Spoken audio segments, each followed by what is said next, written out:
Well, hello everyone. We're coming to you live. Just let's see how this is going. There we go.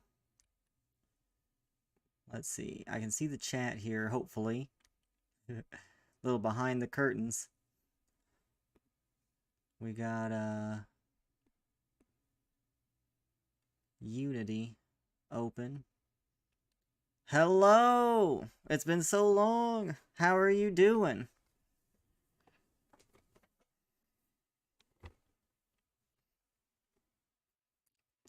Let's see. I'm just trying to get everything set up here, I guess.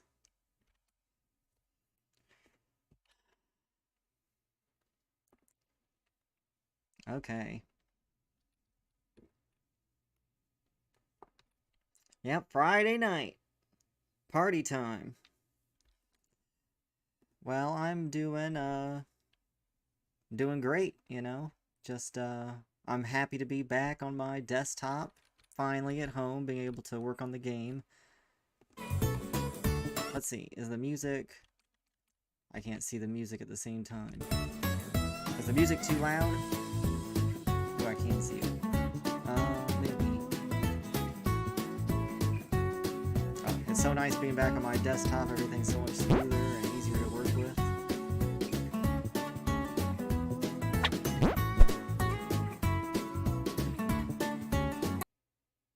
We'll just bring it down here. Maybe it's 'cause we can edit the filters, increase this a bit. Just a little bit. Hopefully that doesn't distort it too much. Okay, that looks a little better.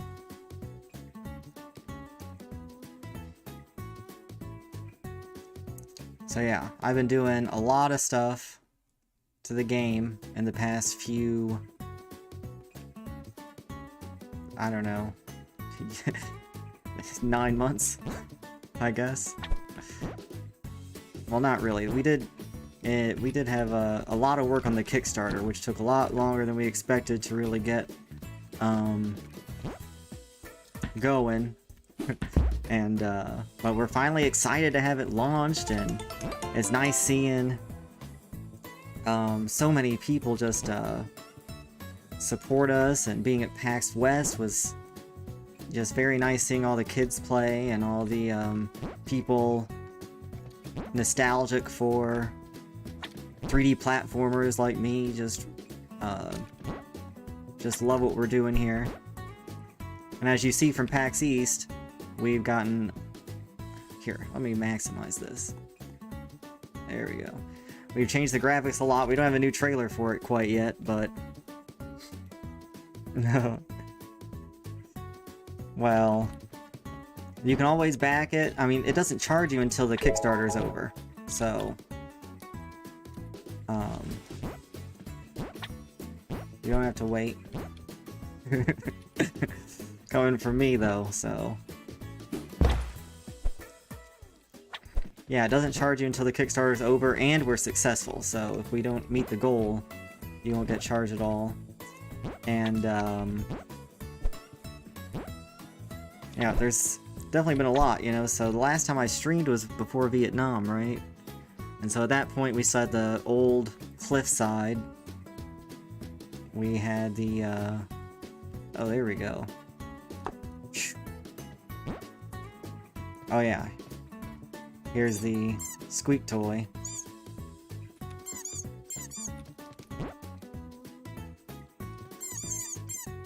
I made a little squeak toy dispenser over here just today, so you can pull out multiple. And it's actually a ball of yarn.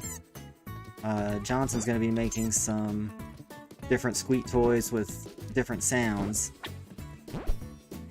And the ball of yarn is just my little test thing, because I just got excited one day because we were playing with a dog named Indy, and he destroyed his squeak toy. And I was like, we need a squeak toy. It's time. And I was like, there's so many more important things to be doing, but is there really? Don't we want to just play with squeak toys all day. And hello, Lost Mercury. Oh yeah, and you can also sit in the swing. So yeah. Oh.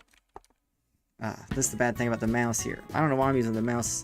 I got a controller right here. Yeah, you can sit in the swing and he'll look at you. Yeah, they should have durability. So, the swing mechanics here, he'll look at you if you stop moving it. And he's like, why aren't you moving it? And if he goes fast enough, he like smiles like this, right? But then if he's not going fast, he doesn't smile anymore. But his tongue also is like physics-based. So it like uses gravity. But right now he's like looking at me, wanting me to like swing it. And so let me do it. Whee! Oh, the cape looks good too. Today I just made the camera free here. Before it was locked. But I think it needs a little work on maybe making it seen. I don't know. I like swinging. I noticed at PAX people notice there's a hole up here. And they wanted to jump up there. But whenever he jumps off, it doesn't really, he doesn't jump off. Oh, that time he did. So that was one of the things I kind of wanted to do, make it easier to jump into this hole. And then maybe make like fireworks or something come out. You got this chest though. Another thing I've added since PAX East was these little prompts.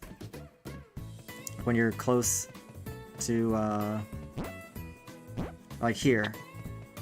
We say, okay, this, you should glide here. This is how you glide. Yeah, Korok seed. Yeah, that's it. Which I do have, we haven't put it in the game yet, but I know exactly what I want to do for Korok seeds. Like things. And I'm not going to spoil it yet. But yeah, that's definitely, that's a good idea, yeah. And, oh yeah, I remember the last stream, was it the last stream I did? Or the first stream I did where we made the ground pound? I kind of edited that a bit since now it like shakes the screen and gives it a little warp. And also you can do a bounce after it.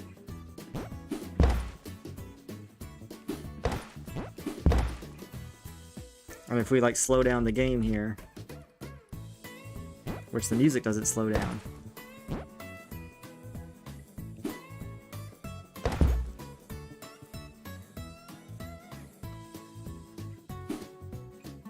You can see he like spins around. Yeah, it's definitely powerful.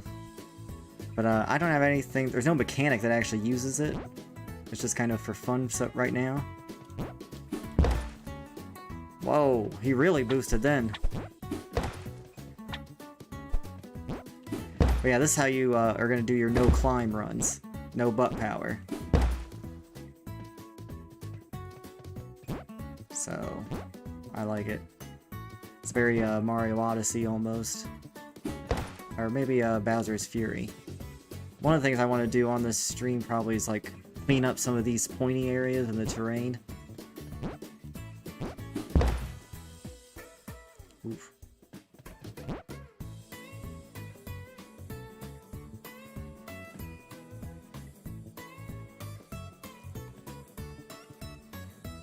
Oh man, another thing was this tree house over here. So today I've been working on this climbing. Just always going back to the movement. Because one thing I did at PAX West, after the second day, I noticed how people were like struggling to climb a little bit. Or like they didn't know they could climb. That was one issue. And I also noticed it was just a little finicky. And so what I did is I made it so that you just hold the sprint button to climb. And so if you, as long as you're sprinting, you will climb. Whereas before you had to like tap on the wall. And so I think that makes it a lot easier, but there was a bug in the... And so, yeah, I made that change like night 2 of PAX. Which, you know, as a senior software developer, I have to say you should not edit the demo in the middle of a convention. But, I proceeded to edit the demo, and it worked out, I think, because we got to see people use it live. But it created more problems, of course, too. But at least it helped people learn how to climb, I think. It actually did a really good job. And people the 3rd day of PAX did a lot better on the game than the first 2 days. So that was nice. Exactly. You just gotta go.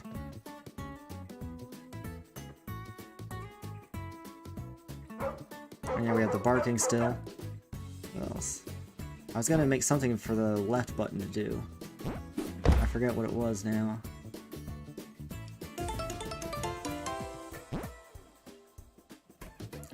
But yeah, so since then I fixed most of the bugs with climbing.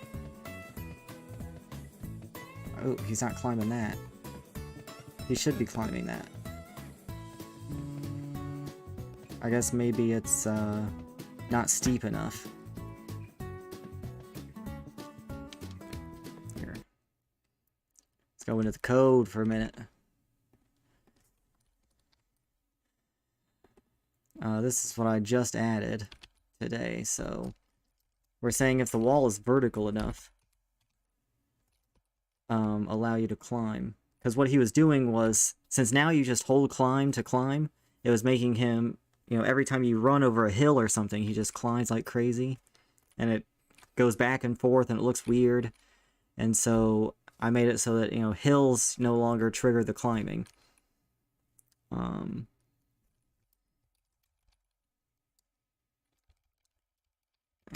So let's just print out what the wall on this is looking like. It's 0.37. Like, I would say that should be climbable. Down here in the corner, you can see the number I just printed out. You can also see it here, I guess.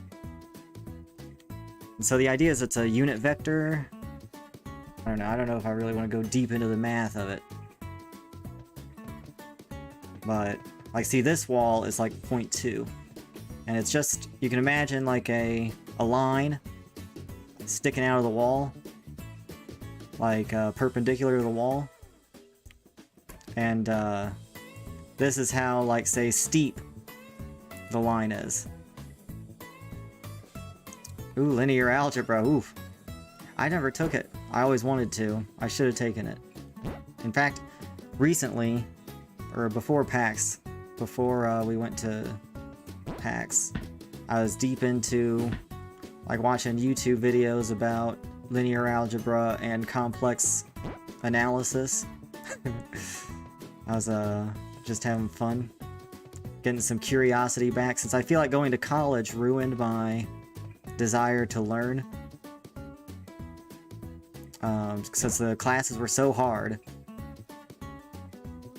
I just got, I don't know, burnt out, I guess.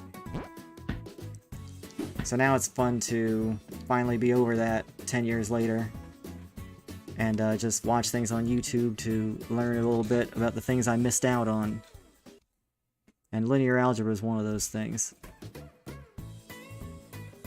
Anyway, let's just make this, it seemed like that was like 0.4. Make this 0.45 here. See how that feels. And I love this hot reload thing I got that lets me edit the code, most code, while I am still playing the game. See, now we can climb it, yeah. But we have to make sure that... Does he auto-climb this? Yeah.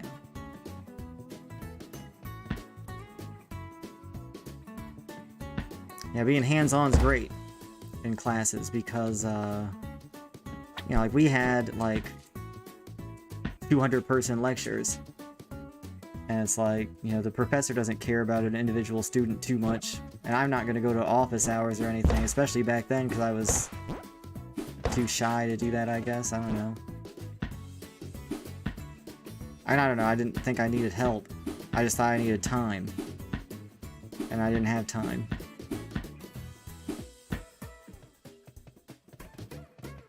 Anyway, now that I changed the, Oh. I want to test this wall, because this wall you should just sprint up. Yeah, you shouldn't climb this. You should just sprint it up. Okay, that's a lot better. Oh yeah. And these, you should not climb. You should just sprint. So here's another change. I know I hate spoiling all this, because you're about to get a chance to play the demo here pretty soon, I think. But there's a soccer ball here. And there's also this frisbee. That's one of the things I wanted to edit. But I can do it pretty fine. That's the thing. Like, some people at PAX did this pretty easily. Some people struggled with it. Oh no, he's not angry anymore. They're supposed to get angry whenever you...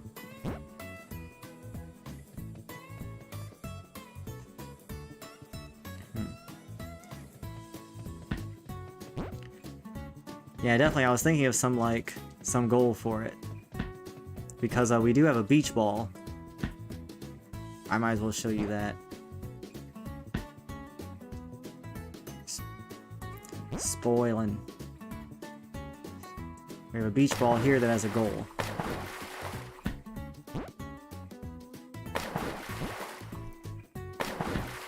You know, I think I'm not gonna hit the goal.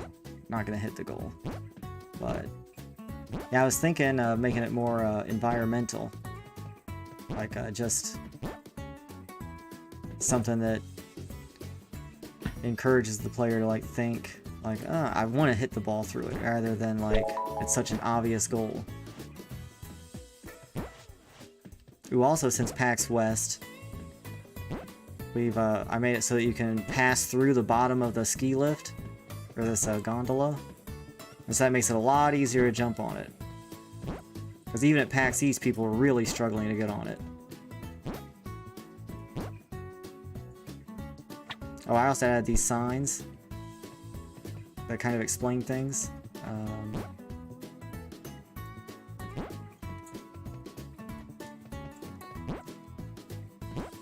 Yeah, I like...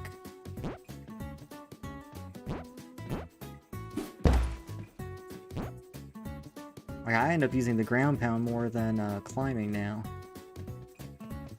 Anyway, so we also added this tree house, which if you play Donkey Kong Country, I wanted this to be an Easter egg to Donkey Kong Country. There's a little tire in it, there's a banana peel, and there's a red balloon that you can reach.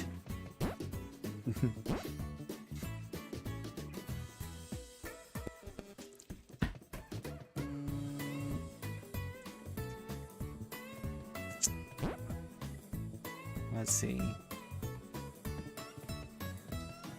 Yeah, same old with this. I know, I remember was it the last time I streamed, I made the hammock.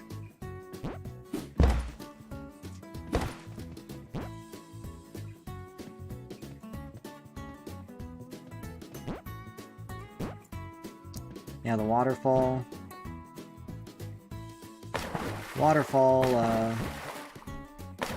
I was trying to mess with the shader here a bit. We're having some problems with it. But it's one of those things I like to polish up later, I think. And particles too.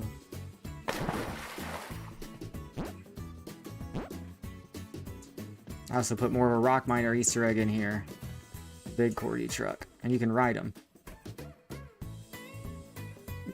You could sit on him, but he won't move. Yeah, this is where I put the hammock. Did we have an animation for that yet?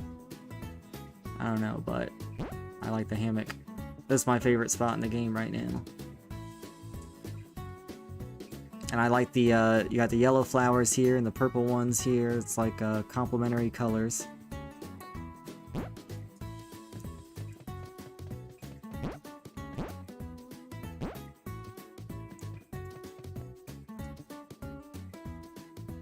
Yeah.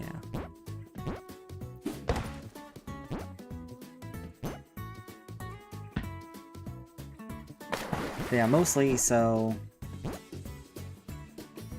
Yeah, exactly. In fact, we have a photo mode, but I took it out.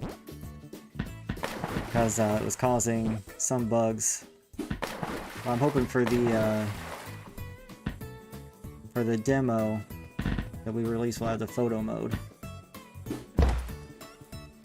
Yes. And also these flowers we made have particles spit out. Ugh, I love these. Anyway.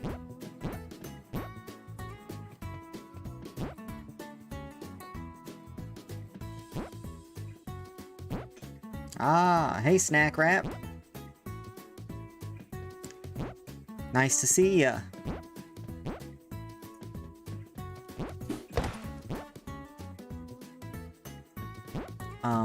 It will definitely return. Will definitely return. So another thing I did the day before PAX. Okay, crazy. And plus we launched the Kickstarter too. That was such a busy, very busy time. But the day before PAX, we're on the laptops. I'm on a Mac, and the laptops are a little iffy. And remember at PAX East, we had, and Emerald City Comic Con, we had some troubles with the laptops with frame rate and, what was it? V-Sync issues and stuff like that. We fixed most of that, but the frame rate was still a little bit iffier than I wanted. And so, what I did the day before PAX was make it so that objects, like in different zones, spawn in as you get closer. And so like there you can see the beach spawn in. And the main game will probably make the, will definitely make that a little bit smoother and less obvious, but you know, it's one of the things about being an open world. We're getting enough polygons now to where we have to start limiting how much is available at once in, is rendered at once. Like, see, here it's really obvious. That's the line. But I was surprised it really made the performance get a lot better. Enough for the Mac to be able to handle it. And yeah, I know you cannot spam the climb button anymore. Because now, every time you start climbing, it takes a quarter or a third of a butt. So you cannot spam it anymore. So we definitely fixed a lot of bugs since then. And there's other bugs though that'll probably remain features.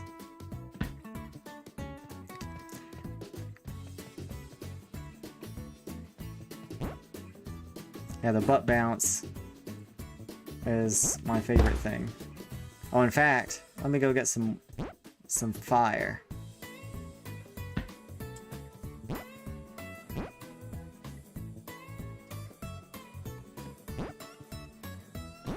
One of the biggest things I've been thinking about lately is the control scheme.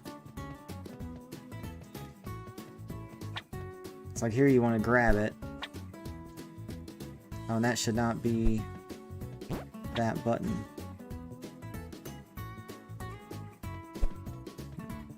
Anyway, we can light this on fire on both sides now. Very Twilight Princess. You see the waterfalls here.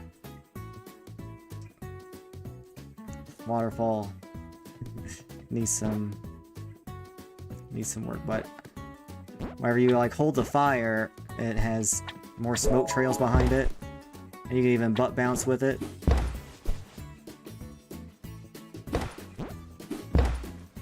Which I think looks cool when it like spirals around.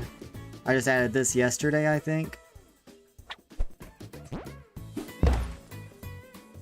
I made the smoke trails better because there was a bug just a few days ago. Someone was playing it, my cousin. Here, let's drop this here and we'll hold it. And we'll climb up here. Ah! Oh yeah, that's what I need to fix. That's one of the things I wanted to fix tonight. Grabbing shouldn't stop grabbing when you start climbing. Because he's a dog, you know, he holds it in his mouth, he climbs with his paws. So he should be able to hold something while he climbs. And I think that's going to be okay. I don't know how easy of a fix that's going to be. Okay, so now I have to get over there without climbing to show you what I want to show you.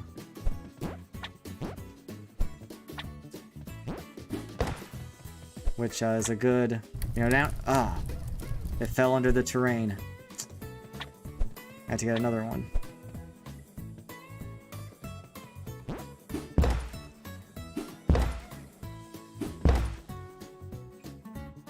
It's okay. Uh-oh. It fell under the terrain. We have not added the thing at the top yet, but Johnson's working on it.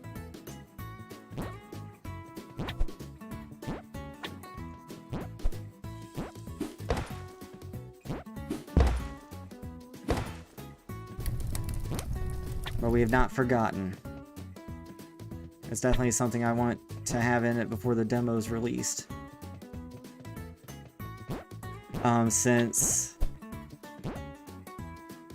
So we decided that if the Kickstarter gets funded, that this island is going to end up just being the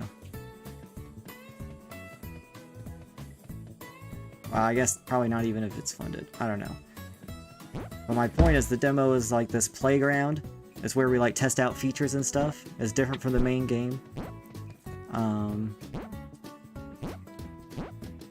And so it'll make the main game be like, I guess, a whole new world. And the demo will be its own thing.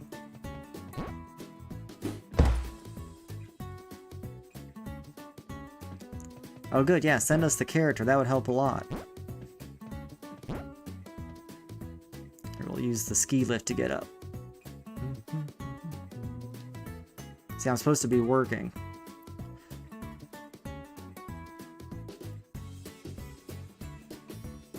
It's not really a ski lift, it's a gondola. Ooh, go blue. Oh, we have these clouds, which are nice.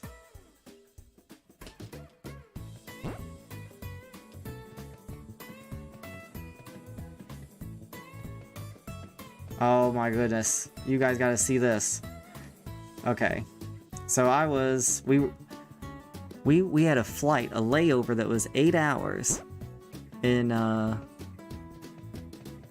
like we had a 6 a.m. flight. We got to the airport at some time, I don't know, like 10.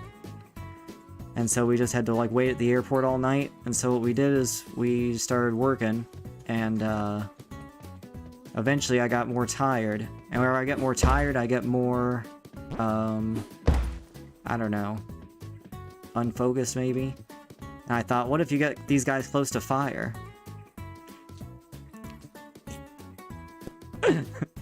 I went a little crazy.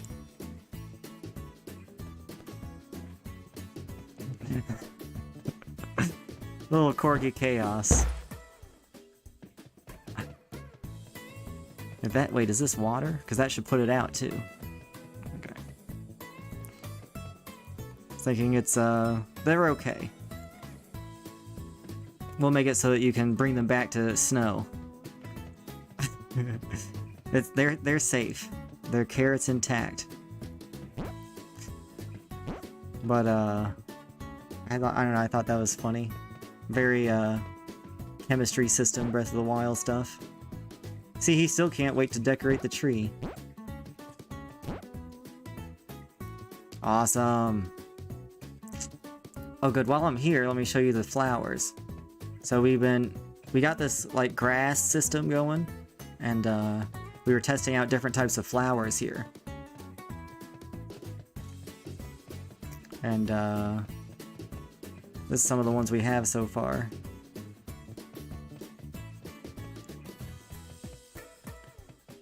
Which I like. They look really good.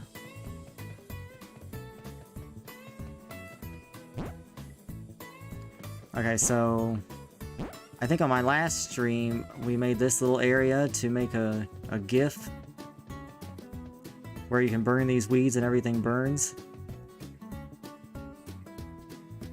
Right, very Breath of the Wild. The sound effects aren't working. Weird. And the pigs don't like the fire. You know, we like Corgi Chaos. But anyway, so someone was playing the demo, and they went to this area and burnt these things, and it caused a huge lag. And so, but from that, the reason why it was lagging was because the stick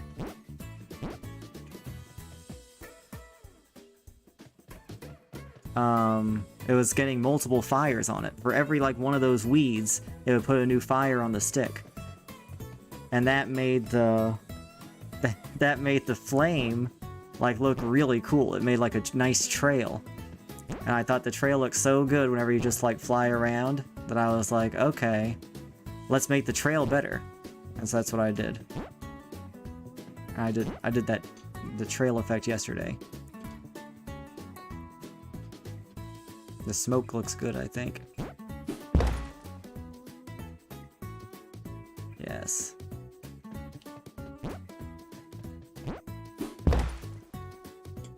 So he's like...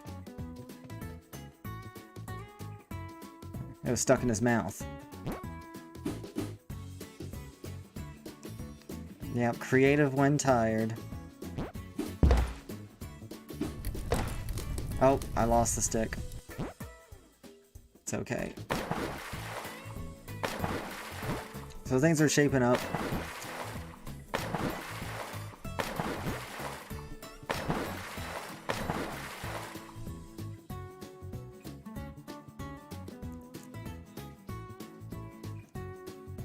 Let's see. This is doing better with the gliding before, I think. I know. So like this area of the demo playground is our like test area where I put like really underdeveloped mechanics, I guess. I took some of them out, but this is one of those underdeveloped mechanics.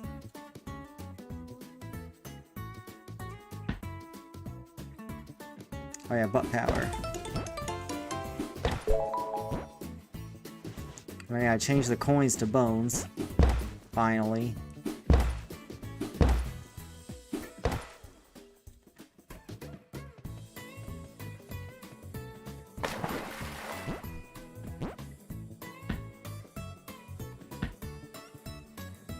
Yeah.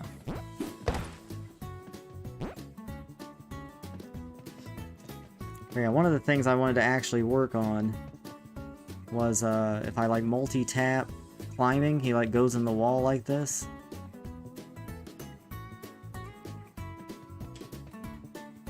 I'm trying to figure out exactly what causes it. So let's work on trying to fix that. My mouse is... yeah. I've been too unfocused, my mouse went to sleep. So let's go ahead and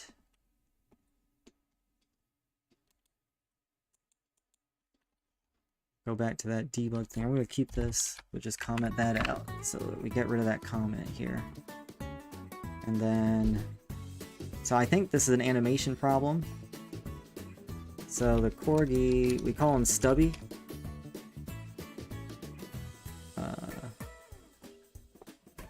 It's Corgi.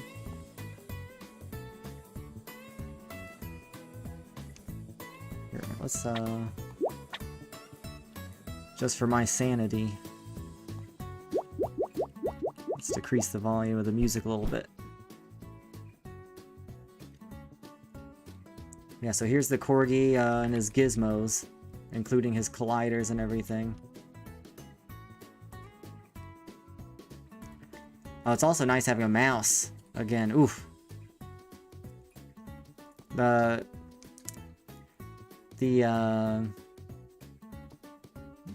Well, the default name for the Corgi in the game is Corgster. I came up with that, I don't know, for our first game, I guess. I liked it. But I like Stubby. We call it Stubby in the code because it's easy to search. Like if we have to search something, we just say Stubby. And it tells it, oh, here's our grass, here's our terrain, here's our scenes.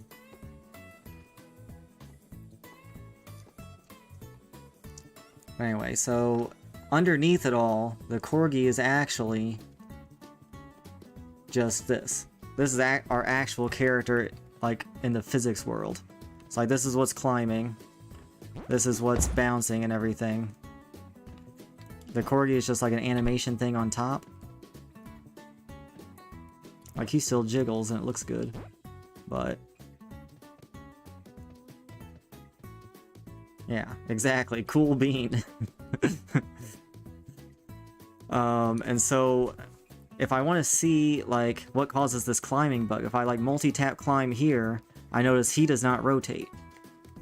And that means the physics object of the character is not actually, any problem there.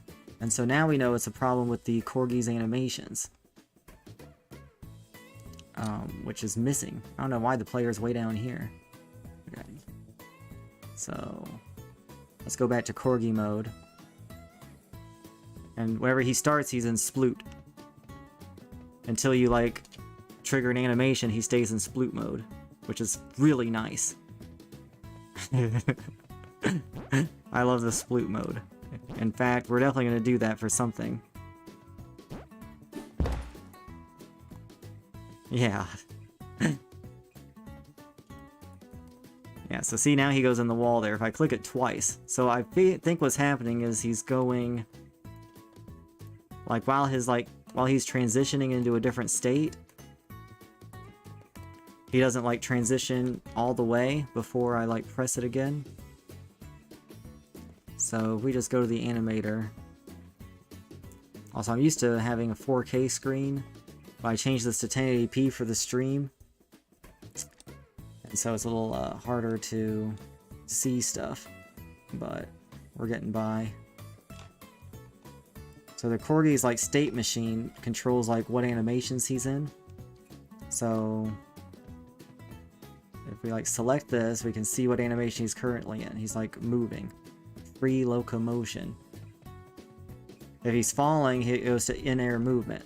So you can see it, like, change over time. So he's, like, just idle, in-air movement. If he's running, running counts as free locomotion because this is actually like a blend tree, as they call it. Where it goes between idle, sneaking, walking, running, and sprinting, I guess. Because, like, if you only slowly move the analog stick, he'll, like, sneak. Which his butt looks cute.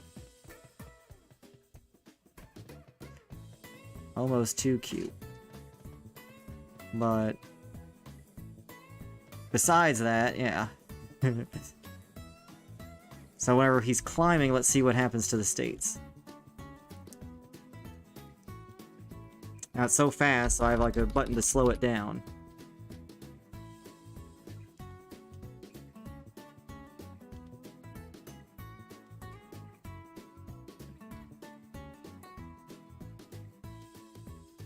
Okay, so that's where it is. I don't see anything. So let's make this bigger. We'll put it here.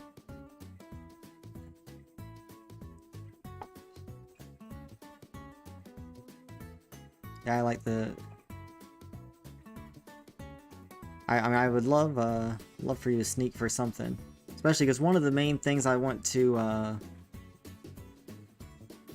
kind of teach people is about patience. So, I mean, I like some patient mechanics, but I want to make sure it's still fun. His cape's stuck in his mouth. Okay. So it looks like it goes to in-air movement, and then it goes back to climbing. Oh. Weird. I thought this would show me exactly what's happening easily. But it looks like he's still in the climbing state.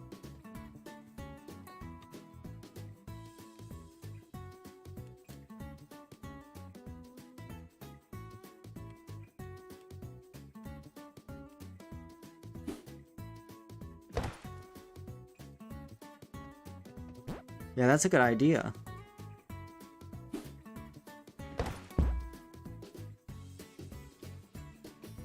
I like that.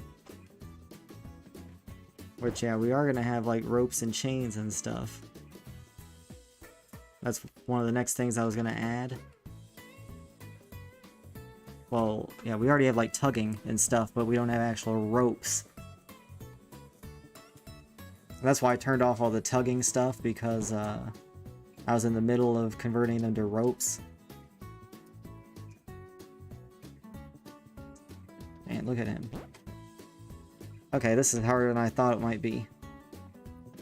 Yeah, it does look like he starts to try to fly. I think it goes straight into airborne.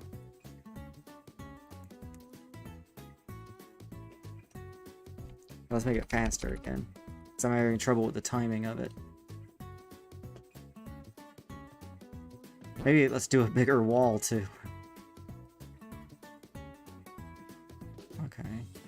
Another thing we can look at is there's different layers for the animation.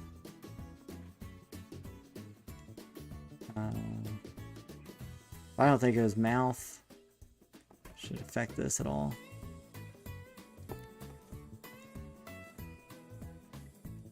So I think it goes... Can I edit this while it's paused?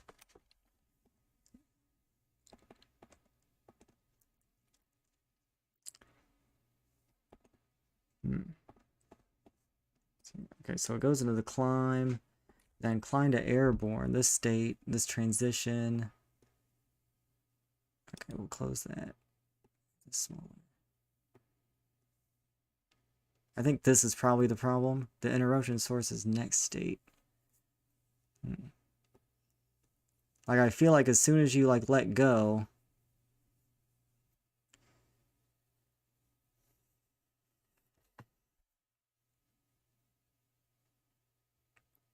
He goes into this airborne state, this in-air movement. And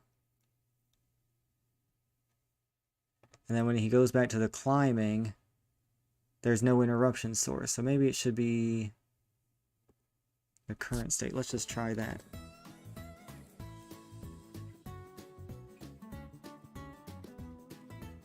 It's still happening.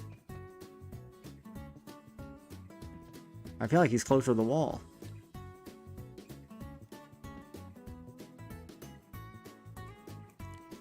Okay, well, see you. Thanks for joining. It's nice to talk to you.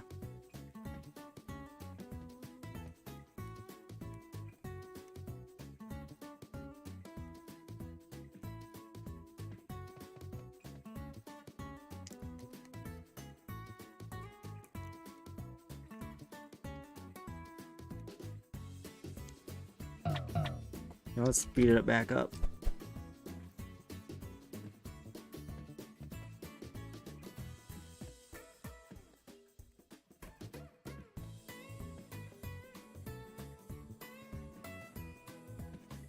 So a lot of this just comes to like just redoing it over and over again and see if you can find exactly when it happens. If you can replicate it like 100% of the time, you know, see. If I like instantly tap it, he stays on the wall. Okay, so that's good to know. And if I wait too long, he correctly comes back into it. So it's just like the perfect timing.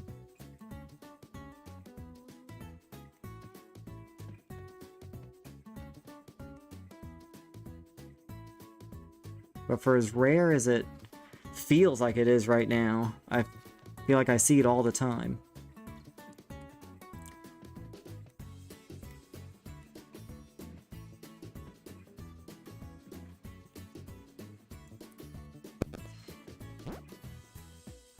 I don't know, whenever you run into something like this, you just gotta, you know, accept that you don't know how long it's gonna take to fix it. Sometimes it's easy. Sometimes it's so easy. It's crazy. Like, I forget, there was something recently, I think with climbing or gliding. I think climbing. I know whenever I got home from PAX East, I was so upset at PAX East because climbing felt And also at Emerald City Comic Con. Climbing felt like it would sometimes fail, just randomly. And when I got home, I fixed it in like 20 minutes or less. It was like a one-line change. And I was like, oh my goodness. I can't even believe how fast it took me. Because I tried before PAX East to figure it out, and I just couldn't. Because I guess the time pressure was a little bit too hard, or I don't know. Maybe somehow, whenever I slept or something, it helped me figure it out in my mind. It's funny, I can... Okay, I'm kind of getting the timing.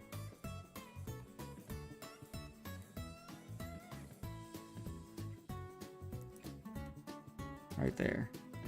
That is kind of cute, I guess, with the butt just sticking out. Okay, so now whenever I slow it down...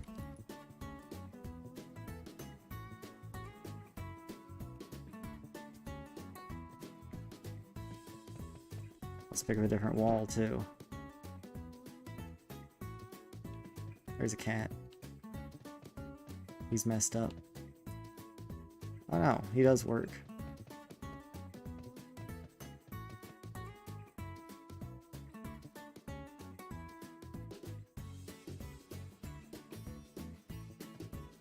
So is he in like the de-anchoring whenever...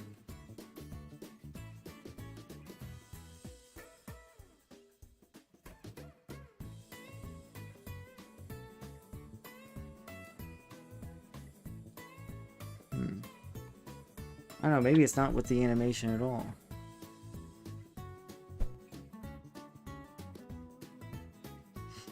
Let's pause that, get the music a little bit.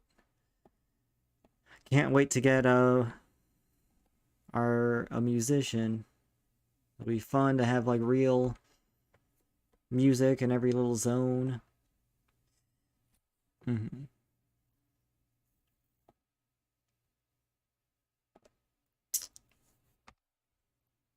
Wait, wasn't I able to see this?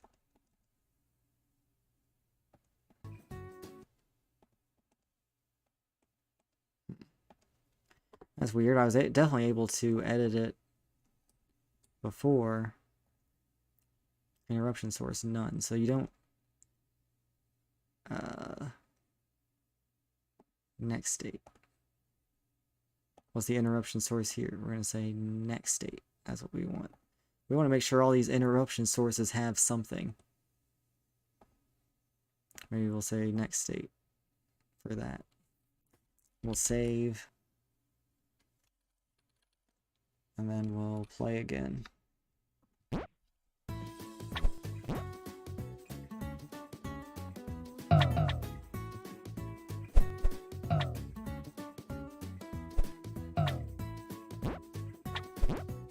Need some butt power.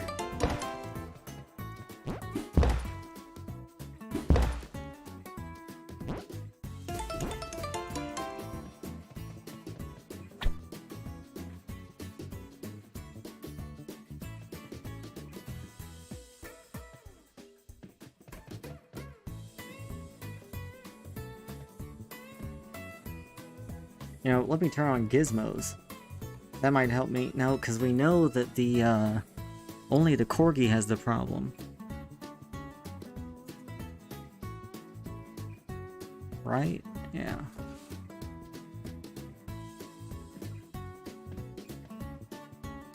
Yeah, only the Corgi has the problem.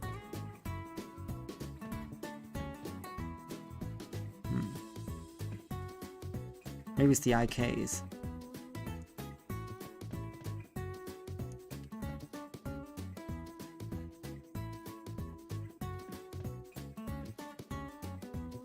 So here we'll see the grounder. If we just like turn this off.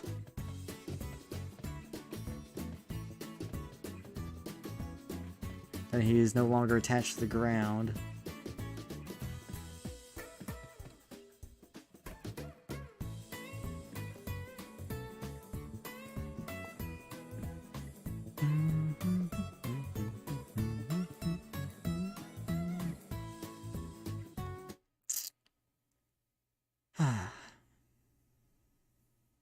Let's see.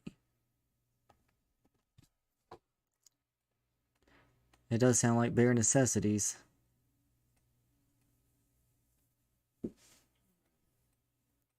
You know, it doesn't look like it's happening anymore, does it? So maybe it is the IK.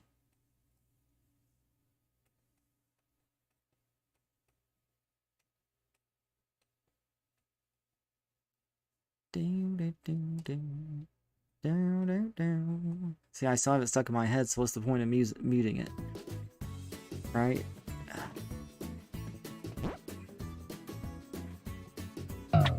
Man, he's not doing it anymore. Okay. Oh, that's another good way to debug, you know, just turn things on and off. Right? Yay.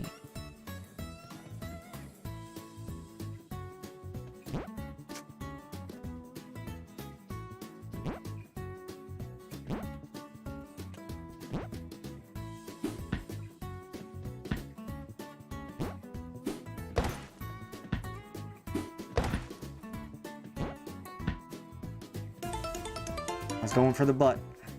Okay. Okay, so now we know it's the grounder. Let's make sure. And now we turn it back on.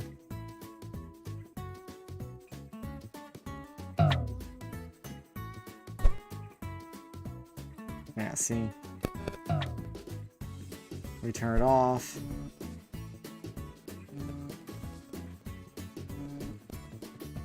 We turn it off and we're able to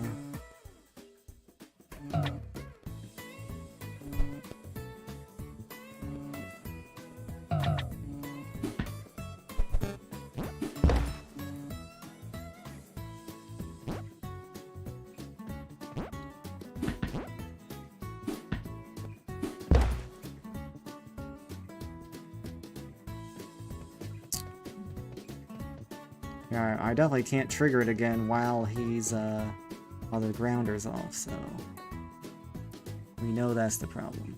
So the question is, let's slow down again.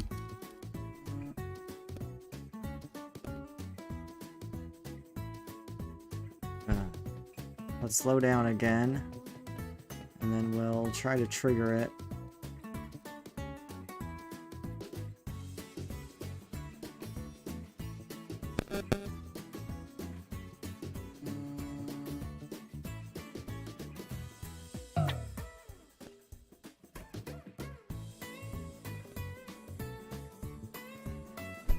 Grounder is on.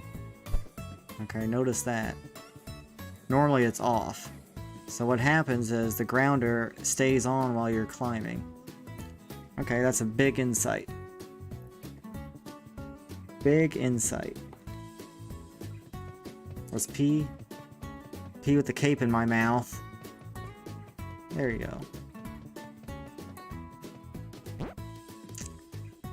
Okay, now let's actually think about this. Why is the grounder staying on? So now we have to dive into the code a little bit. Figure this out. Let's see, grounder IK. Let's see what actually enables it. Aha. Okay.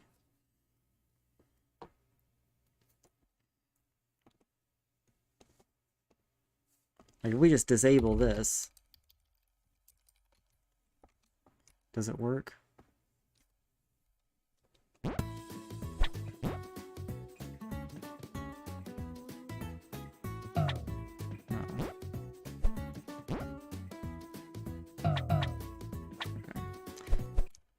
Just trying a quick little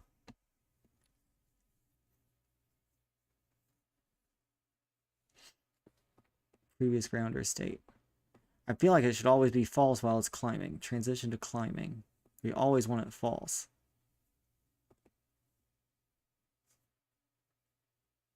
And that was setting it to false all the time, every time we were climbing, and that still didn't do it.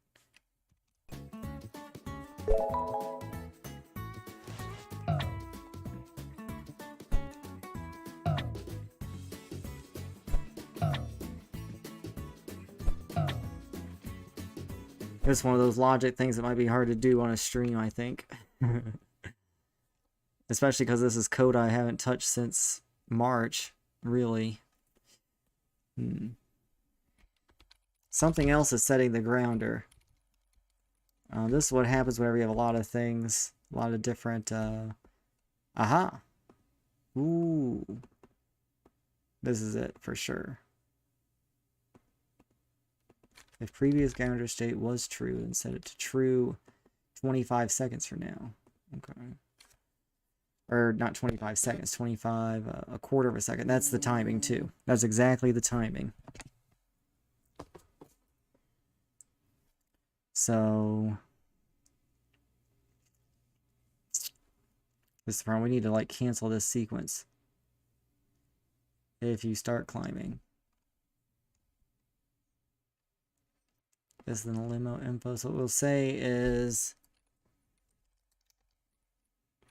here, let's make that a variable, and then we'll just see if it's... okay, we can do that. We'll call it the grounder enabler sequence. And then we'll turn it into a field so it gets saved outside of this function. And then we'll say, if we're transitioning to climbing, right here we will say, if this is not equal null, we'll go ahead and stop it. We have to, like, kill. Yeah, kill it. And so that means, you know, if we're still waiting to enable it? If we're still waiting to enable the grounder, stop waiting. And let's just write a little comment there to say why we're doing this.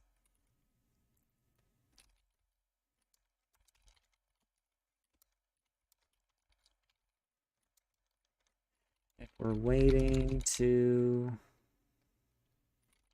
enable or to re-enable the grounder.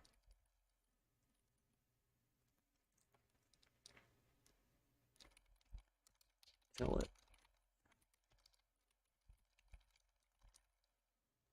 Give it up. Since we want to disable it again. And we're going to say, without this check, it caused him to climb horizontally, I guess, through the wall. That might work, but we also have to check if it's not null and is active, I guess. I don't know. Returns false if it's been killed or is null. True otherwise. Maybe not as active. Is complete. Is not complete. That's what we want.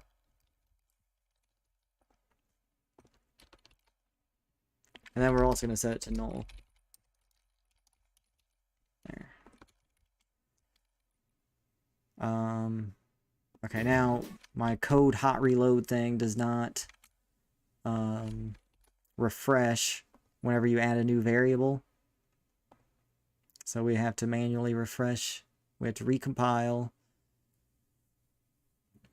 which is nice on a nice desktop. Anyway, yeah, so now we're back. Hot reload. We're go ahead and play. Let's try it out. And if this works the first time, oof.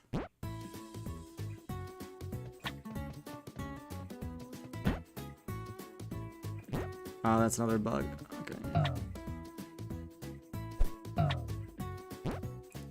Let's go. Let's get more Corgi butt power. See, there's a problem with my... Oh, well, thank you so much, Lost Mercury. That's awesome. Nice.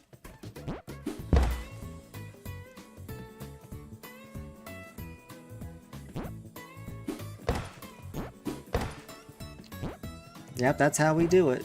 We just got to get more friends involved.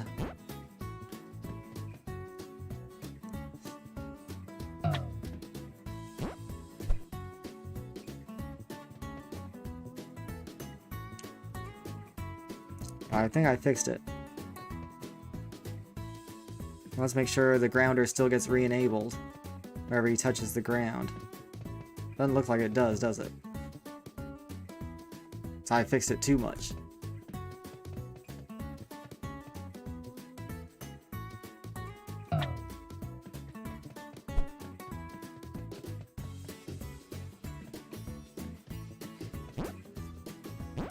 Yeah, a lot of people like dogs, and a lot of people like games, and I think our game is, from what I've seen at PAX and Emerald City Comic Con, we have like 3 main types of people that like to play it.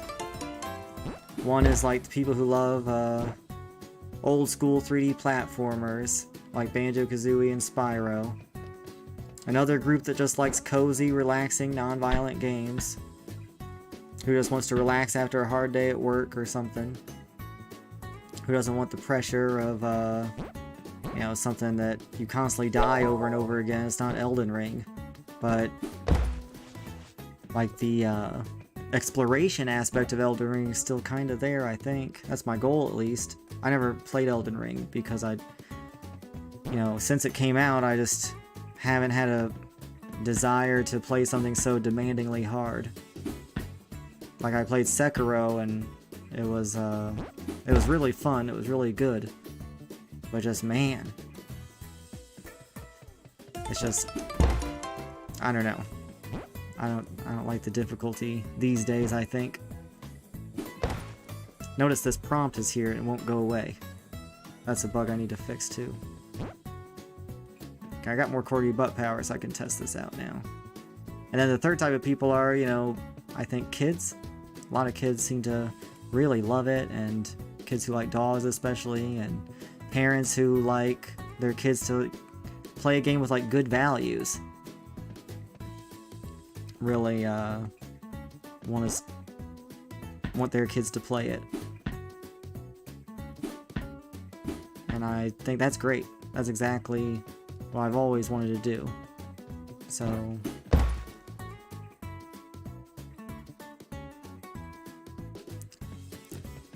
yeah, like even back in the day, like games were kind of hard, you know? For no reason too, I think. Like, I think they were concerned about how short the games were. And so they made it hard to make you die over and over again. That like lengthened the game. Like, I think Banjo-Kazooie without dying would take considerably less time, because you don't have to worry about the note score.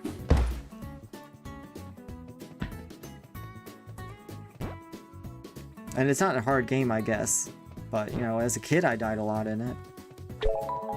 In Rusty Bucket Bay it sure is hard. Or in Click Clock Wood it's easy to fall off. And I think also in the 90s and the 2000s, there was this sense that,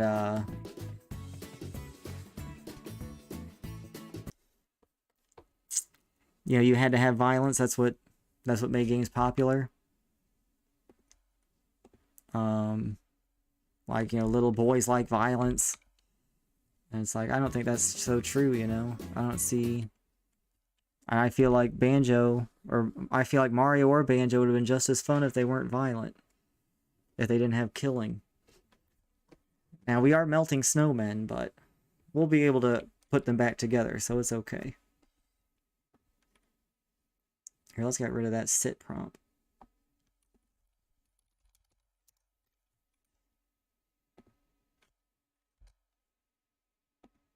Did that not get rid of it? Yeah, it did. Okay. So there's still a problem with this because the grounder is not re-enabling after he's...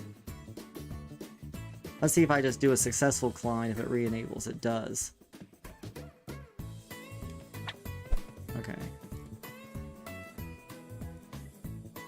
I'm getting some dew tween errors, so let's look at that. Make this a little smaller.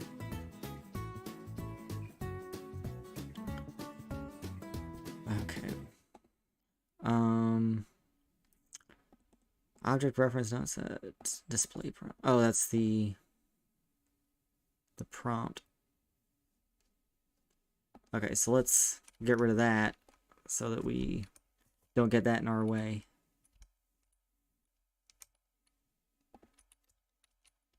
And yeah, it's not just violence either, I guess. Violence isn't really the, like, that's not the only source of difficulty, right? Like, there's also, like, falling into bottomless pits.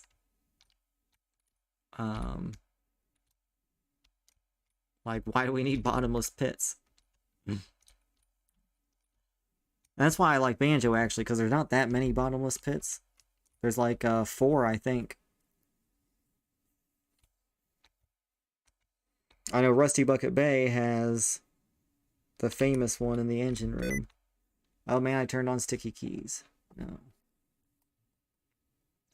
Okay, so there are no errors. There's just this one. And it is indeed here. It is not complete. And is... Oh, if it's playing, I think that's what we want, yeah.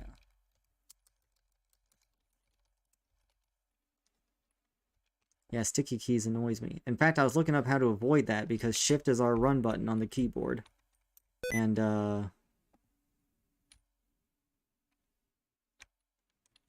you know, I think that's common in PC games, right? I don't use keyboards too much for gaming, obviously.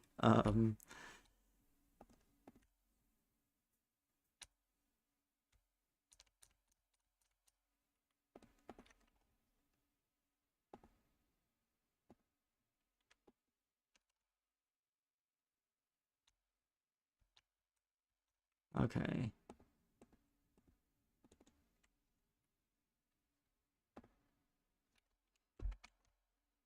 So I don't see how PC games gets around that sticky keys thing. Does it show the time? That happened at exactly the same second.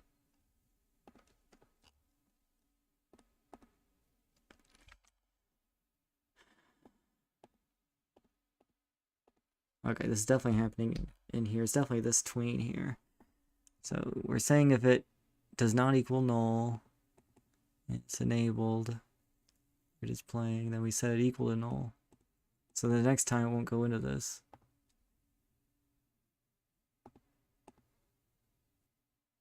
Oh.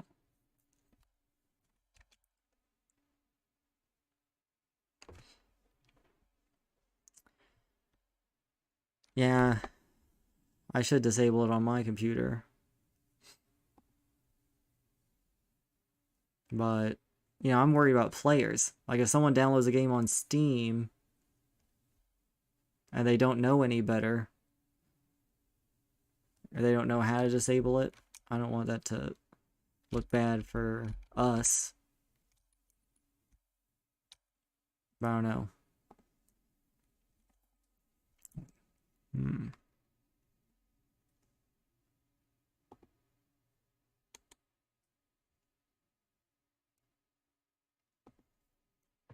Hey, this is... Let's see if it is playing. So it says it has been killed and is now invalid. That's good. When exactly does this happen?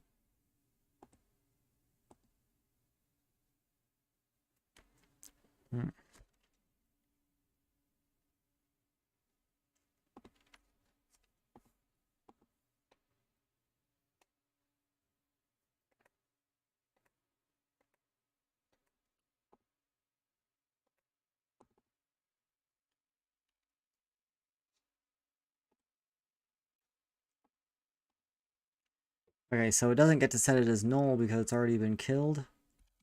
Maybe let me replay here. We'll reset this. Because maybe it's just a problem because I edited the code during...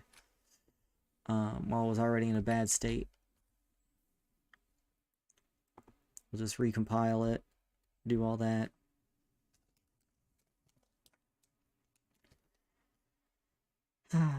It's definitely nice to be back with my desktop.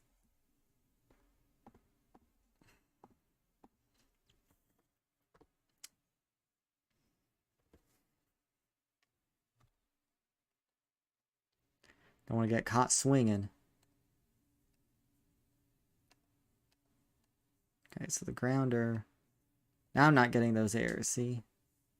But it's also not turning on.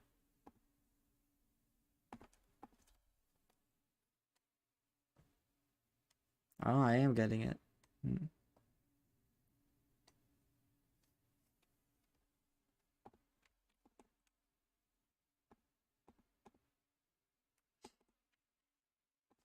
Like, this should stop it.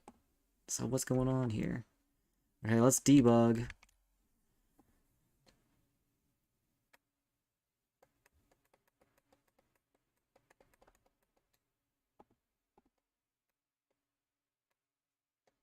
Is debug working?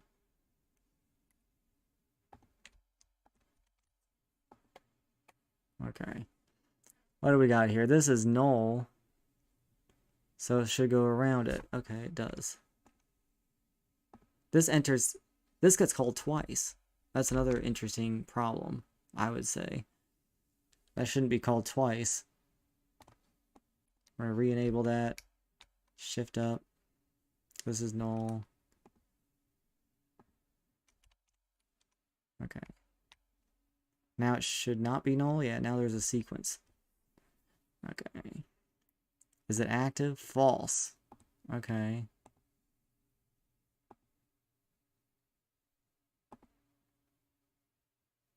Is playing. Active, false. It's not active. Okay. So active and playing is two different things. Okay. I would think is active, or is playing would return false if it is inactive, but what do I know? So we'll just say is active and is playing. It's getting a little too much, isn't it? I feel like it shouldn't be this complicated. Doesn't matter. Because hopefully, I don't need debug. Try that.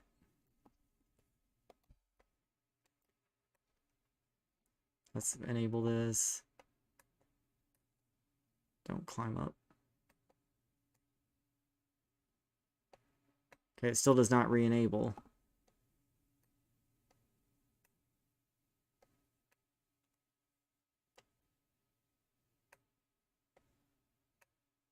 He's looking at the camera.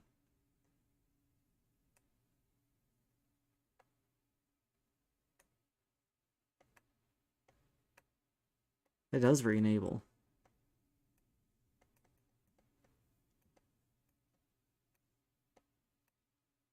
Not all the time.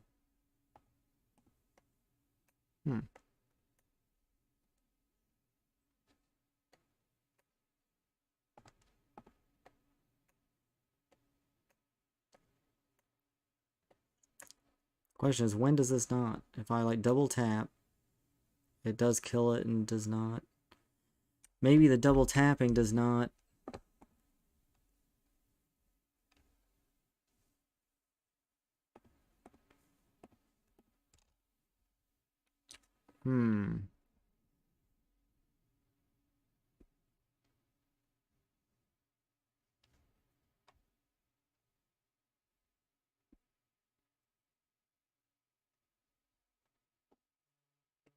So this gets called whenever we exit the state. So I mean, it should. It's like if when I double tap, it's like this doesn't get called.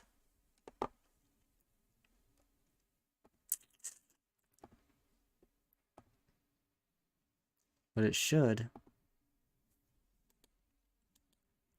I guess just for our sanity here, let us... Oh, if previous grounder state...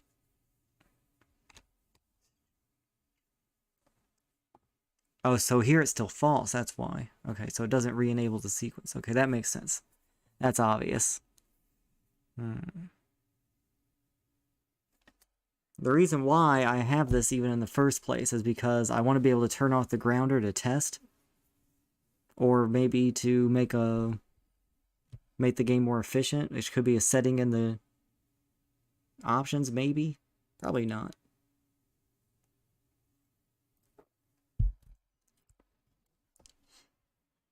Like, really, it should always be on, so really I don't even need the previous grounder state. But that means I wouldn't be able to test it like I just did right now, if there's another bug sometime. But, I mean, keeping it makes the logic all confusing.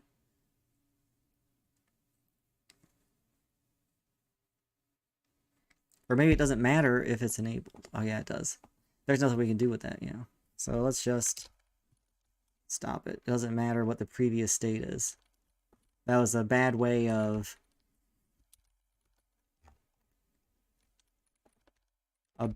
deciding if to do this or not. Like, instead, I could just...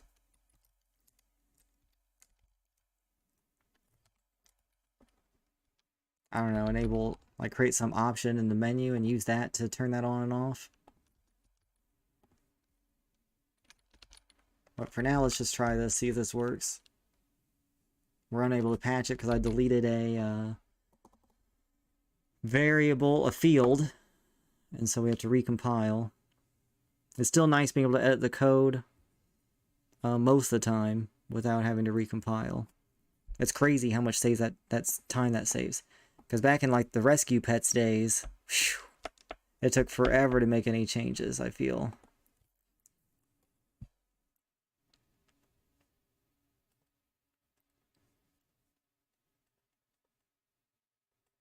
Now look at that. Boom.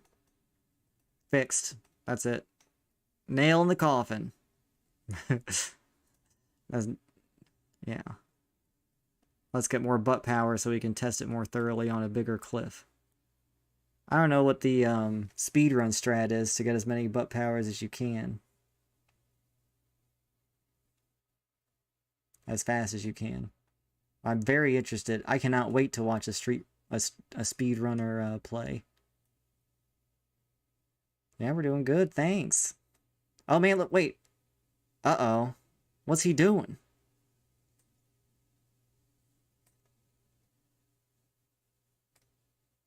He's like running in the air.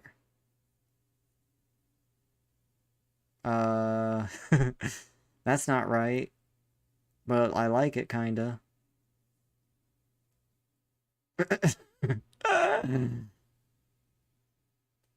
Okay. Let's maximize this so we can get a good clip of it.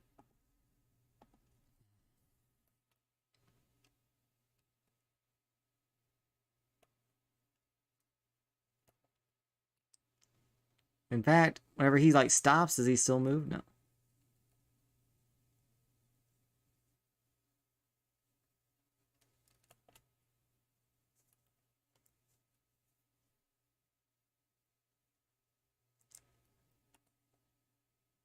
Yeah.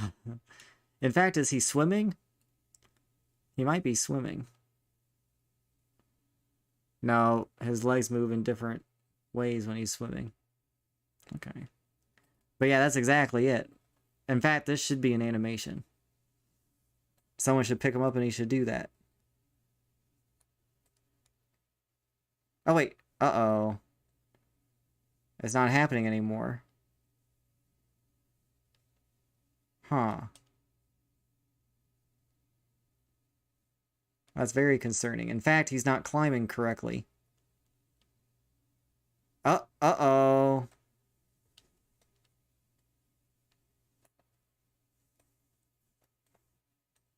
It's back. What happened? Well, this wall needs to be,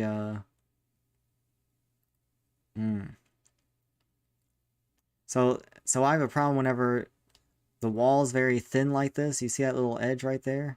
If he, like, tries to climb through it, it causes problems like this. And so one solution to that is to go through everything and make sure there's no little things like that. That's not sustainable, obviously, because, you know, as we constantly edit the terrain, both in the demo island and the main game, you know, we can't control. Like, it'd be too time consuming just to go over everything all the time. And there's plenty of those. So, like this, I wonder if you can climb up this. Yeah, he can. Oh, need more butt power. Well, we can do a jump first. I feel like his legs aren't working right when he's climbing. Maybe they are.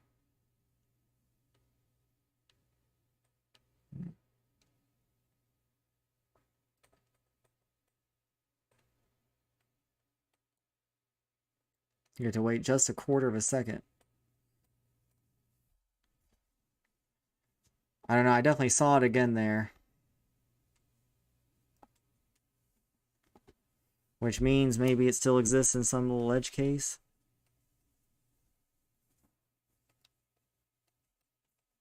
Or maybe it's just at those little things like that.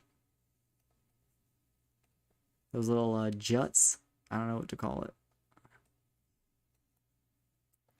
This looks like one.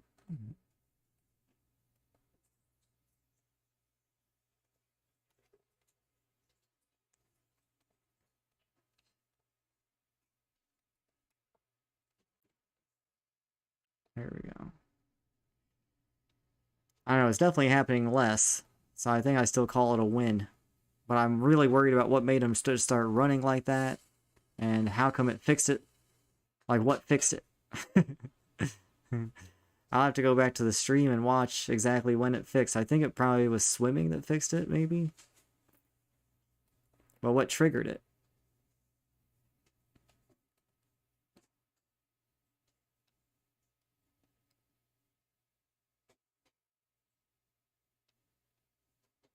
But he's still running up that cliff.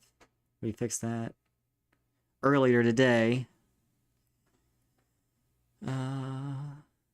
Frisbee. Wait, are they angry? Okay, they are angry. Good. I stole their Frisbee. But if I catch it again, do they still stay angry? Oh, wait. He's not throwing it.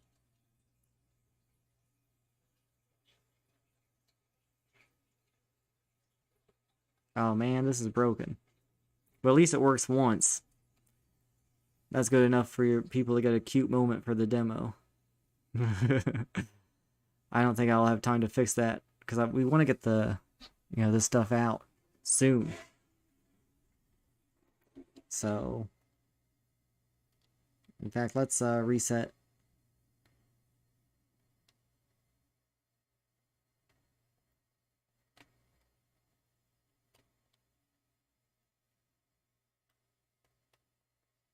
Oh, wait, maybe it's the ground pound. No, doesn't seem like it.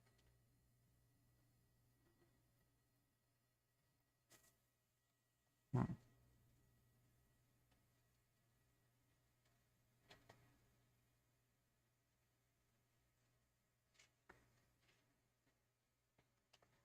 Yep, you're right. It is just a demo. I know I've been striving for too much perfection, you know?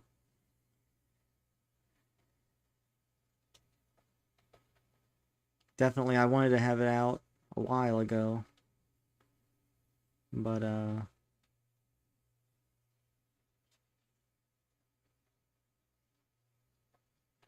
I think what we have is already great. Just in this nice little open island.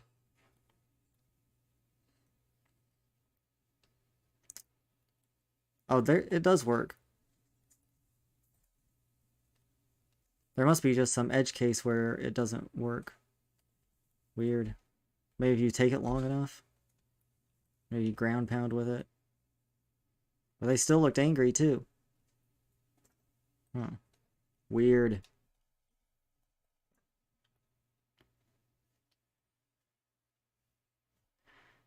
Yeah, thanks. I definitely get caught up in perfectionism.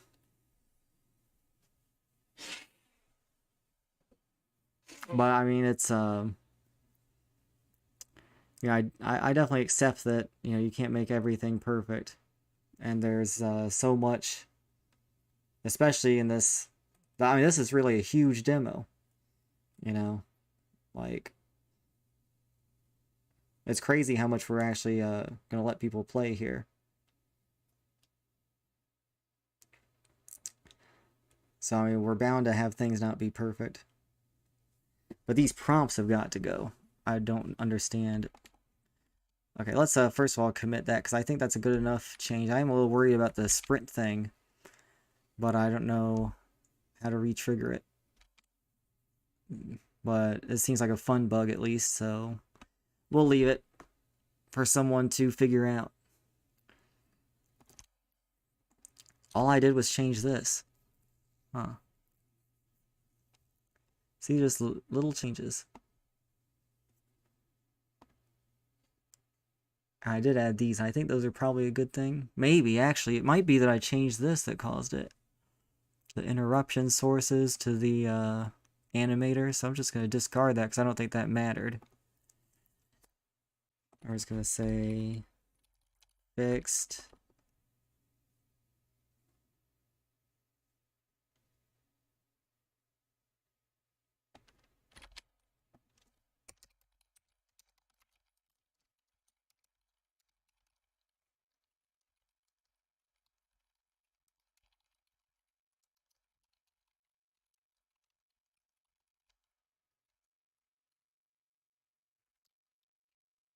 I don't even know what to say.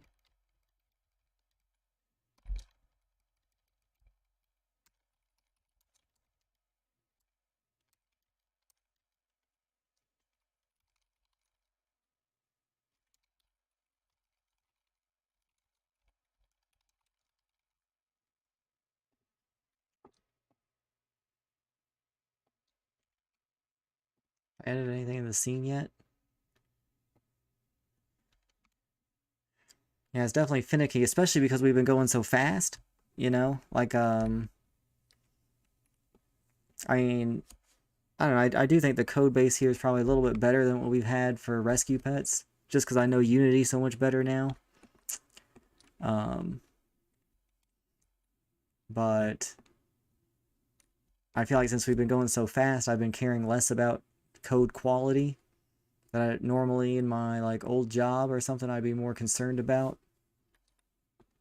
But you know, we gotta move fast, and I kind of learned that whenever it's just me,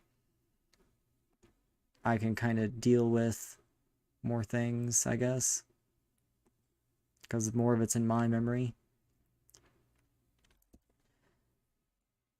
So there's two things I want to fix. One is these prompts.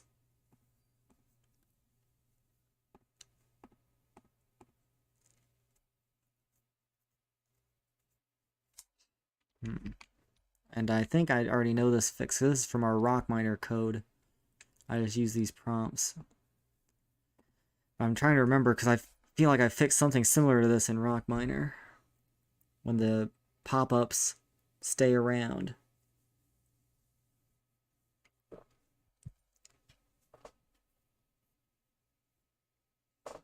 I think I know the problem. I'm just trying to remember. I added something the other day. So I just made the prompt since PAX West, okay? What, a week ago, I guess, now? Since the number one thing is I feel like when we're at conventions, I have to, like, kind of explain a little bit to people how to start playing, I guess. Sometimes. Like, some people who played a lot of these types of games before just understand it. But, for the kids and stuff, they have more struggle with the controls, so I wanted to add the prompts there to be like a little tutorial more.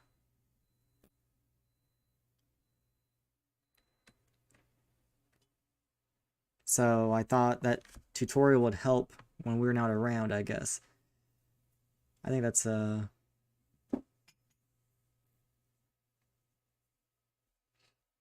like the prompts, but I'm also a little concerned because also at PAX we used to have like NPCs there to try to tell people. But the NPCs you can't talk to very well right now, I guess, so I wanted to turn them off. I also think they like get in their way, or I want the demo here to be focused just on the gameplay, not the story. You know, just like feel how the dog feels to play. We're saving the story for the full game. So we like took all that stuff out of the demo, except for one quest.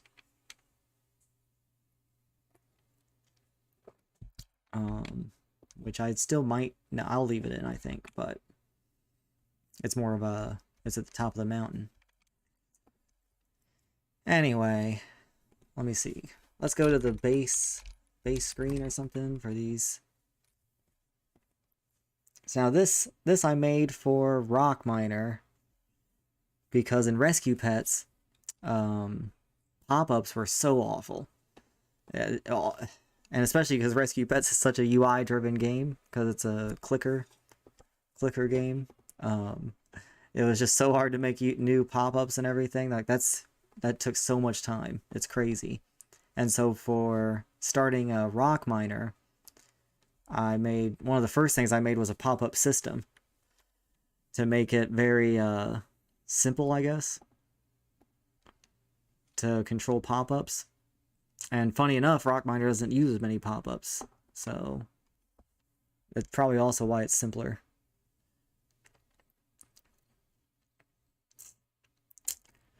I don't know what I'm doing. Close current pop-up. I think this is what I was looking for, yeah.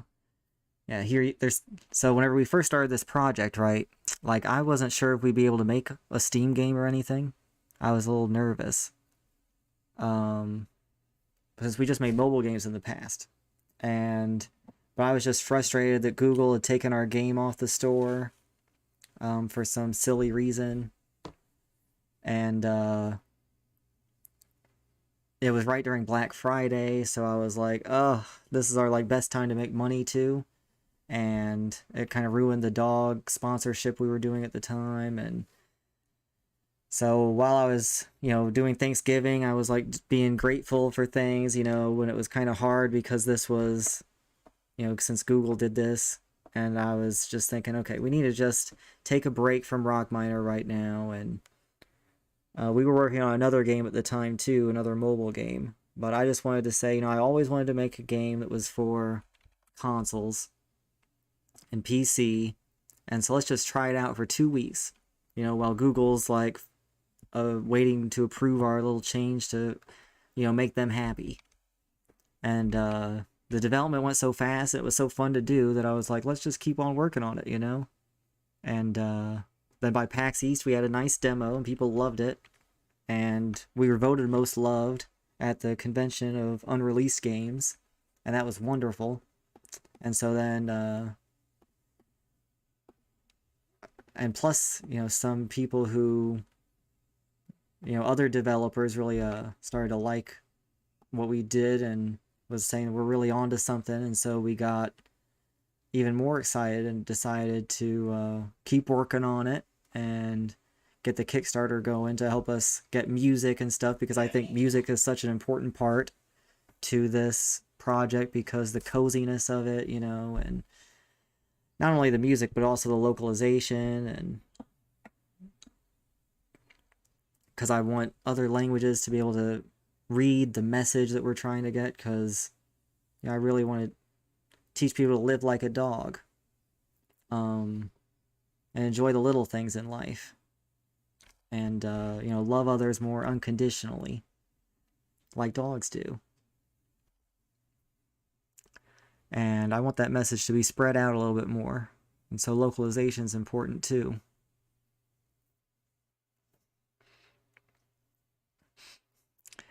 Yeah, I agree with you, you know. I think it was a good thing. And I still want to go back to Rock Miner, and because we had some levels that we are like, half done. And I know that people want more levels for it, but I think, you know, this game's actually going to... I mean, the Kickstarter has already raised more money than we would have in Rock Miner probably in the same amount of time. Or whatever the next game was, we were kind of gambling. So, this is much more fun to make, and it's doing more of what I want to do, which is, you know, not just, you know, donate to shelters, but also raise awareness about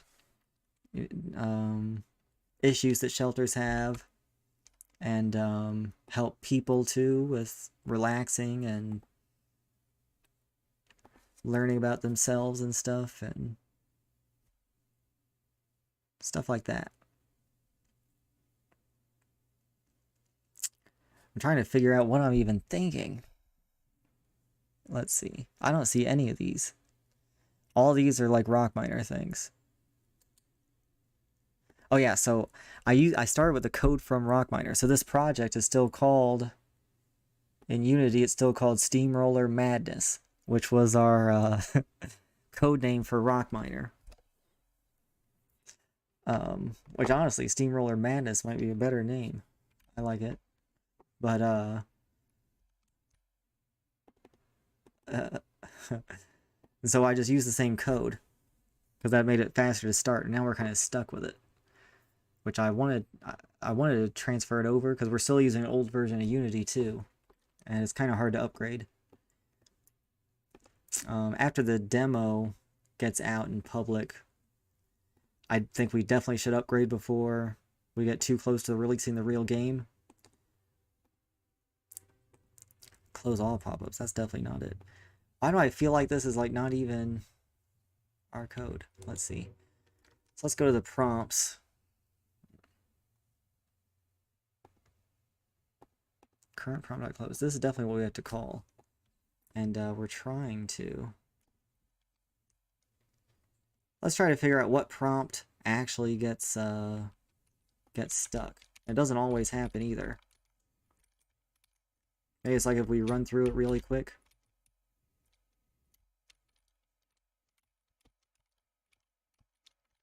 I think it's probably only like something like this. Or maybe it's like we leave.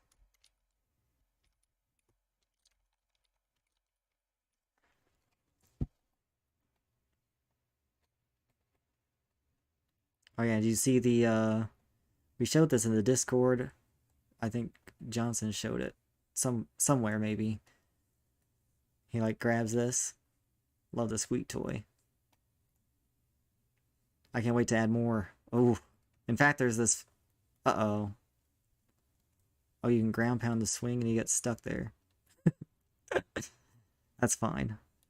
It's like this is the kind of bug I'm happy with.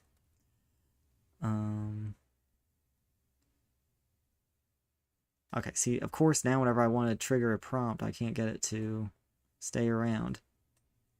Maybe it's if I'm like...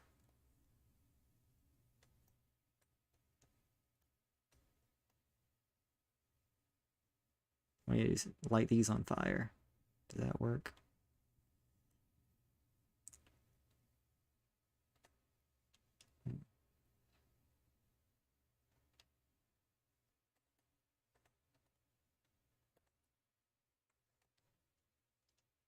Oh yeah, you can't hear it. I thought you could hear the squeak toy. But I forgot that I had the music muted too.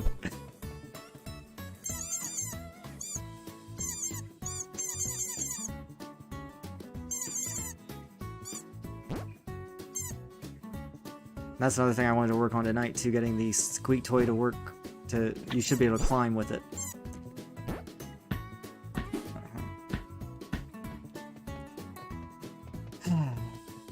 It is nice to just strut around.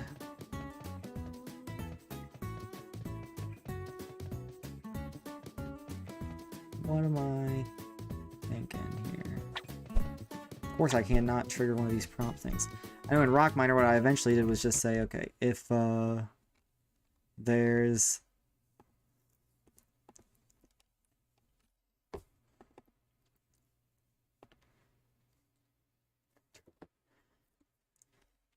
I think I'll probably do that one later, since I'm having trouble thinking about it. No, wait, let me look at the swing set. Does that say sit? I don't think that does. Does the swing set say sit? Yeah.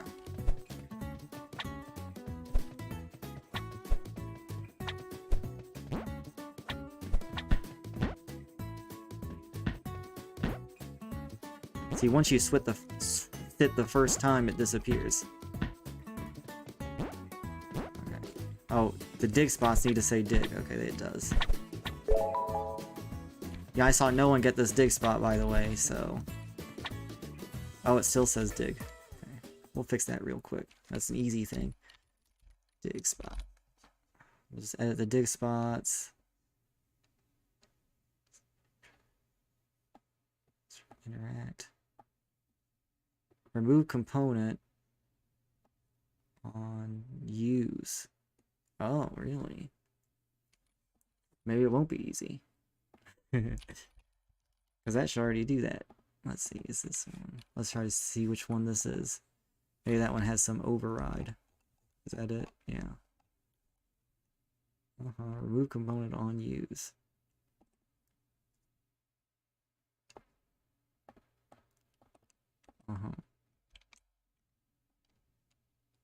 Or maybe using doesn't actually dig? No, use does cause it to dig.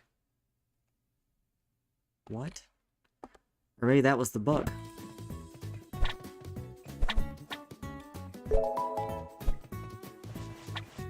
No, it wasn't.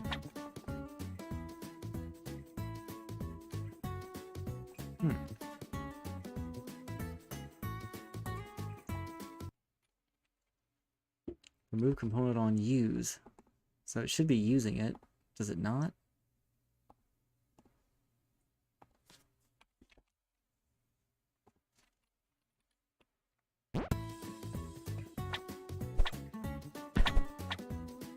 It doesn't.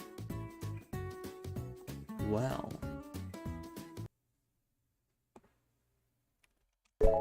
That's weird, so...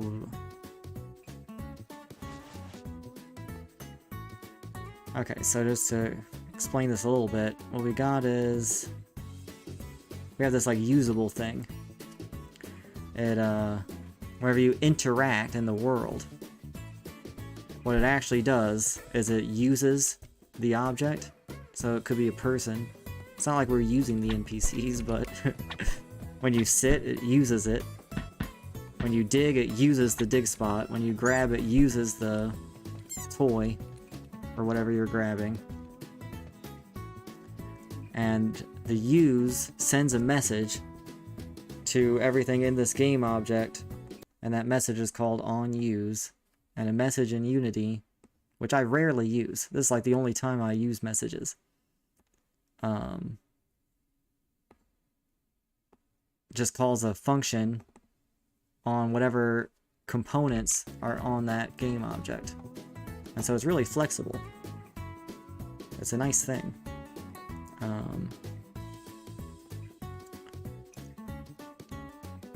Like obviously this is being called... Wait, does dig have a exception or something? No?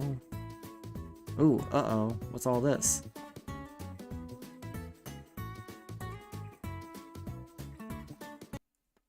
Uh-oh.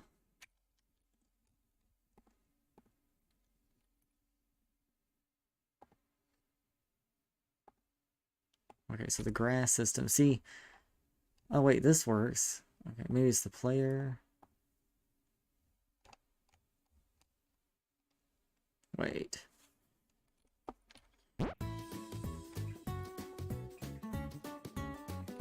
It's just the grass reactor, right? I just deleted some stuff today I didn't need, I thought. But apparently I was wrong. Okay, sure. I knew I shouldn't have deleted stuff, just crazy. Okay. We'll just go back and revert.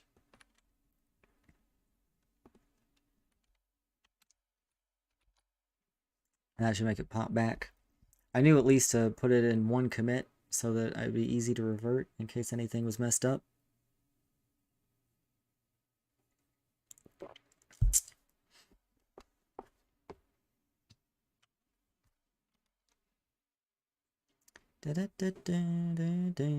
See, even when the game's paused, it has it's stuck in my head. Ah, I see. These were the classes here. So GrassFlow is the grass system that we use. I got it from the Unity Asset Store, and it is wonderful. Saved us a lot of time.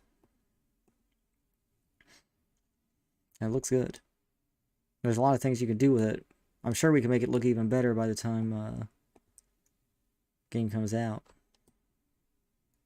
You saw the flowers earlier. We showed it on the stream. We're still testing those out.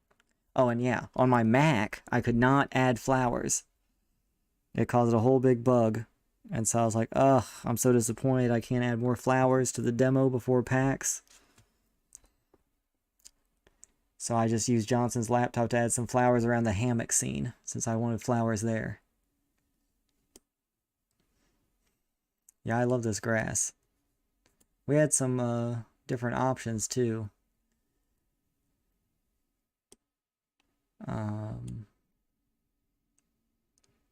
Should we just take this class, or do I also want these? These might be useful.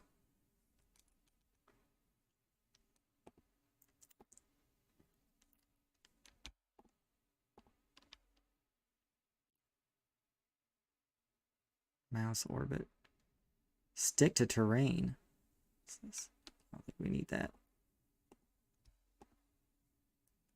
We'll just take these, we'll flop it over. I have some like grass folder. We'll put it there. Stubby grass. Okay.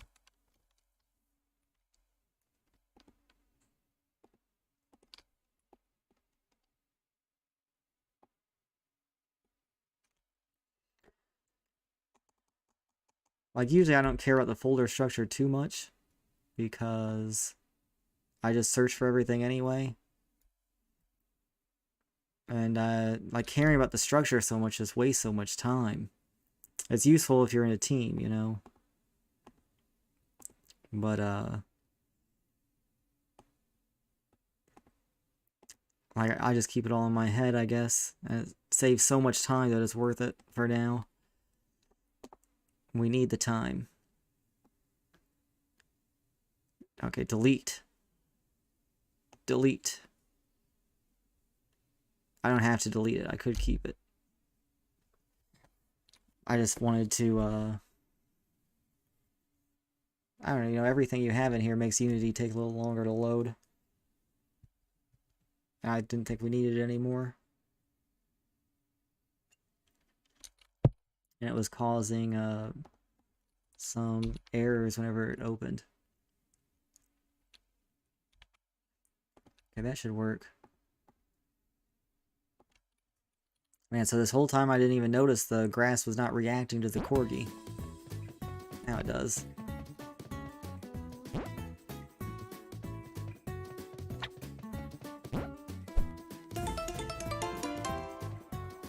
I can't believe I didn't notice that, yeah. And that's why we bought GrassFlow. It was only like $30 or something, I don't know. Oh, look at him.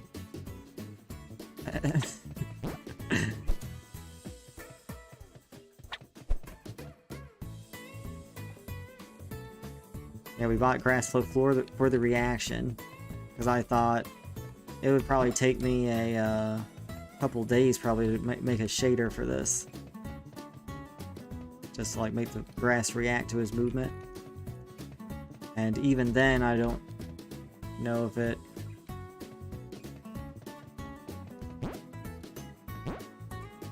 And we were limited anyway with other stuff from the grass, so it made sense. And they had a free trial. And that's what sucks you in. And it looked amazing when we first imported it. I know I just got rid of all the demo stuff, but I kinda... Here, let's say that we move that, deleted that, yeah. So we will do this in separate commits. Deleted grass flow examples. I should have an affiliate link to it. It's good. Move grass flow reactor scripts. Because I edited these scripts too. I don't know what I edited though, but okay. We got that. What else?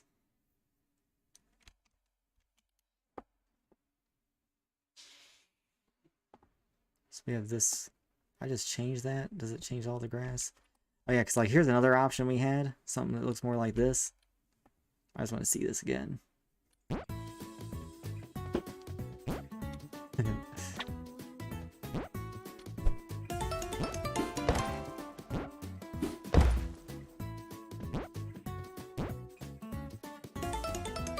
This looks bad at a distance. I think it's because we left this too wide or something.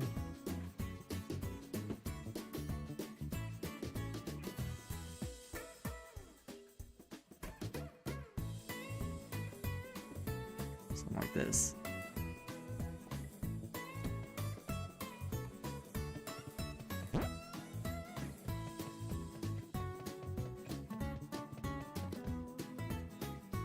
It's like this is the grass we started with when we got grass flow, and it's a lot darker.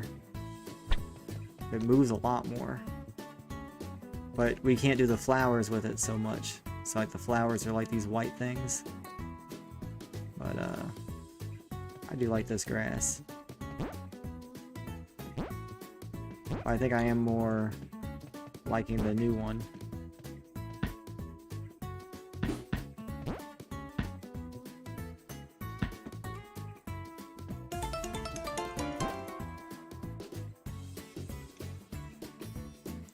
You can jump up right at the end of a climb. You know, I'll add the crates to the experimental area. That's one of the things I didn't show off today.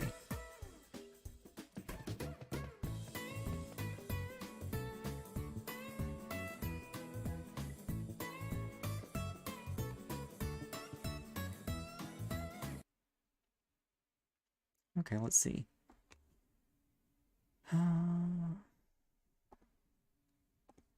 Let's change this back to the other one.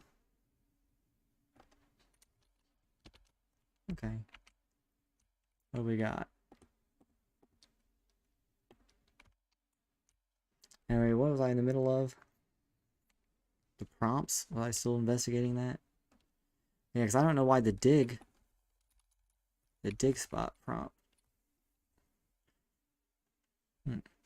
Like, I wonder if we just turn it off manually. I don't think we can.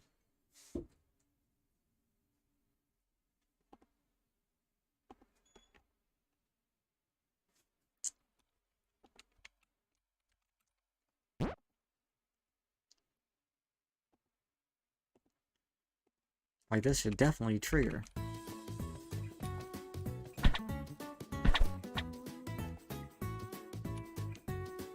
Like that one does.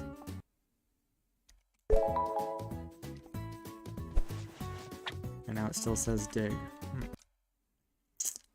Still says dig. Dig, dig, dig. Let's see if there's anything different about the chest.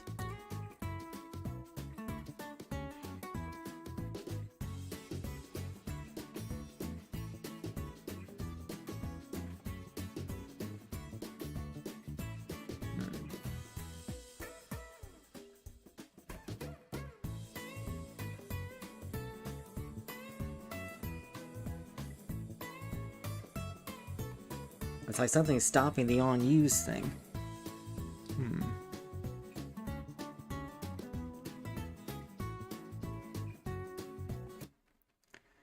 I feel like this did not save my music adjust.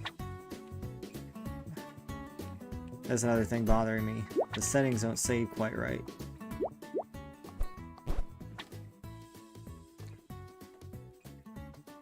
I guess, you know, we don't support saving in the demo, so I guess that's okay.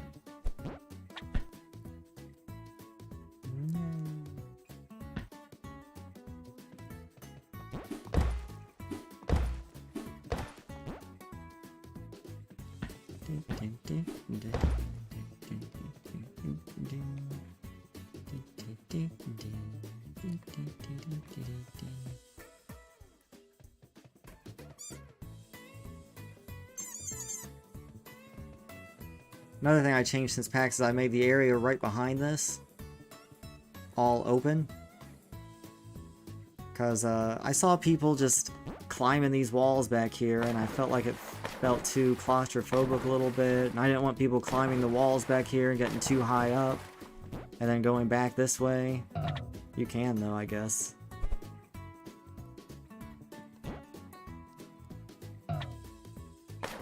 But I think only I did because I did the right kind of jump. You have to time it right. So a new player won't be able to. Maybe it's a butt jump. Well, that really gets you up. But anyway, so I changed that to have this little area, and then I made it so that there's this little staircase here that just like pulls you in. Wait, there's no grass there. Okay. And then it makes you see this chest, and you want to get that chest, and then you're back at the intro area. So I kind of hope that people get there, and even if they end up climbing this way, I'm fine with them going this way too. This is okay. Maybe it's not though.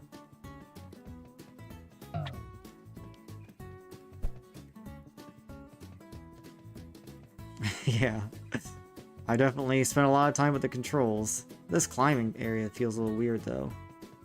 He's like going all over the place. He's looking at the camera too. I made it so that whenever he hits the ground facing the camera, he looks at it for a second. But there he won't. I like that. But kind of, sometimes it makes him like look upside down when he's climbing.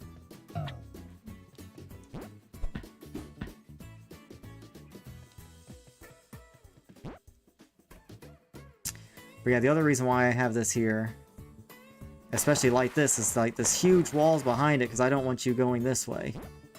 If you go this way, you skip the whole intro area completely. And that's okay, but like before I was thinking we should block it off entirely. And I'm like, nah, I not block it off. Like you could still get around it.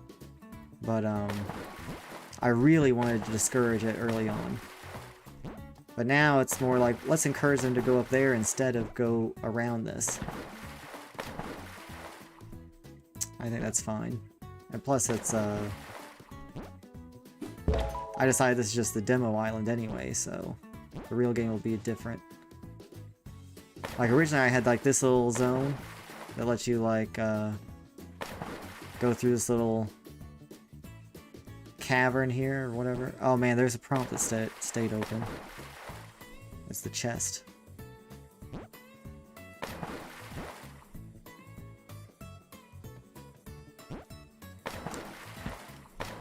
And so if you found your way into this little cavern, like there was... Oh, actually, originally there was like, this cliff wasn't here at all. And so from the intro area, you could just go... You could swim through here, you'd get that chest over there. Okay, and be like, yay, yeah, you're clever, you know, you found this chest. And then you'd come back here, maybe you'd turn the camera and you'd go back up on this beach, and it would take you back to the intro area. Which this cliff was shorter back then. It would funnel you back. But just in case you did, like, turn this way, I still wanted you to be able to go through this weird place, you know? Yeah, I like the weird places. And then, but now there's this staircase here that would take you back, and would take you back, point you right back to the intro area. You know? But even if you still want to explore weird places, you go here, you see this Corgi butt power, and you try to, like, find a way up there and get it. And I feel like if you're able to make it this far without my guidance, you're probably okay. Man, that butt jump was good, wasn't it? I feel like it... I don't know. It's not consistent, the height. It's definitely not consistent. I'm not sure what determines the height either.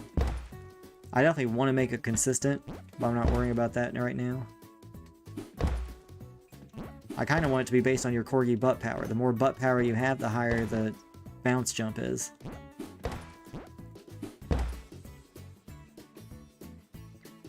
I mean, that's kind of the idea. It's a butt bounce, you know?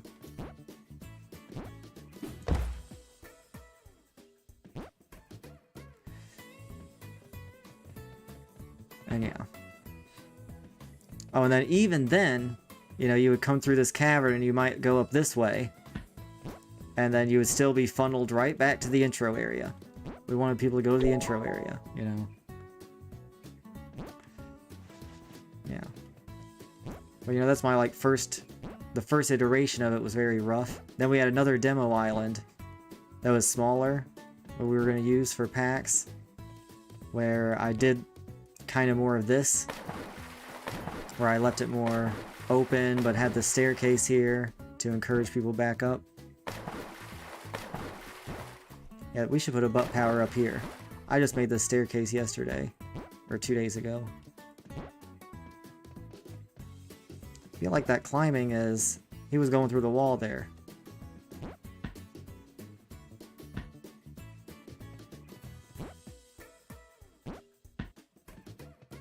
It's okay.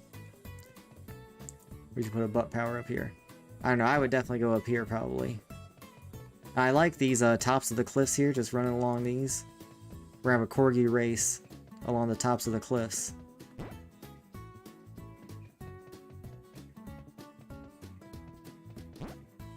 Ah, hammock.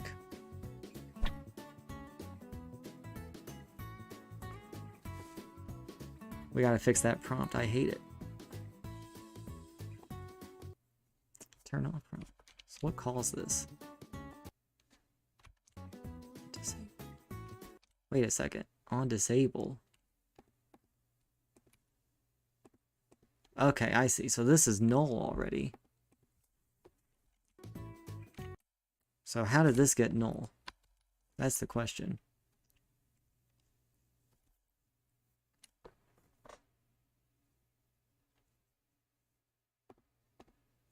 Because the prompt still exists, but somehow this is null. You can't close it. Do we see what disabled this? Did they let us see that? Probably not.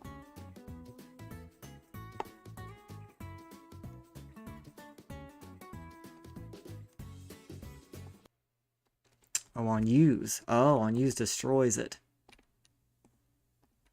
Okay, yeah. Sure, that makes sense.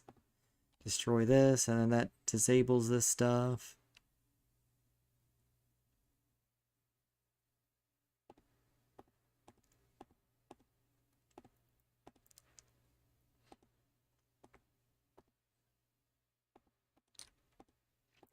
Or is it happening twice?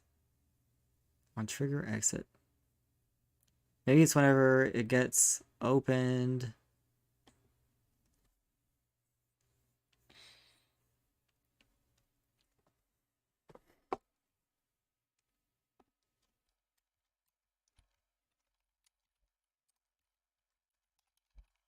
So that'll stop the exception.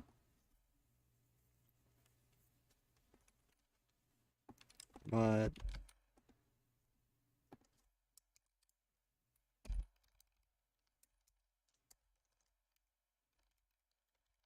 that doesn't explain, and that's not going to stop the prompt still being open.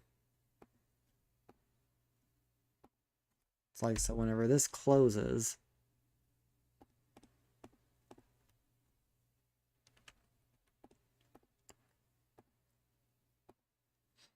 we destroy it. We have another delay thing here. Wherever you want, like, animations, you know, to happen. You know, you have to delay stuff. And now things can happen in weird orders. And that's what causes this. So it's probably this sequence doesn't get completed sometimes. What is this? This is in the pop-up.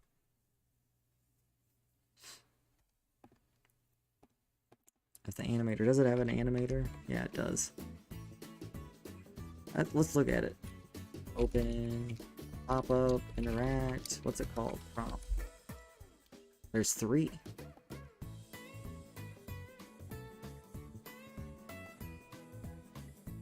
Oh wow, there's 3.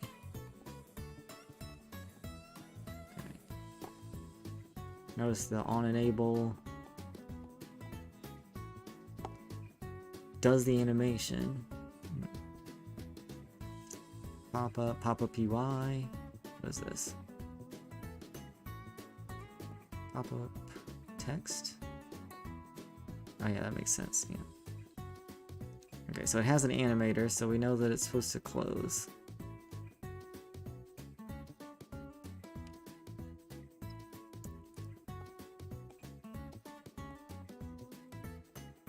It's not causing any...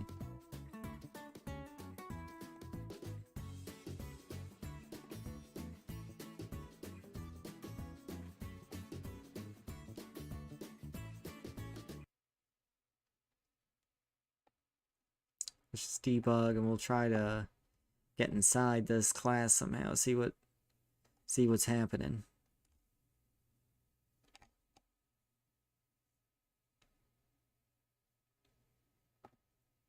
Try to get there. We really should like clean up this code, right? Because it used a lot of stuff from RockMiner that we don't need anymore. So if we like delete some of that stuff, it'll make this a lot simpler. But we don't have time for that right now.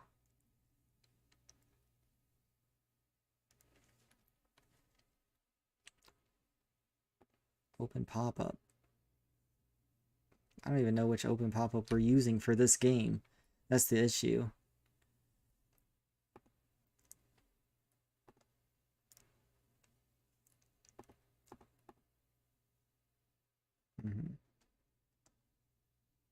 Probably this.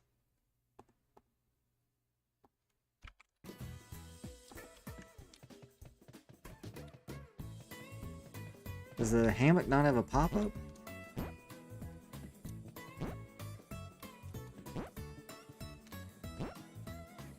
My little tree just is in the way. I feel like he climbs slower. Okay, good. So now we're in this game object. Let's mute the music. What do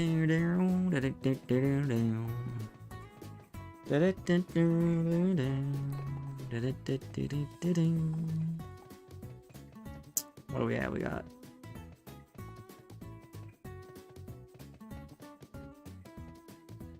show panel, no panel, on open, pop-up. Current pop-ups. This is what I want to see. There are no pop-ups. See, so somehow it was removed from the screen without being actually deleted. Okay. That's where, like, this is, like, really bad code. There's so many, like, ifs. There's so many methods. You know. It's, just a complete mess. And even in... Even by the end of RockMiner, I was thinking, man, this needs a redesign.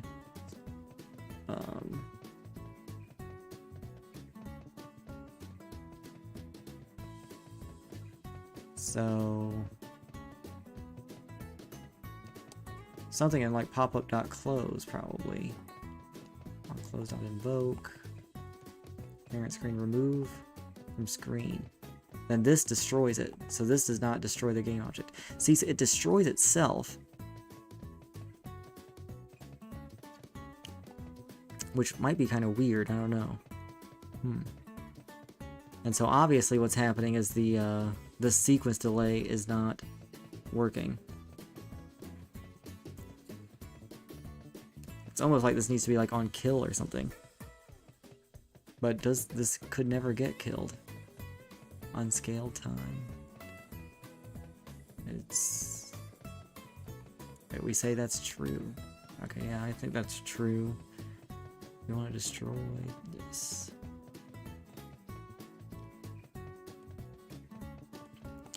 We close it.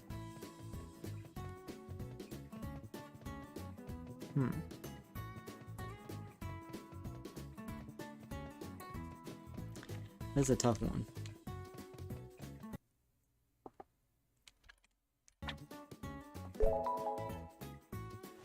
As you see, it happened 3 times. Some specific chest, maybe? I wonder if it's a specific chest. I don't think so. I feel like I've seen it happen too many times for it to be just one specific chest. I feel like it's also said sit, so it's like a problem with...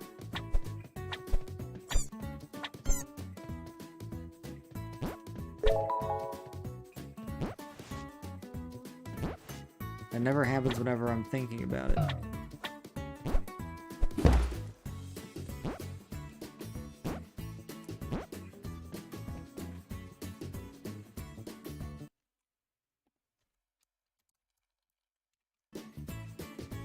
So,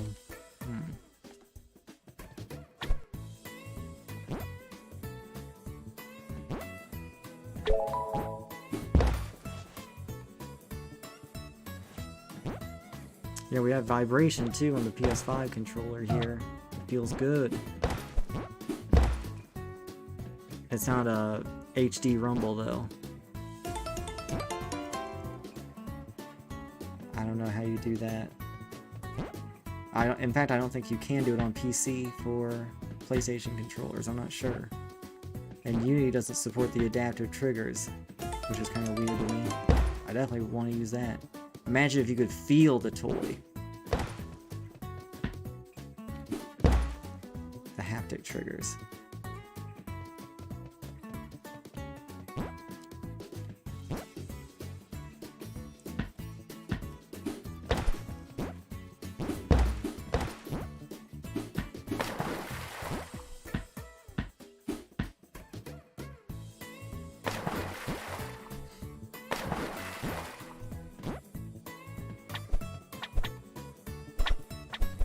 The dig. I wonder why the dig spot is doing that too. That's weird.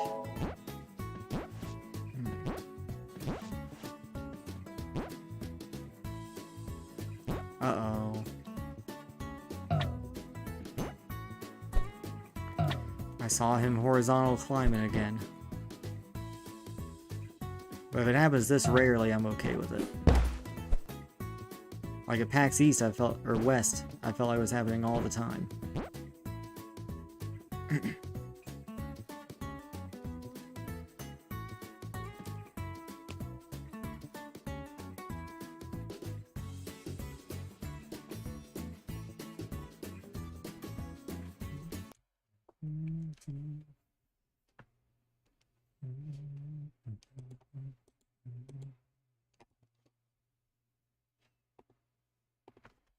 So this, we remove the pop-up from screen. So it's almost like it gets... is this used by anything? In...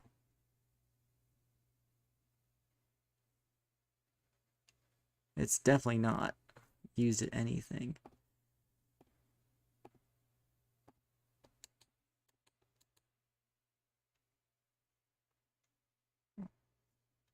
In this game.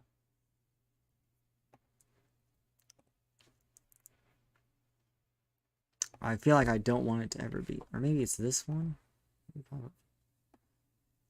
Remove this pop-up.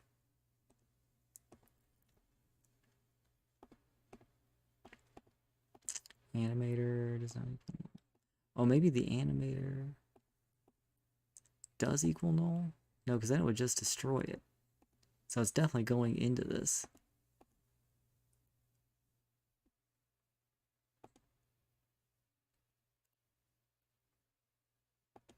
I mean, it definitely gets removed from the base screen.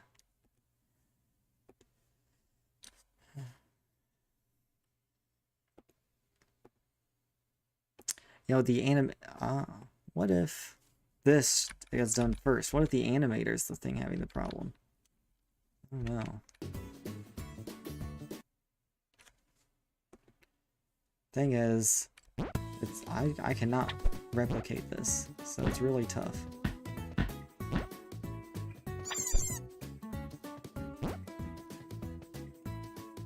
Oh.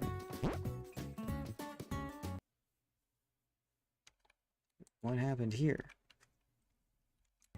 Oh, maybe I edited that. Oh, since I edited it. What?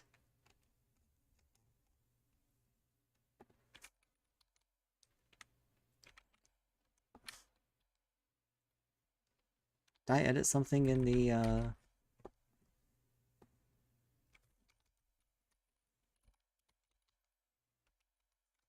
state machine? All I did was log that. No way did that cause that.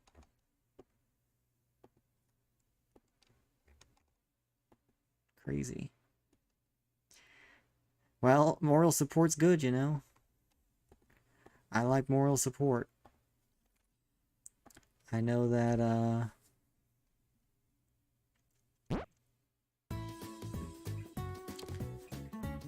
know I don't want to get too bogged down in code.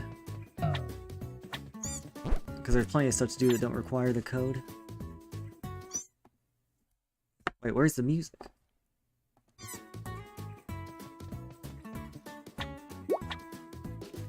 See, these settings are making me upset. There should be music. Did I mute it? Oh, okay. Muted the computer.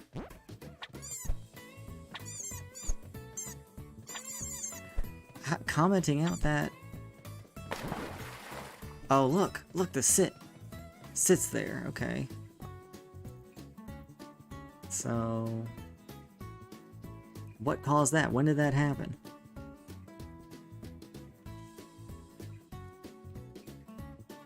Huh.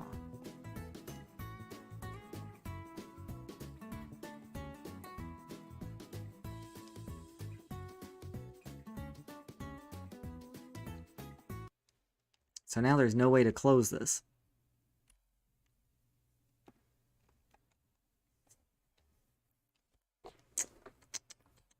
See, it's like I need, you know, like a hacky solution.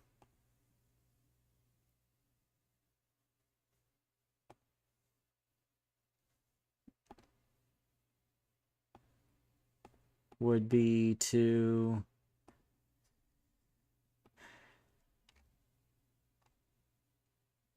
have this just every now and then verify destroyed, yeah. I guess let's do that.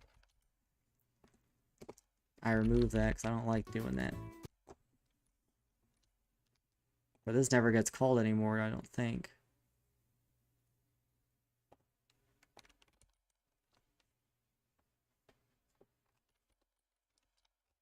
We'll call it the end of this.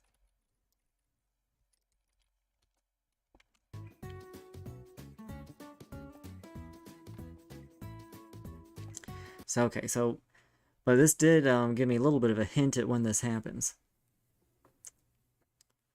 Maybe it's whenever, like, there's two prompts, like, fighting at the same time.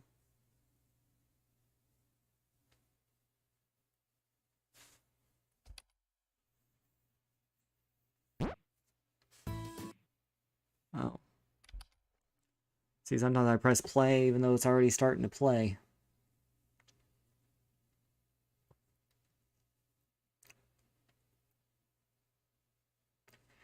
Da, da, da, da, da, da.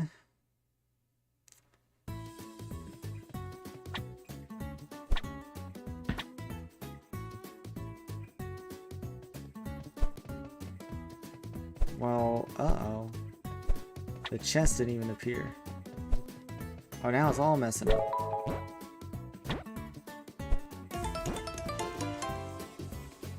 Okay. So we cannot do the verified destroyed anymore. It's okay. It's okay. Well, you know, I'll think about this later. It'll be okay. I have no idea why the dig thing's not working either. That bugs me.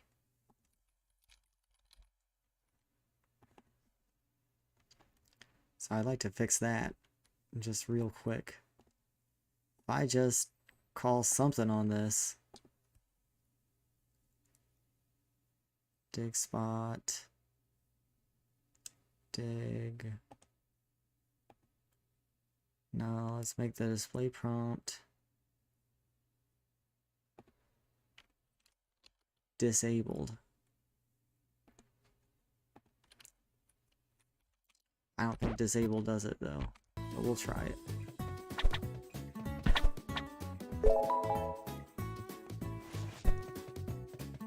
Look how many complex prompts happen there. You know, you're digging, then you spawn a chest.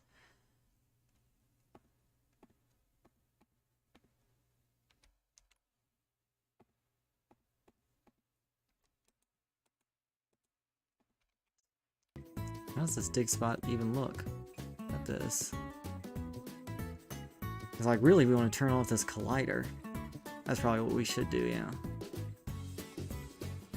Collider enabled false. Because we no longer need it. You only dig once. You only dig once.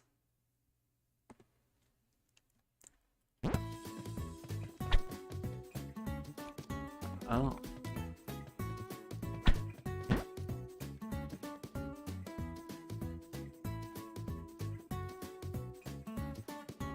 Let's go find another dig spot, because that's really messing me up. Why does that chest not appear?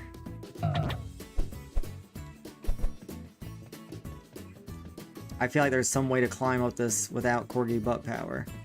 I'm looking forward to someone finding that exploit.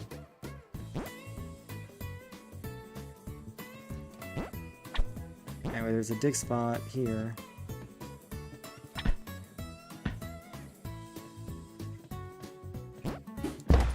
Man, disabling the collider really messes these up.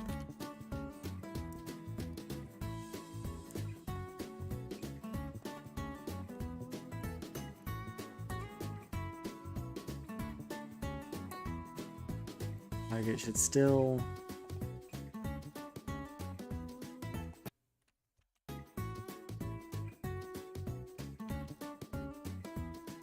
Yeah, I hope, I can't wait to see people stream it. Especially like a speedrunner. Oof, that's gonna be amazing.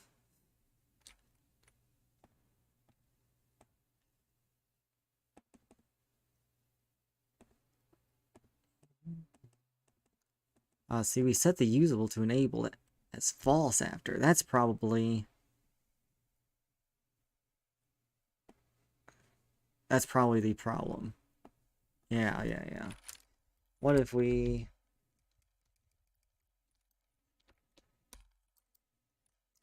Instead of doing that, we should do the collider, right? Or no, maybe the digging uses the collider.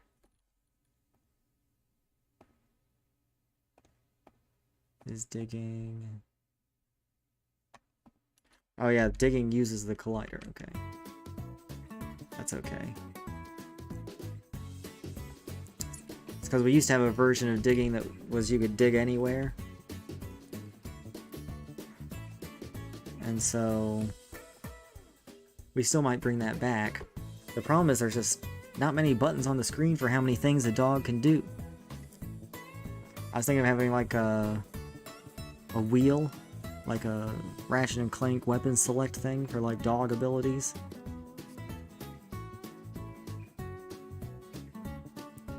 But I feel like that gets a little complicated for this game. Maybe the next one. We'll see how it works out.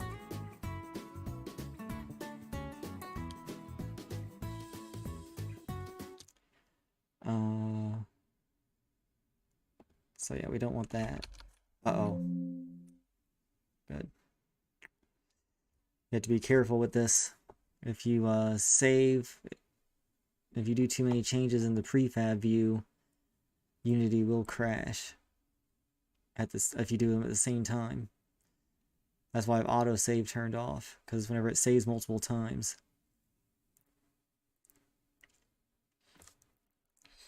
I think it'd be nice for emotions, I think, for you to be able to have him emote in different ways whenever you want. Uh-oh, what's this?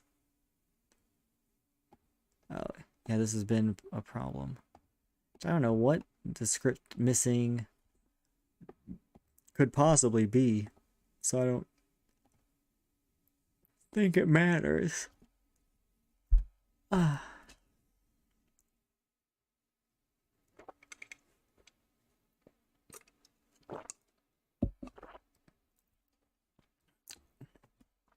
Anyway, so I think I've realized what the problem with this dig spot thing is. We'll make the usable false. We'll go ahead and take this and do a new method. We'll call it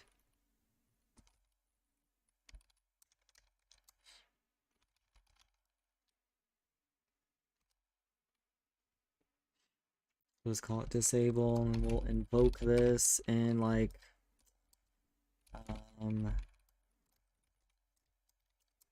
I don't know, a half a second. See, we're always like delaying things. Whenever you delay things, you can cause more problems.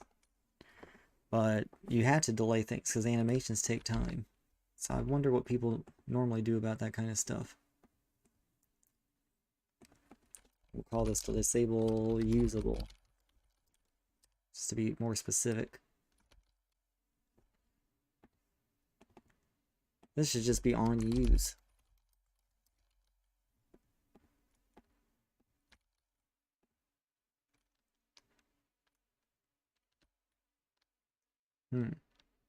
I feel like there's something more generic I could be doing for this.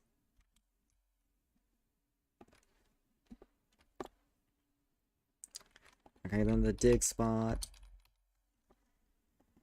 Since it's just on use, we like dig spots are one of the first things I made. I know on YouTube we have our first like 30 days. I made a YouTube video for every day, like a YouTube short, like a devlog type of thing, and that was fun. I think dig spots were really early, like day 7 or something. So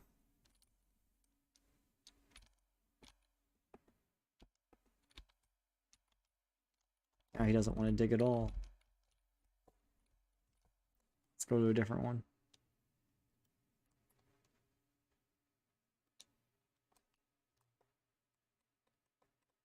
Yeah, he uses it immediately. Or maybe on use is not working. Yeah, there's a playlist on the channel for the devlog series. I don't know what I call it now. Devlog December or something.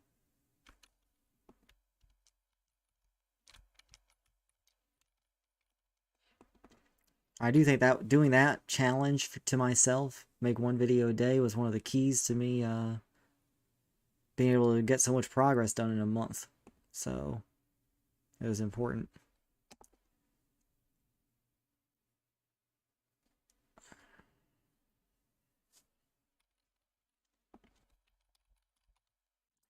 These dig spots do not work anything. And yeah, so my point is because they're so old, they don't really follow the conventions that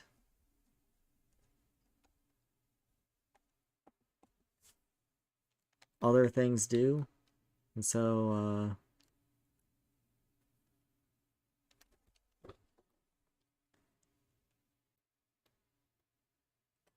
like I can't use this. But it did get rid of the prompt. The prompt doesn't appear anymore. That's good.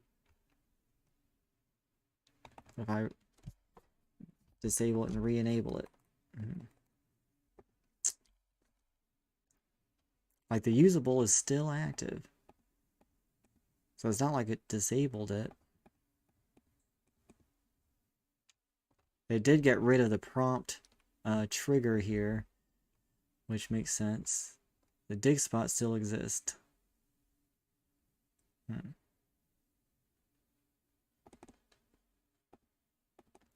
This on use just doesn't want to get called. What if we just don't disable the usable? Oh, you know what? I added this method. And I don't know if I, like, recompiled the code.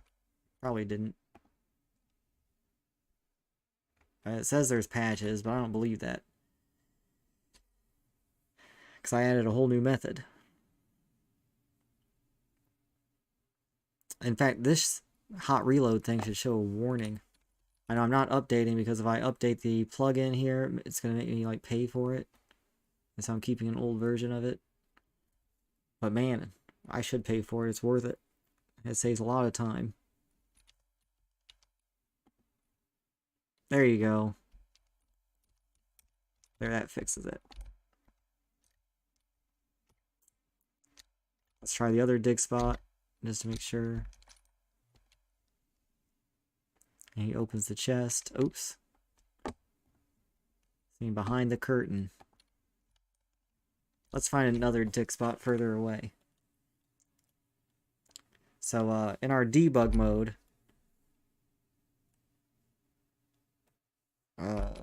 which doesn't include the frame rate anymore. Oh. Missing the prefab. Okay. Wonder where that was. See, I shouldn't be deleting things. Close to launch. I'll revert those commits.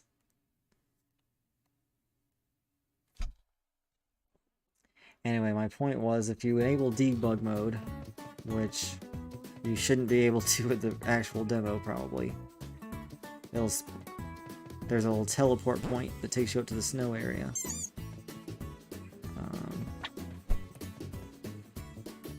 And up here there's a dig spot that I wanted to test out.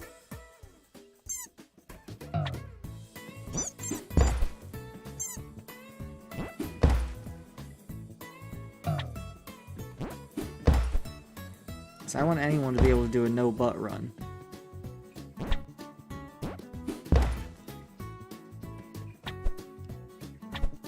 There, that dig spot works.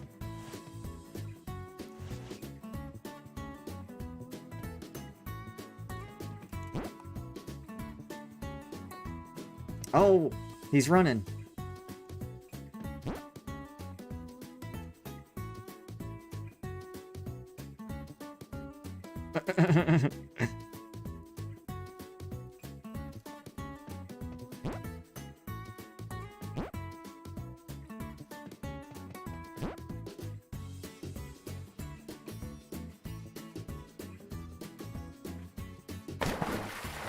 Oh, the swimming does not reset it. Okay. So this will be nice to see, the replay, the stream replay will try to figure out what causes it. Wait, is he swimming? I think he is swimming. Yeah, he's swimming. That's actually what he's doing.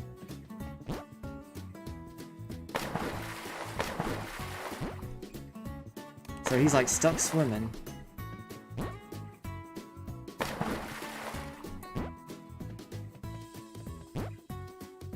But that's running, yeah. Yeah, running and then flying. It's something to do with that grounder change, for sure.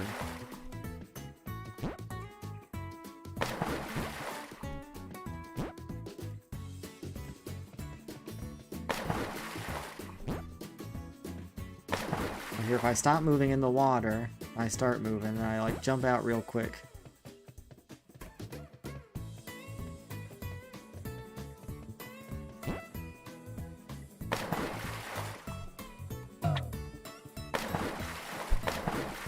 Yeah, one of the first playtesters we had was my 3-year-old cousin, and he just got a kick out of the Corgi swimming. All he did, like, he couldn't figure out how to jump much, at least not at first, but he spent like 30 minutes just swimming, looking at the butt, laughing. It was wonderful. But then he eventually learned how to jump and climb too. He was doing good. Ah, there we go, that reset it. so the ground pound's a way to reset it. We'll note that. I'll definitely watch the video back and try to figure out exactly what caused it.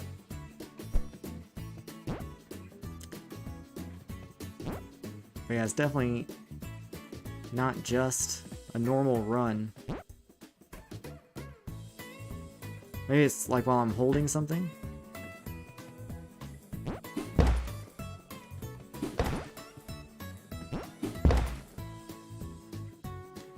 Anyway.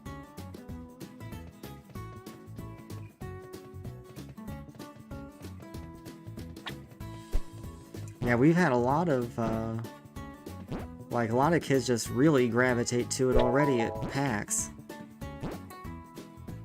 And, like, they pick up the controls so easily. I mean, maybe not at first, and at PAX you only get 6 minutes, you know? So, it's really short time. But usually within, like... I'm not surprised at how many kids can just, like, do things that I never would think. I know most kids these days are used to touchscreens more than controllers or keyboards or anything.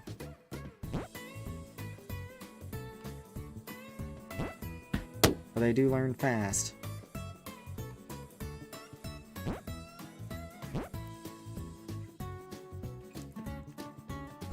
Dig. Okay.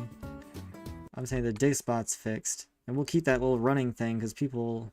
I'm not bothered by that bug.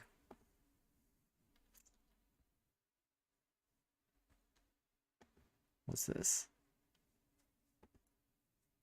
We will discard that. I don't like that. And that did not fix that, so I'm not going to keep that either. Okay. Dig spot. What's this one? Like, this just gets rid of the exception. I don't want to get rid of the exception. We want to keep the exception. Like, if there's an error, I should know about it in the log. So, anyway, we'll say fix dig spot prompt not disappearing. Okay.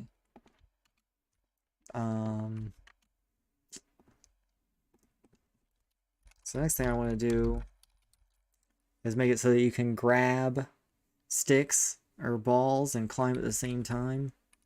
You should be able to climb up a wall with a stick. He's a dog. He uses his mouth to grab. Like in a short hike, for example.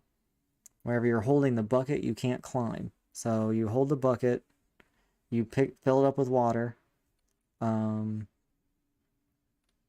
then you like water plants.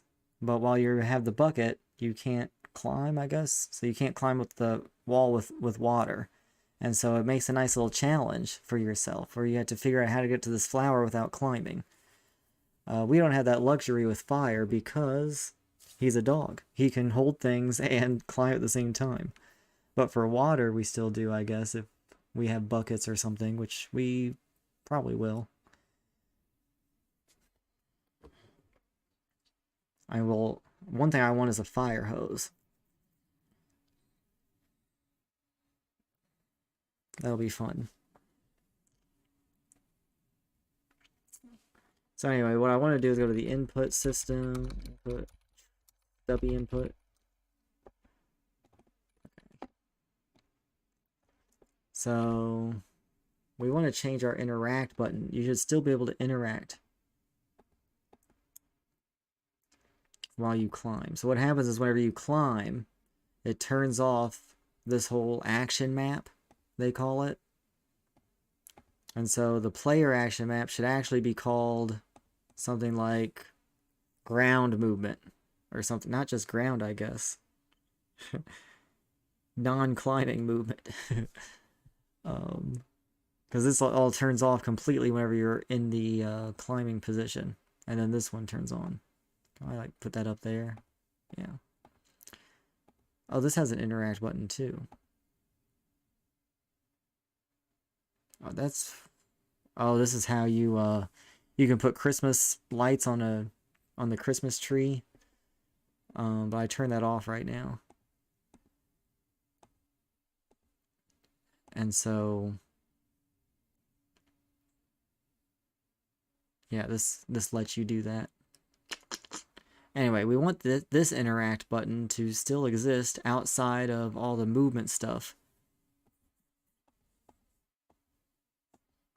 Oh man, I wonder if this still works. I made it so that NPCs can ride the Corgi. I haven't tried that in a while.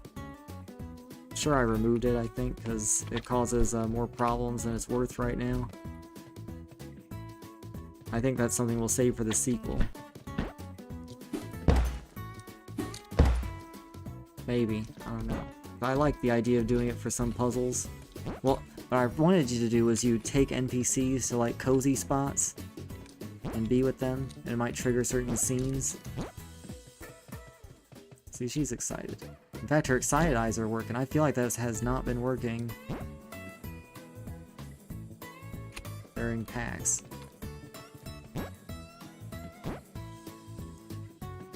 Like, here's another one of those things, like where he reacts to the environment. If he sees soup, his eyes turn to hearts, because he loves soup.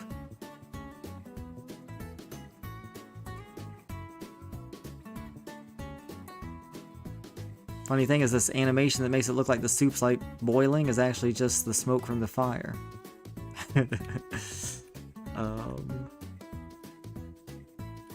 But yeah, I like that he looks at the soup. That's our little Easter egg right now for a little bit of the story that's going to come up later in the full game.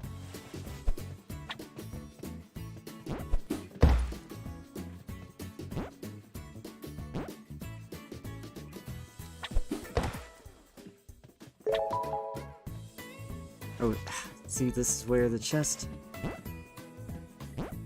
It's like, I guess what's happening is the collider for the chest is like getting turned off at the same time as you open the chest, and so that's causing something to interact.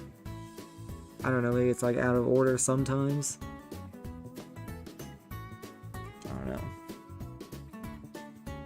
And let's turn this off. So we want this interact to be outside of it. So let's make a new player.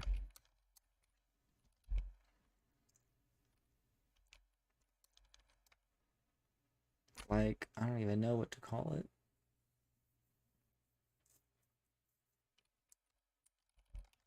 Like, this is something you can't rename, basically. So that's why I hate it. You always want things to be renameable in coding, because you want to be able to change names over time to like better names. And you also don't want to have to think about it too much, right? Perfectionism, right? You don't want to have to think of the perfect name first. So you want names that are changeable, but the way this stupid system works is that it's really hard to change this later. That's why, if I could, I would change this to like, player, like movement or something. This could be,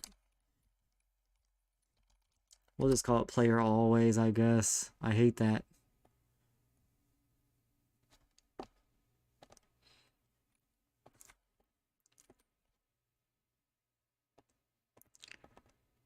Yeah, in Rescue Pets, I had a lot of problems with namings.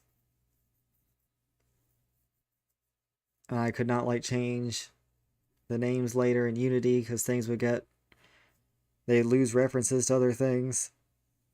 And so in Rock Miner, I designed things a little bit differently to try to make sure that we could still rename things later, but it doesn't always work.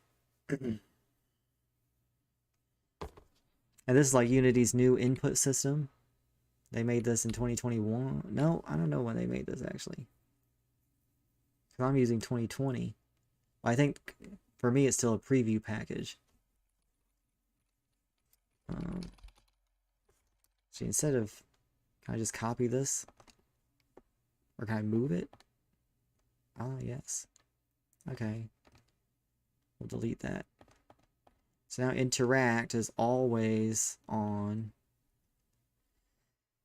And then the rest of this stuff, like in fact, I don't know how look still works. Because you can definitely move the camera while you're climbing. Then this does not have a look.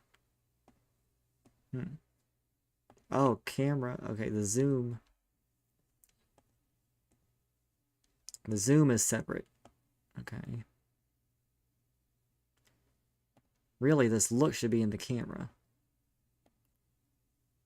I really don't know how the camera moves whenever this is turned off. That's weird. We're going to save this, though. And that should cause some errors. Because I just deleted something that, I said you can't rename. Yeah, see here. Renamed variable declar. Okay. Yes, so I deleted something you can't rename. I'm going to have to make code changes now. Oh, now there's actual errors, yeah. Okay. So we'll just change this from... Luckily in Writer, which is my code editor, they make it pretty easy to find things. That like changed my life. I pay for it though, like $80 a year. But it would have totally changed how I designed rescue pets if I used this. Here, always.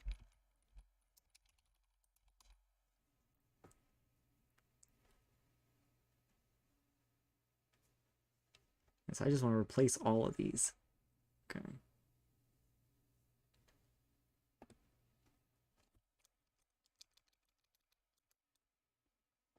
Okay. That's not all, since I also have to enable this. And so we have something called like stubby player.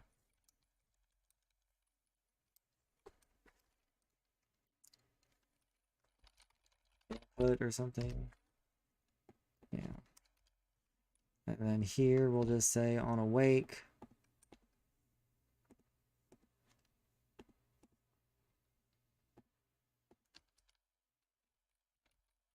Input actions. Use the capital one dot player always dot enable. See, now the reason why always is a bad name is because it's not always, that's for sure. Because when you pause, you need to disable it. Okay. In fact, can I find anywhere that player dot disable? Okay, so this is the one we're trying to avoid right now. Because we want, when the normal state exits, you should still disable the player. But here, on this disable, we still want player always to be disabled. So that means there's must be an on enable that enables that. So instead of putting that in awake, like we just did, we'll put it in here. So it should work. Okay. Let's let that compile.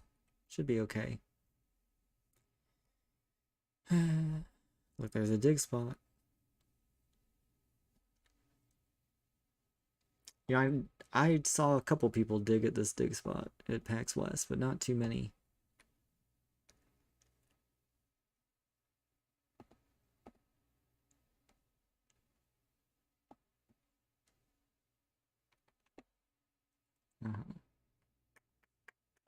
What was I doing?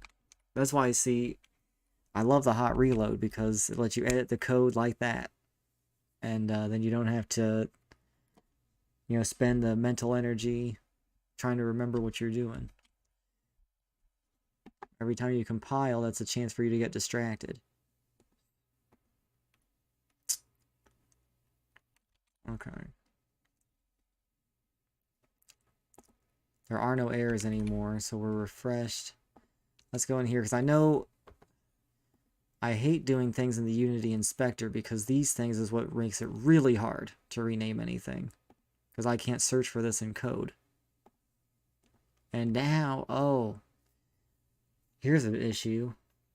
I don't even know if anything used to be here. Because, you know, I deleted the old one to replace it with this new one. And so I have no idea. Like, that just is completely gone now. And that's what would happen if you renamed it, too. It would act as a deletion. So,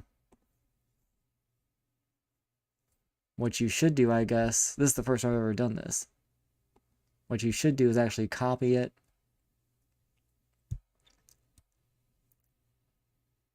And then try to find all the references for it, which is hard because even like this is a weird one. Like, where, I don't know everywhere I put this. Like, now I decided to only do it in code. Whenever I first started, I was like saying, yeah, I'm doing it in the inspector, it must be fun.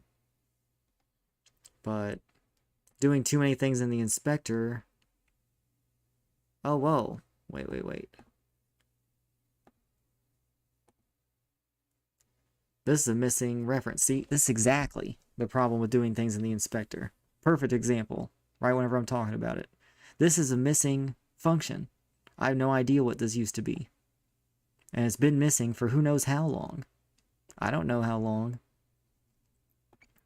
And whenever you do things in the Unity Inspector too much, you end up having this kind of stuff happen. And it makes really tough bugs. So we're just going to delete those. The sprint's been working. So I don't think that's a big issue.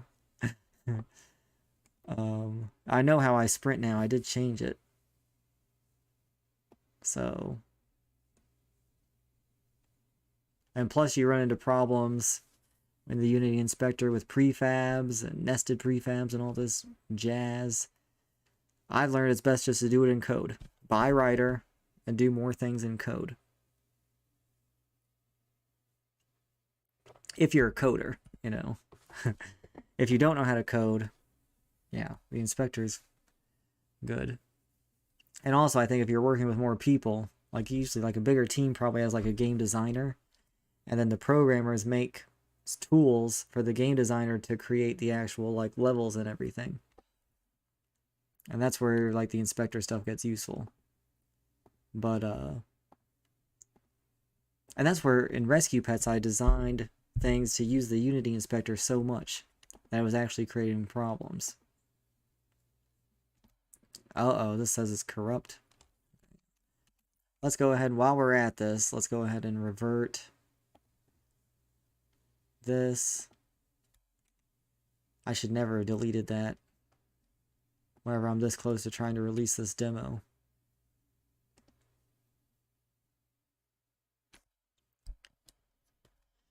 Ay. Okay. Oh no. Now I can't revert this.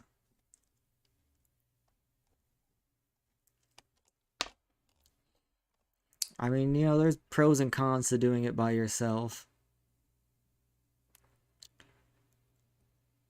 I definitely miss working with other people, or like working with other coders.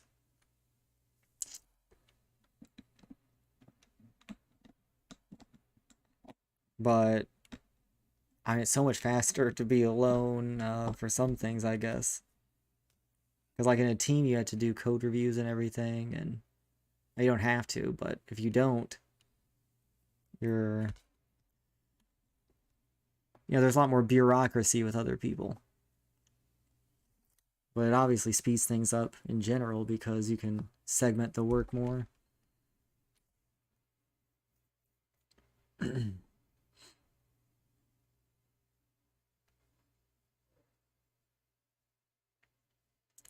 Yeah, exactly. And I complain about the things I do myself, you know, so it'd be even worse if there was others. Okay, I can't revert this because I edited something stupid. Let's see what it was. Character, state machine character controller. Ugh. We can...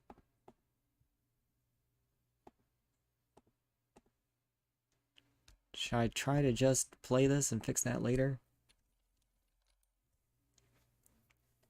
I guess.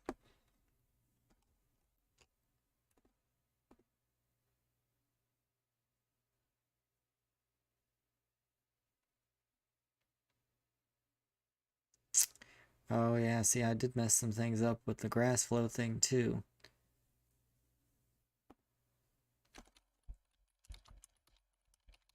Yeah, there's two now somehow.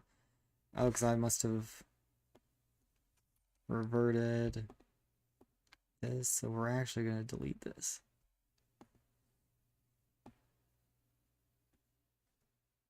And hopefully that's okay.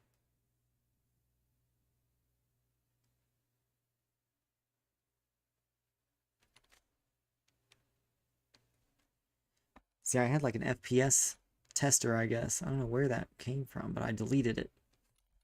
FPS is like a display.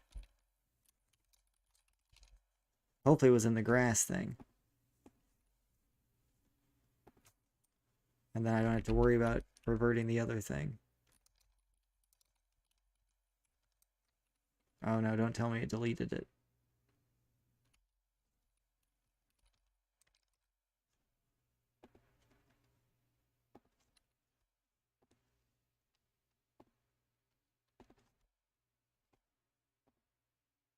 Oh no, yeah, it is in here. Okay.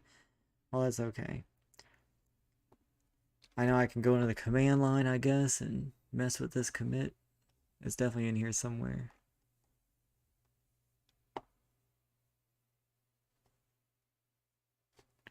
We'll commit this. Let's see if we fix sprinting. And hopefully this won't mess up. Okay, sprinting still works, that's good. Let's see if I can pick up the stick. Okay, good.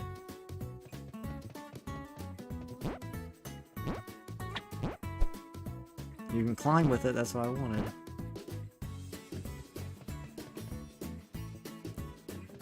So that works. You can even pee with it if you use a different interact button.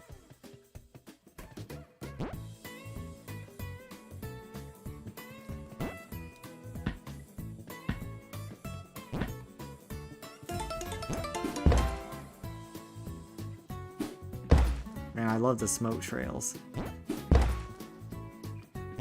Like, it made me think, man, he needs to be able to carry other things, right? Like magical scepters. Things that have cool trails.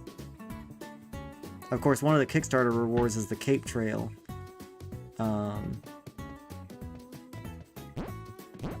The Kickstarter exclusive Cape Trail, which is going to have either flowers or stars in it. It's going to look really nice, I think. And we're going to work on that during the Kickstarter and try to show it off here soon. We definitely have some ideas. Like, I made this blue Cape Trail. I really liked it. I worked on it. I went back and forth a bunch of times trying to make something better than what we had before. Because some people said it looked too much like a short hike. And I was like, man, though, I really like the old version. But this blue one makes it look really good.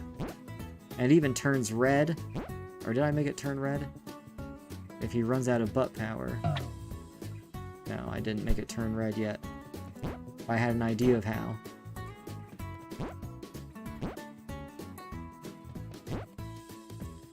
Anyway, let's see if we can still grab the frisbee. Yeah. What else can you... Oh, this, yeah.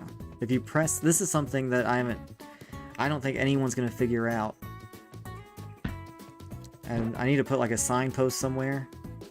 But if you like... tap the interact button, like right around the time you hit it, or maybe it has to be the sprint button. You will do like a special boost on the ball. That's the thing, we have a lot of mechanics that are not very well explained in the game, especially since we've taken out some of the stories and NPCs and stuff.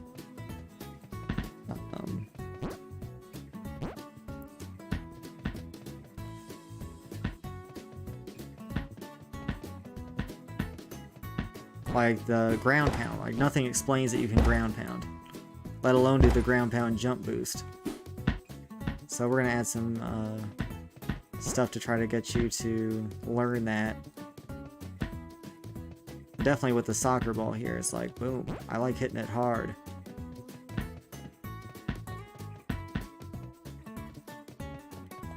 I don't know if it's the interact button, it should be the interact button. As you're like running, you hit the interact button. I think it is the sprint. Or actually, it probably isn't. Probably is the interact button, but there's something else I need to change, you know? Let's see. What do I call that? Bounce up?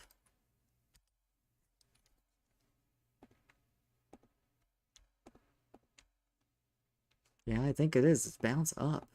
What? Why did I call it that? I think it's because it was originally a beach ball. And it was like, oh, you're bouncing it up.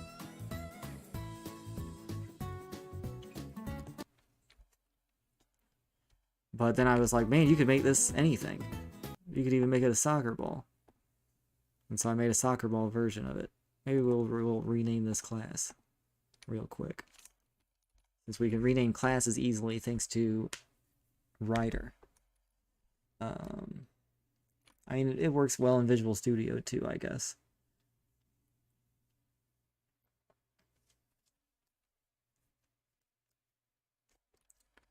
Like ball hitter.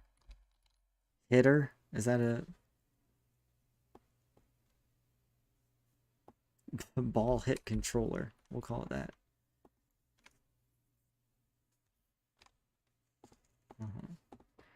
And somewhere here it should say last interact time. Okay. Last interact time. How do we set that? Okay, yeah, it is. It is the interact button. Okay, sure. I'll believe it, but it didn't seem like it was working to me.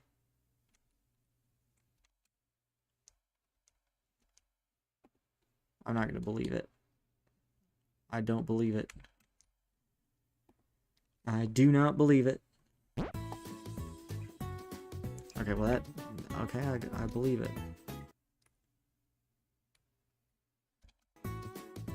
Okay, I believe it. Sure. Oh. Like he's still walking. Now I can't press the interact button. So one of the things that I've been wondering about the controls is for PAX, I really wanted to focus on people being able to play it, you know, as soon as they can. You know, because you only get 6 minutes, so I don't want you like struggling figuring out controls, and some people don't know how to talk to people, some people don't know how to open chests or whatever. So I made like 6 buttons the interact button. Let me see.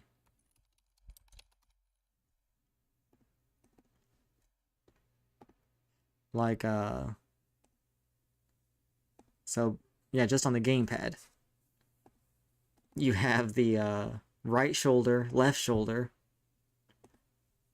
So, like, R1, L1. And this should say gamepad, yeah. And then you also have the, X button, circle button, and square button. Because some people are used to Nintendo, where it's the, you know, A is confirm. Some people are used to PlayStation, where X is confirm. Or like in American games, they usually use X. In Japanese games, they use circle. And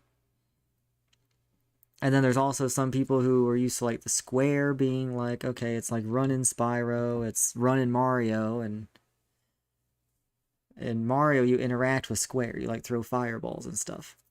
And so I just made all 3 of them the interact button.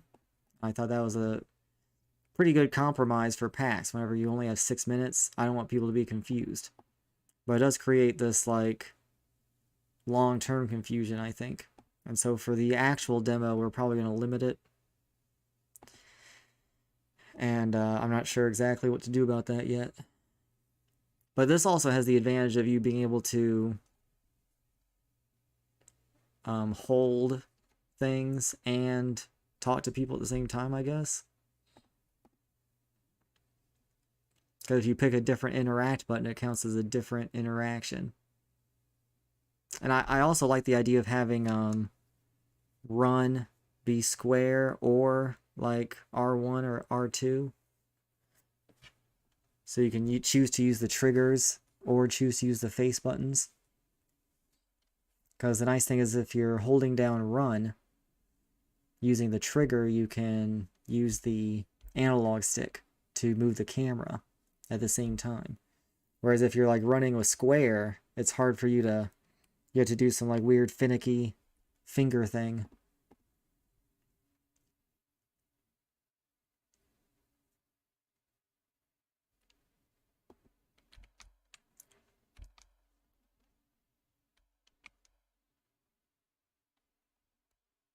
So,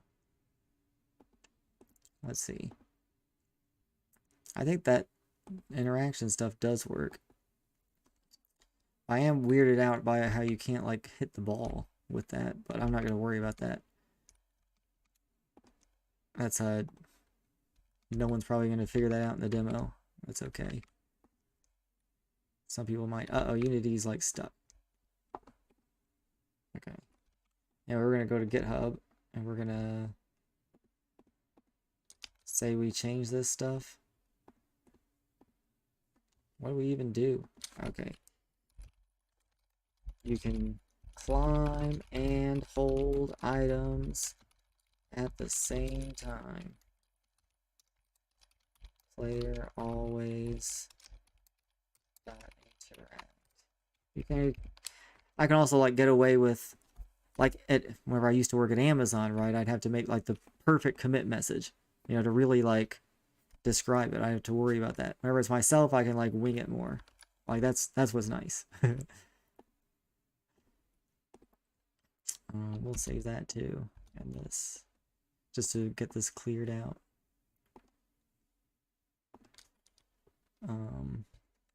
Which I don't know, I guess I've got, what,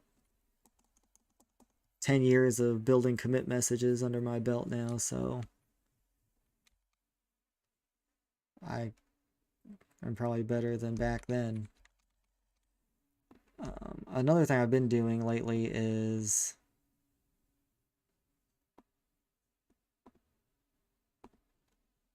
writing down my architecture decisions here every day,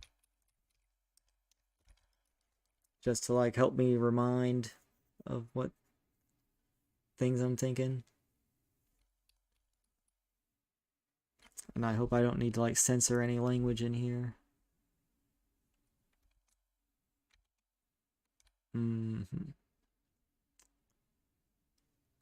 But there was something I wanted to write down. I guess I'll do it later. Okay, now there's the issue of the frame rate panel. So let me try to revert that.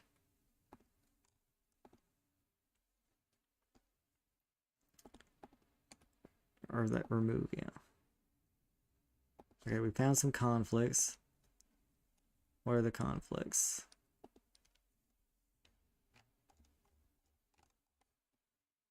Delete this. See, I should have moved the files first. I definitely struggle to keep up with these daily journal things. Let me tell you that. Don't. So, I'm not perfect. I've been doing this since July, which is pretty good.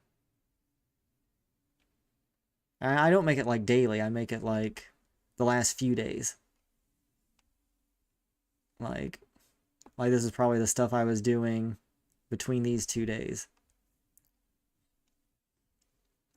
So I just find that sometimes I, you know, forget you know, some of my decisions or why I'm doing stuff. And so I thought this would be a good way to keep track of that stuff. And I'm surprised I've actually done it this long, honestly. Especially coming back from PAX. That usually it's whenever I go on vacation or something, you know, or whenever I leave my like normal routine that I get out of any habits. And in fact, that's why I work every day. Because if I would like take a weekend off, I would, you know, I would have a tough time getting back to it. Like I'd rather just work every day, even if it's just for like an hour or something. I'm kind of addicted to working now anyway. I like it. I mean, coding is nice. I like coding. I'm working on this game's been really fun. It's kind of all-consuming with life or whatever, but oh good, the frame rate thing's back. But we got errors.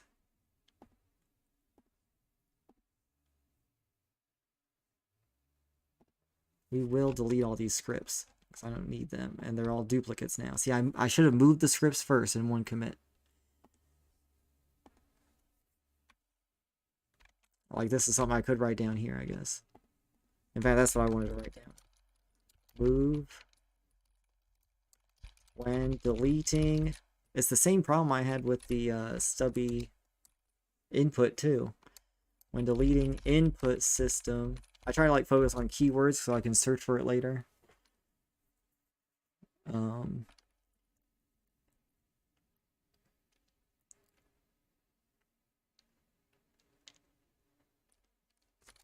Or renaming. Input system. I don't know what you even call them. Actions. Copy them first.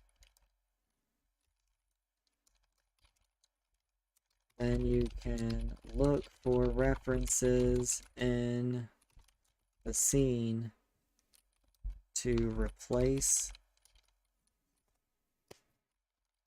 old usages or something.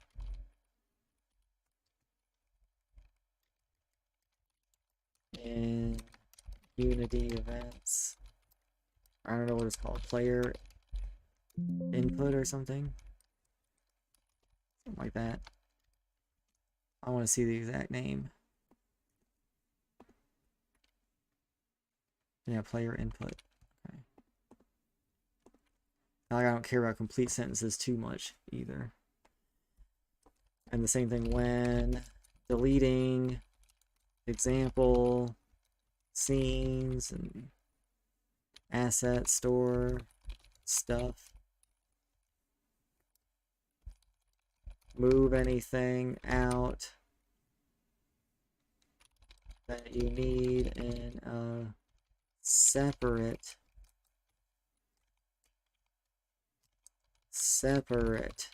commit first. There you go, that should be good. Okay, I do need to delete all these scripts.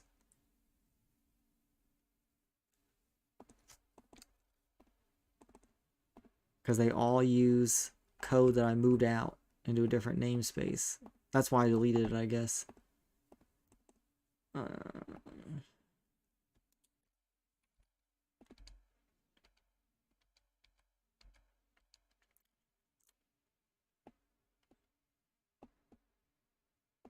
You know that I actually wrote code in order to be able to go back and forth to different things I selected in Unity.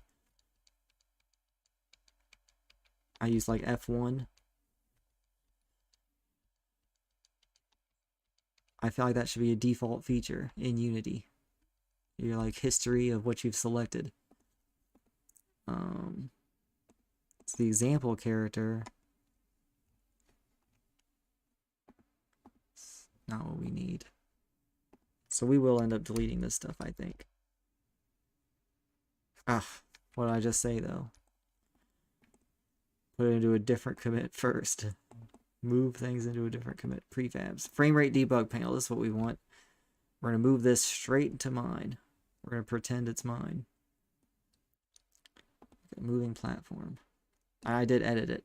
What is this? I don't use any of this stuff. Because I ended up hating this.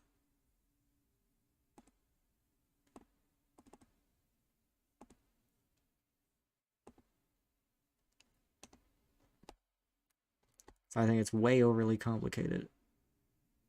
But what did I just say? Move it first, commit.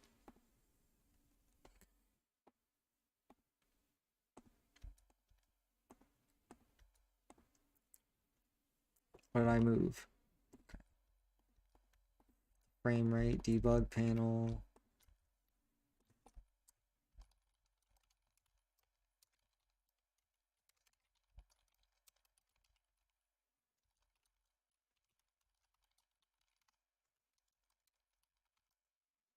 Stubby scripts.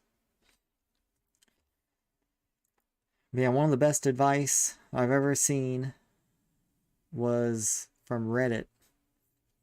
Funny enough. That's probably what got me hooked on Reddit.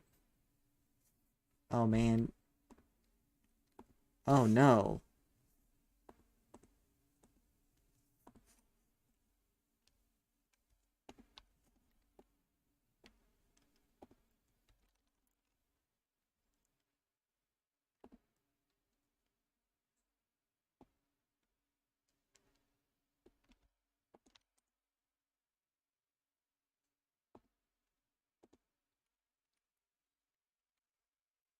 Lots of weird stuff happened with this.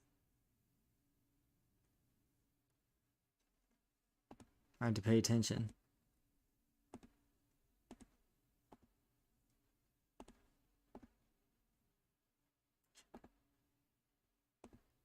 I think that we should be good though now. Anyway, yeah, it's called No More 0 Days. Do something, do a little thing, just one thing related to a goal you have every day. Just one thing. And if you miss a day, you know, don't beat yourself up. Just do it again the next day. That's how I started flossing, I think. Just floss one tooth.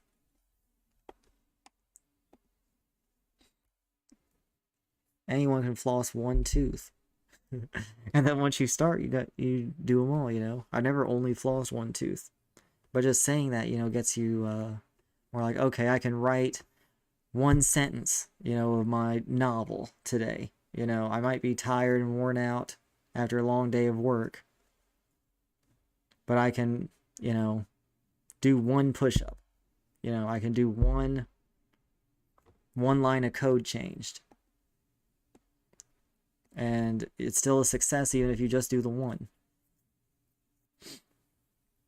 And they have a whole subreddit devoted to No More 0 Days now. But I think the original comment was 10 years ago around this time, maybe 2014. And I was just like, really influenced by that a lot, I think. Because, I mean, I was a big procrastinator, and I still am a little bit, I guess. I still am, for sure, but I don't know, it helped me with everything, really. Health, work, habits.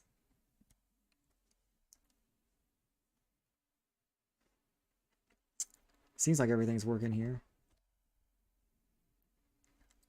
Reading books, you know, like writing or playing the piano. And I only did that for 6 months or so. But that's a lot. Because I mean, before I started making my own games, I mean, I was always like trying to make games. Yeah, I love the No More 0 Days. Because, like, weekends really mess me up. Because you come back to work on Monday and you're like, ugh, I don't want to do anything. Vacations mess me up for sure. Like even now it still does.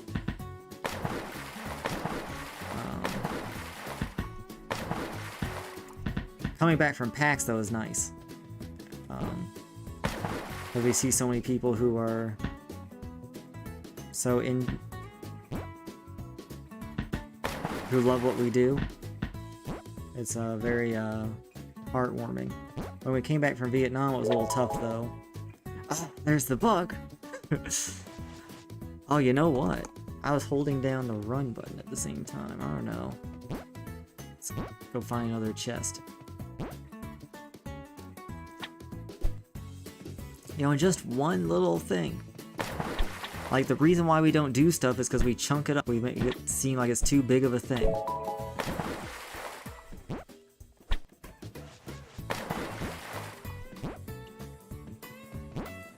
And like, you can do anything for a minute. Yeah, definitely PAX. Except for from PAX East, we got sick after, actually. We got COVID when we came back. But I was still motivated, I was still working with it. So it worked out. Especially because I wanted to launch the Kickstarter right after that. But we got so much advice, which was worth it, I guess. I don't know what it would have been like if we would have launched it then. So. Oh, there he is. He's running. I like it. It's kind of like a unicorn. Like a, what does it remind me of?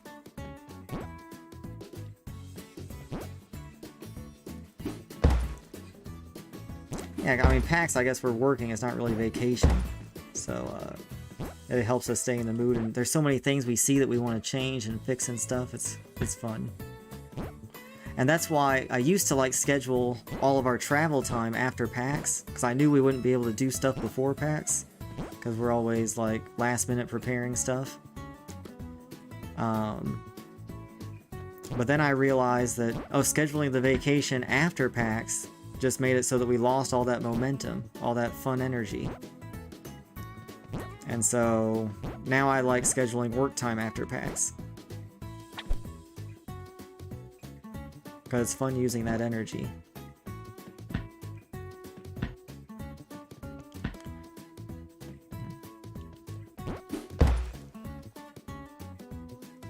And it's fun. It's and actually working on the game is fun. Because it's like a game. It's a game itself, you know, not like, you know, you're solving puzzles trying to get the code to work. And once you know how to code well enough, you know, it becomes like you're solving a hard puzzle in a game. Whenever what sucks in coding is whenever you're working with things you don't know. External libraries and stuff. That's where I procrastinate. That's where it's not fun.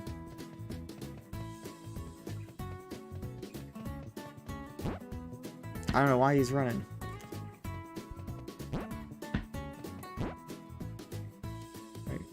Wait, so now if I just do a normal, yeah, he walks and glides. It does make the cape trail cool. Yeah, see, but the PAX hype's real. And you know, you meet so many other people, other like game devs too. See, the ground pound resets it. You know what? I know what it is.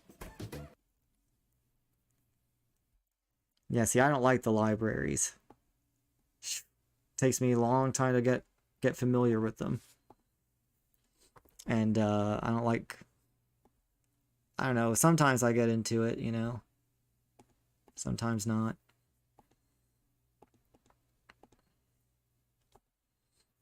I mean, whenever I was working on rescue pets at the beginning, I spent like a month because we were using like Unity 2017 or 18.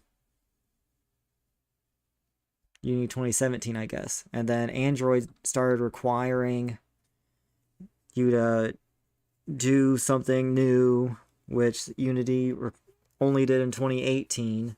And so we spent a month upgrading Unity. And it was awful. It was just really bad. And that's why I'm afraid to upgrade Unity now, even though it's better these days. And I don't know if that's just because I'm better with Unity or if because Unity's actually improved. I think they've improved. I think they understand that they want people up to date. And so they actually care a lot more about making sure that people can get up to date. Yeah, like I remember those like CS classes you know, they want you to you know, do everything low level. And that is annoying.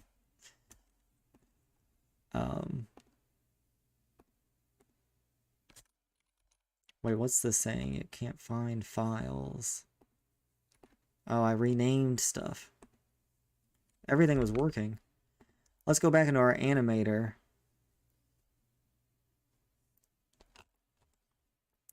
And, oh wait, I'm muted? Uh-oh. No, I'm okay.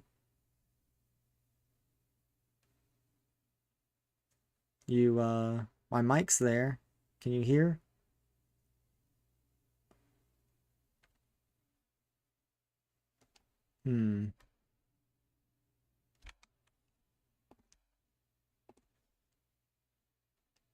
Let's do double. Oh wait, I'm muted? Oh no, I hear. Uh-oh. Oh, you lied. Okay, cool.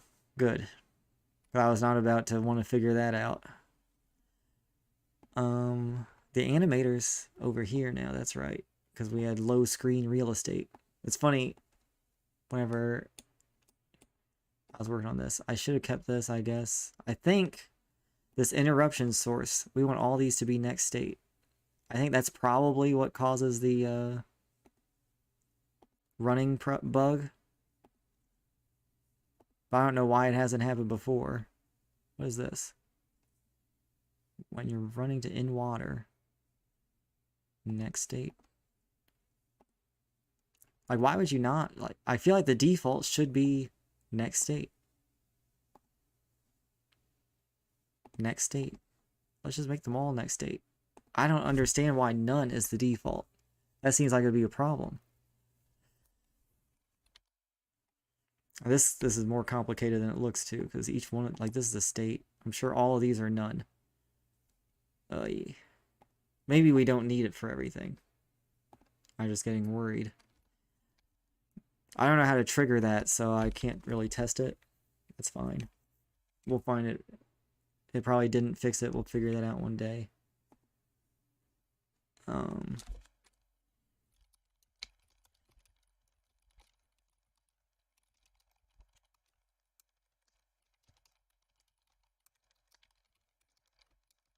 I can't type. I was always a slow typer.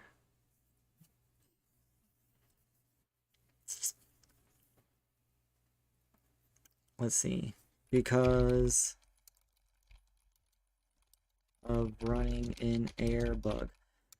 Someone needs to make a clip of the running in air. I think that's fun. It looks good. It's a funny bug. We'll probably make a clip of it. Okay, good. These errors should be gone. This should play now, fine. Hot reloads, fine. Okay. We're good. We made climbing. We've done a lot. We've done a lot of small things. The digging thing's fixed. We still haven't figured out why the prompts sometimes stay around. You can hold a toy and run up a wall. That's big. That's a big deal to me. The toys still fall into the ground sometimes, though. But that's... We'll deal with that for now. Yeah. That makes it a lot easier to do this fire quest. Man, it's pretty late on the East Coast, isn't it? I'm on the East Coast, but...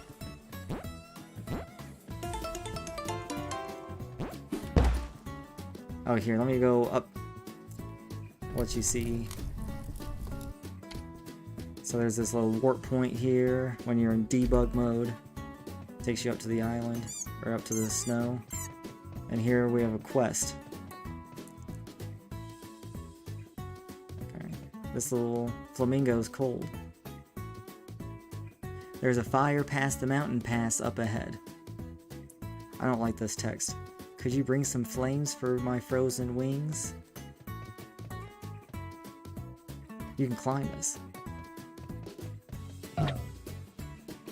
Climb the igloo. Why'd I move up here? This is the one little story thing I kept.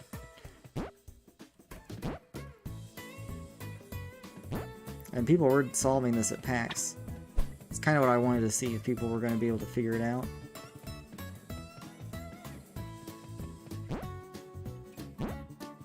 I like the double flames.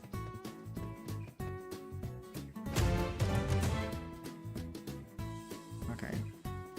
But it causes this bug, which is what I want to fix right now. He's like stuck in this animation. Which is fun.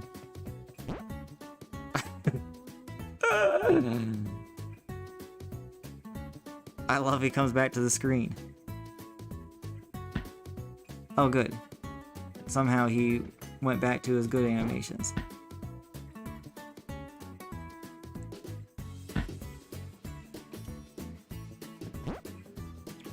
Okay. Okay, so I can't...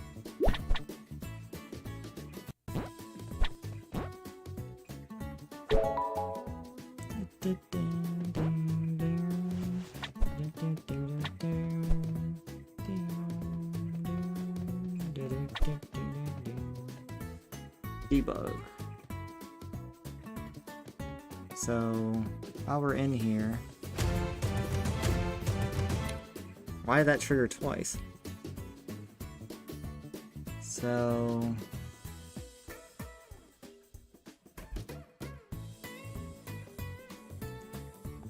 Do I say quest? No. Flamingo. Oh, this is the only flamingo. One of only 2 flamingos left.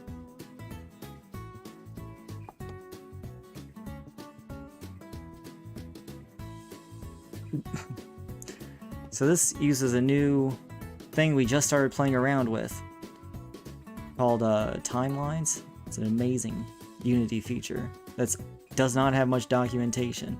People don't talk about it much. The usable dance pad, what's this?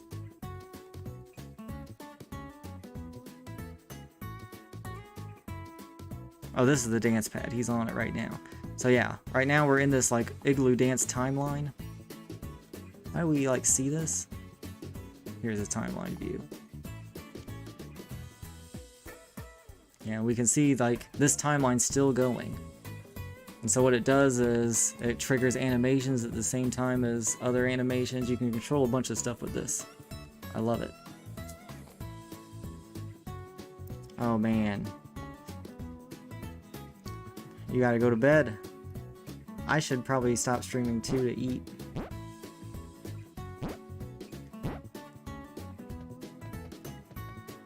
But, oh look, he's dancing with the stick. It makes the flames smoke look cool. So for some reason this is not, stop using. It's usable timeline, so we... Usable. I forgot how I did this, but that's where, let's go back to the architecture thing. Usable timeline? Oh, you're kidding. Timeline. Okay.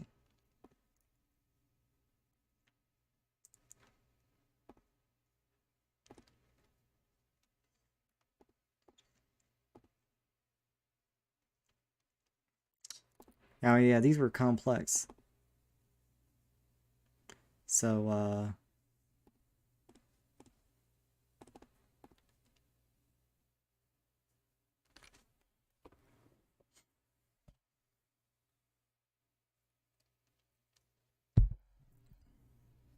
nice.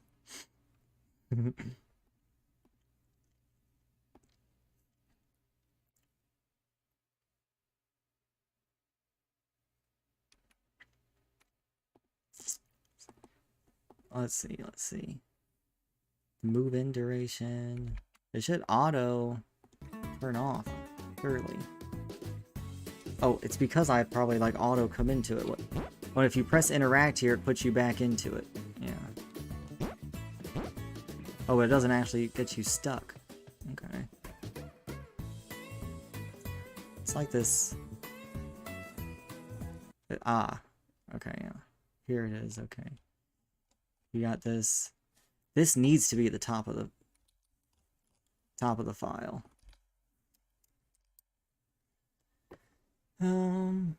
Let's see. So on use, if you're using it, start using it. If you're not, then stop using it. Okay. Then when you start using it, you're saying timeline.play. It should like stop the player from being able to move. And it's not. End playback, allow movement true. Here's the allow movement false. That doesn't get called. Is there any exceptions? But I do want to turn this stuff back on here while we're here. Because that's the main thing I wanted to show too. That's what people at PAX didn't see because I turned it off. I don't know how to even turn it on right now. In fact, maybe I didn't turn it off.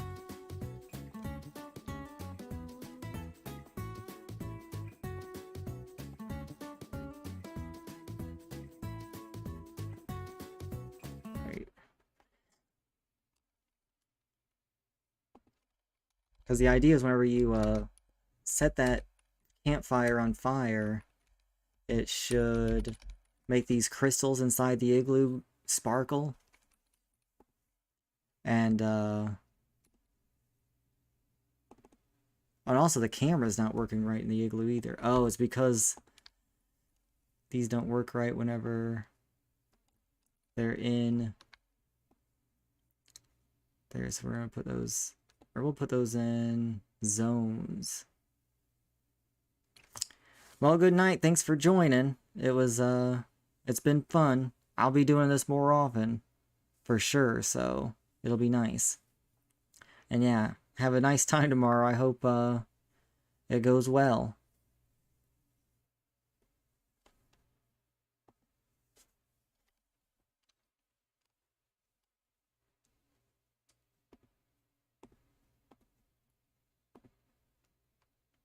We'll put that there. Hopefully that fixes that. Okay. So there's something here I turned off. I did this all in a rush before PAX. And that's where I might have a note about it actually. But you know, since I was in a rush, I might not. Let's see, when was PAX? We reverted changes that slowed the game. That's too bad, because I like these changes. Impulse based on sound playing.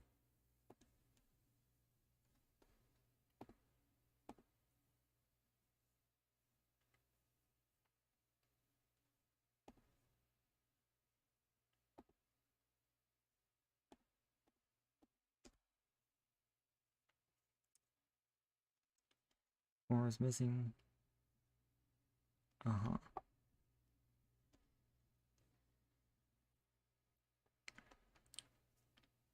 I made the balloon popping in my Donkey Kong Country treehouse. I made the balloon pop while we were on a plane. There you go. And I made the blue cape trail on the plane after several times of saying, man, I don't know how to get this cape trail to look good. I finally did it on the plane whenever I was like, you know, I'm not going to do anything else more useful than this right now, so I might as well just give it another try.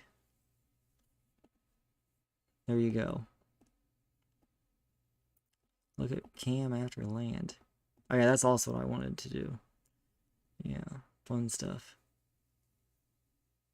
Snow particles, low jump, ski lift. See, I know where I made that little quest thing there, the igloo stuff. I was like, this is so not important to be doing right now.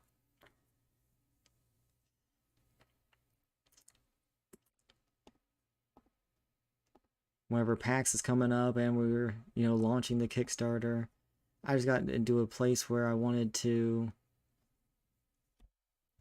I don't know, I was, okay,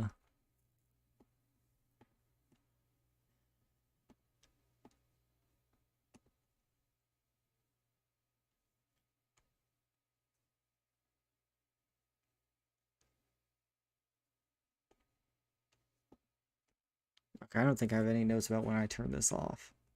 That's too bad.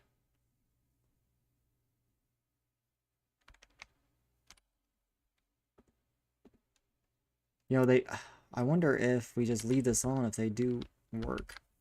That could be the problem. Because that was one of the things I had a pretty last minute pack scramble.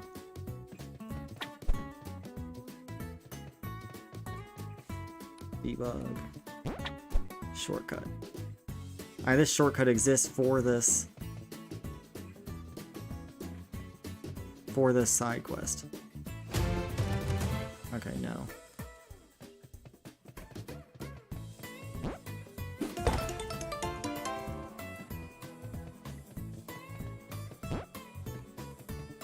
So, oh, the usable does work.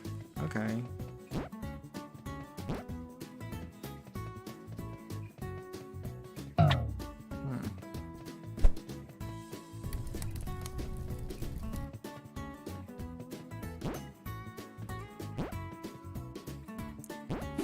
You should like ground pound the igloo and it just collapses. No.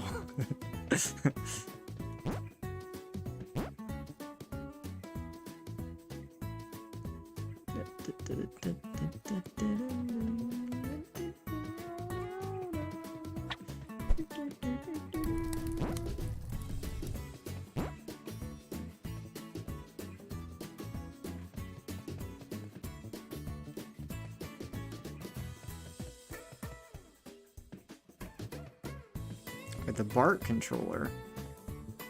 Oh, he's... Okay, the snowman is missing some barking.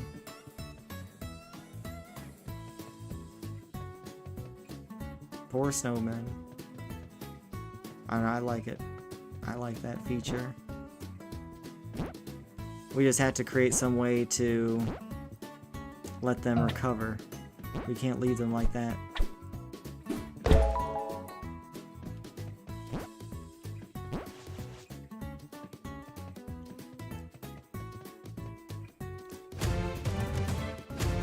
Oh.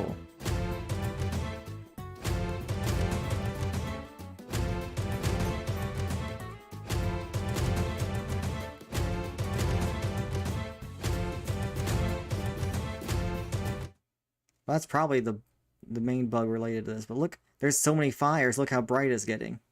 This is what I'm talking about. When the fires get really... When there's a lot of fires, it keeps spawning new fires, right? And, look at that. Ah. It looks so much better whenever there's more fires. Okay, well this is interesting. Yeah, they could just regenerate over time. Alright, that wouldn't be hard.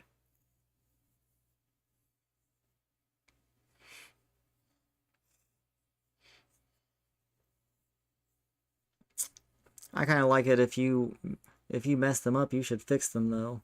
You know? I feel like that's the nice thing to do.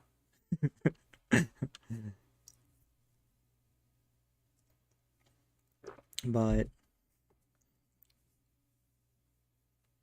Or maybe... Oh, maybe they could, regenerate over time, but if you do it, it could be like a special, like, quest, like, type of...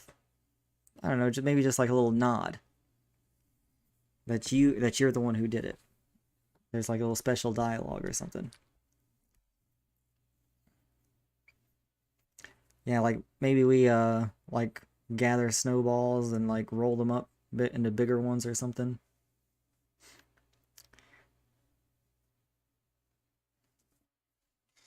Yeah, special thanks for melting me just so you could.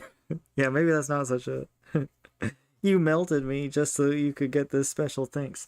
Like that's what I was thinking. I don't want to make this an achievement, like a trophy, because it's not a good thing to do. Like I don't want you to get corgi butt power for doing it. Maybe if there is someone who is melted, and you recover him, that'd be nice. And then you learn how he got melted and learn that you can do it whenever you want. Because you're a chaotic corgi. This is still going.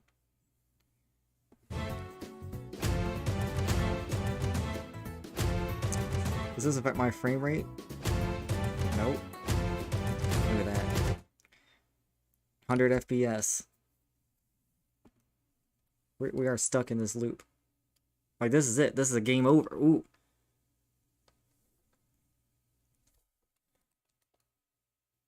Like, I got out of it.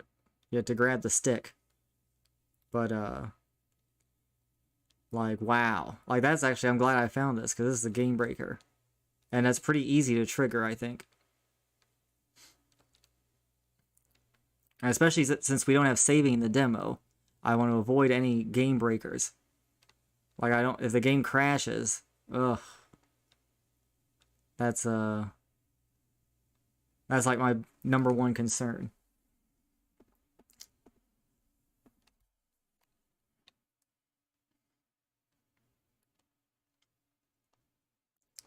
Because surprisingly, the demo's grown. I mean, I don't know. I wonder how long it takes to get everything. Did I just bounce off of that somehow?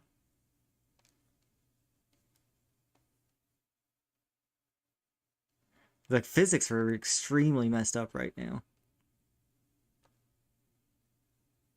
I feel like he like levitates off these. I don't know if I've done more harm than good today. Because this is happening way more often than I thought it was. How'd this happen now?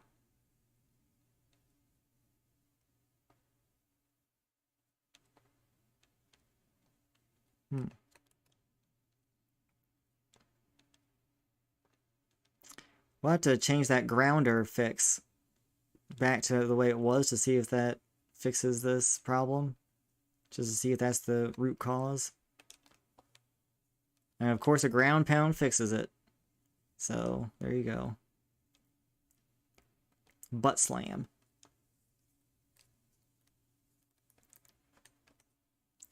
Okay, well let's definitely write down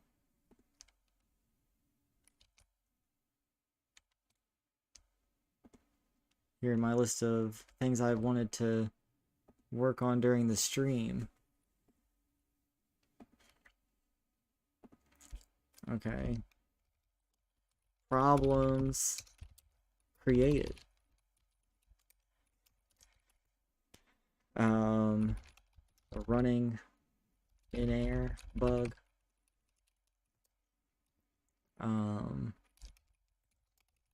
If the fire stick lands on campfire in igloo, the quest completes indefinitely.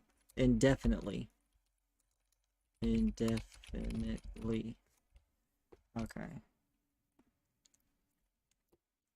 Man, I really want to get this glowing stuff to work though.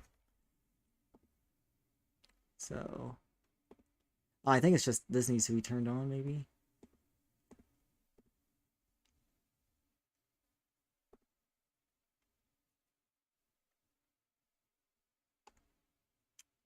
This gets pretty complicated here. I almost feel like I need a whole new UI for like characters, because this inspector thing does not work. Motion. It has an emotion sensor. Yeah. Oh wait, is this? Oh, you know, I wonder if he had... Oh yeah, I did. Fire. Whenever he sees fire, he gets excited. Okay. I love these little, like tags here. Like you can tag objects. Like soup. You tag it as soup. And then when the Corgi sees soup, he can have the heart eyes. But there could be a character that doesn't like soup, and he gets, like, disgusted or something. Or there could be characters who, like, love Corgis. So you see the Corgi tag. And they, like, get, you know, really excited when they see it. Like our Susie. But then other characters could be scared of Corgis and they run away. And then maybe they could even learn over time that if they see a Corgi, they should get excited. I can't wait to extend this system more when we get more into like NPC development and stuff. Oof. This is what makes me excited. We've been holding off on that to launch the demo first. And also, like, I want the Corgi to evolve over time as well. Like, maybe at first he's, like, scared of sharks. But maybe he can learn not to be.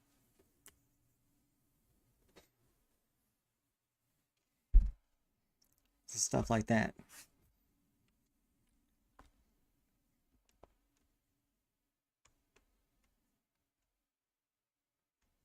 I mean, actually, I thought of this for a while now.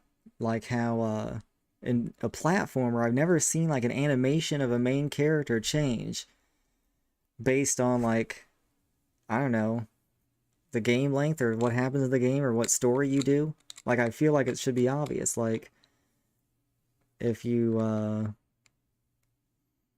like maybe like at the beginning of the game, you're like nervous whenever you're like near like high cliffs, but by the end, the character never gets nervous anymore after like some plot development. Like, I feel like that's such an obvious thing. I can't believe I've never seen that in a game before. In a platformer, at least. I don't know, even in an RPG or something. So I like to play around with that. Especially, the extra step is based on how you play the game. If you're like always rushing, always like in a hurry, you know, maybe you haven't like learned to be patient. But if you like stop at the cozy spots and really take in the time to like meditate, maybe that'll like make him like change the way he does his way he reacts to like different stimulus or something. And this might be something I save for a sequel because it's inconsequential maybe. I mean, it's very, very interesting stuff. I love it. But, you know, we're trying to get the game out quick. And I think we have enough charm. I don't know, though. It's something I probably am going to get very interested in doing one day. And I'm just going to do it. And then it's going to be really cool. So, we'll see. So, someone wants to steal that idea.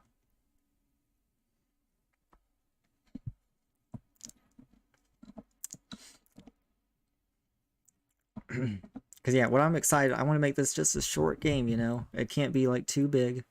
It's got to be just that bite-sized chunk of delicious delight. You know, since the faster we can release it, the more dogs we can help, I think, you know? We just want to release something nice and polished enough. And then we get a good round of fundraising going. And then we do the same thing with the sequel, you know? I don't want to spend, you know, 3 years making it. It seems like it would be too long.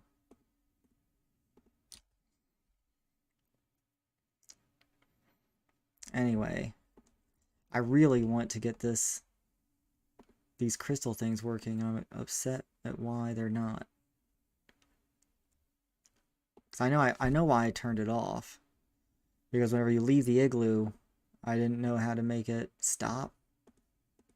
and they were a little intense. So this quest is over. Oh. You know, maybe it's all this. Oh no, I don't know what that is.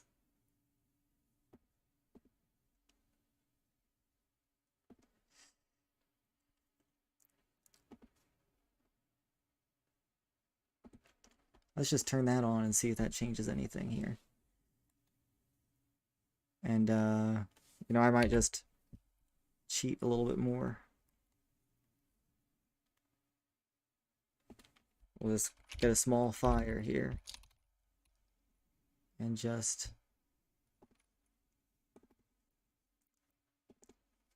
I don't know if cheating is actually faster or not. We'll just drag the fire into it. That should work.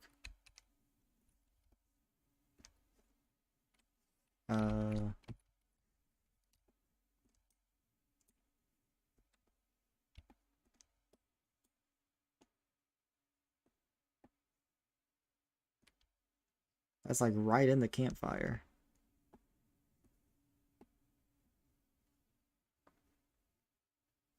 Does it have to be on a branch? We'll just put a whole pile of sticks right here.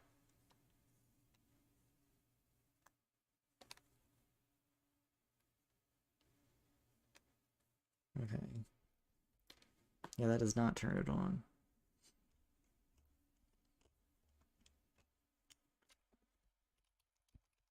Crystal, they are on.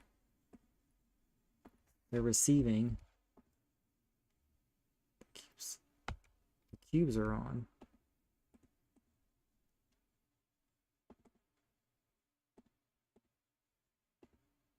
Like that turns it on there.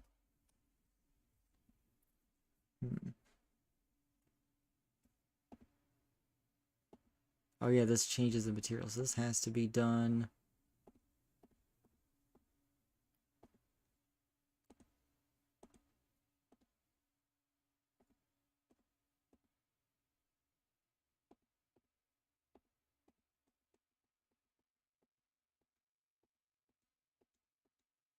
I was really trying to make it a party in here.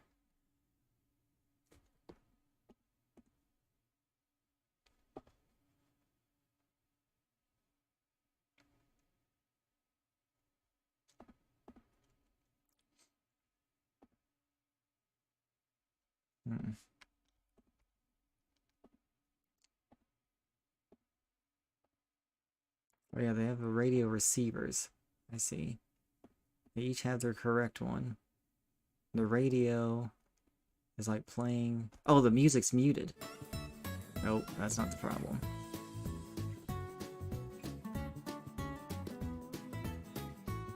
This is not...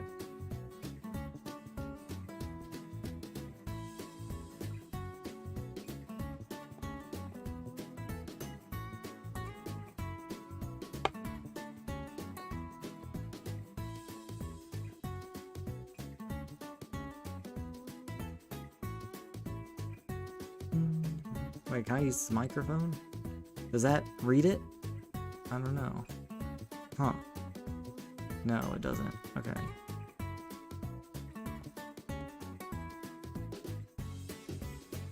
Huh.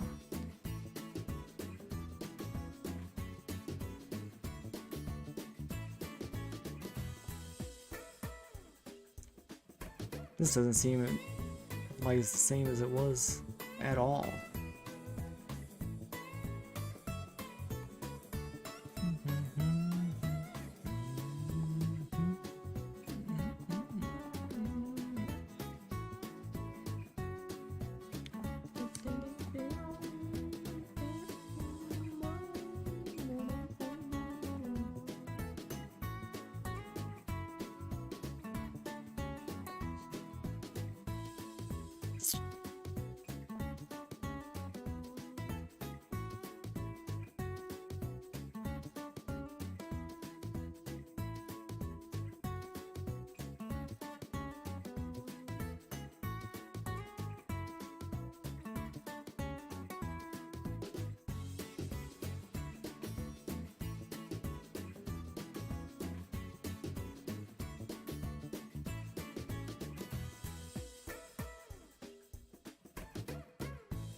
Wow, I just don't know what happened to this.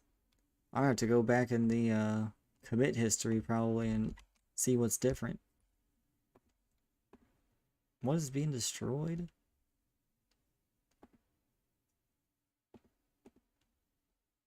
Wait, when did that happen?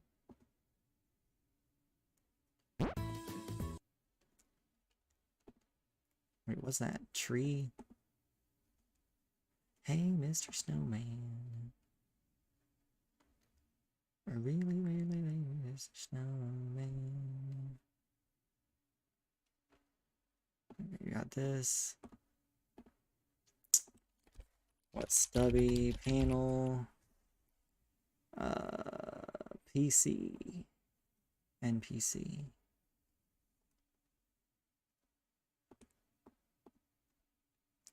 The bark. Bark. That one's correct. Okay. Uh-oh, there's... Ah! I'm a fool.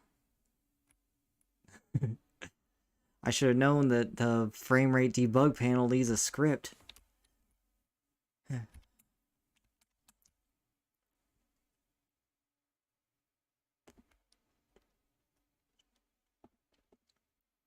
Okay.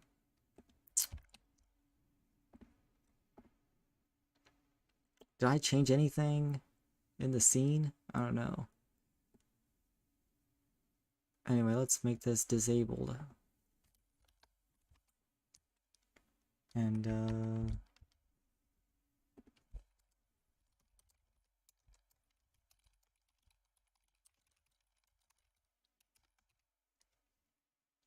let's do that.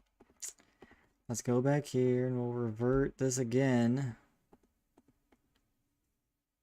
Which is really gonna cause some problems.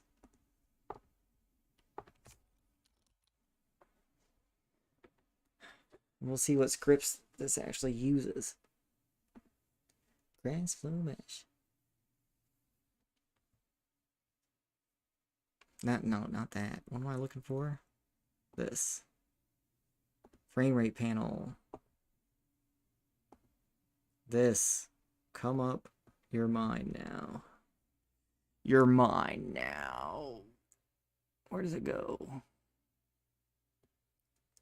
I don't know. One day I'll put it in someplace better. What's a planet manager? That sounds fun.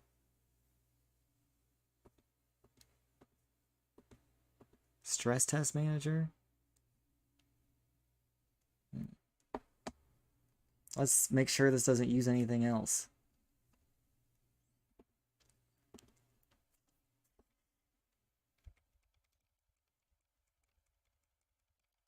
It does not.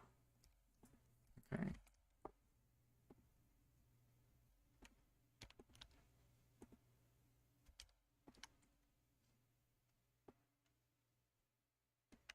You want all these were discarded. Discard the changes. Man, I remember in college, right? Git was a mystery to me. I had no idea what I was doing at all. I mean, we had to use the command prompt, though. Back then, we didn't have GUI stuff like this.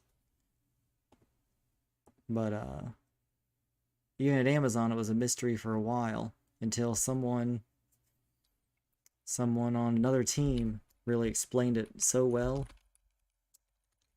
that then I became the Git master in our team. Well, maybe not in our team, but eventually I was, whenever some other people left. I mean, I had a whole internal page that's probably still being used about how to use Git properly.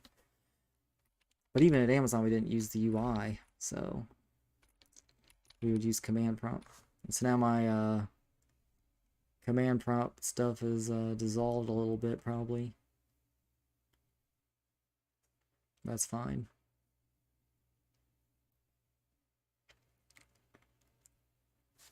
Did I commit that?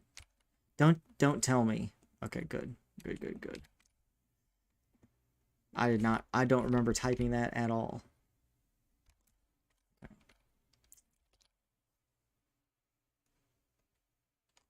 We're looking good.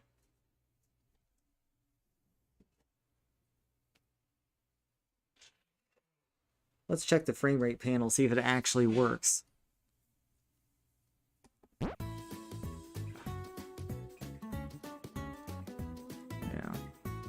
It says 50 FPS. You know what takes so much FPS? It's actually just text right here. It's like if I turn this off, we're back up to... Oh no, no we're not. What? Wasn't I getting like 100 earlier?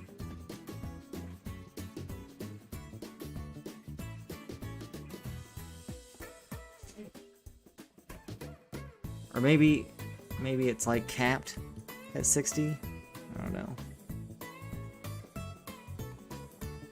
It's definitely not capped. There must be something in the editor that's causing some problems, maybe timeline. Or maybe just in this area we don't get 60 FPS. In the editor. Whoa! See, that butt bounce is just a little bit, Oh, did you see that? Look. I definitely just triggered it there.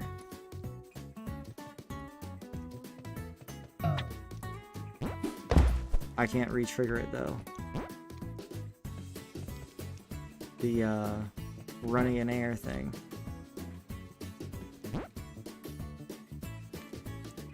These guys just so gently turns. I'm using a keyboard too. With the analog stick, I love the turning. It's just so subtle. Maybe a little too subtle. I don't know.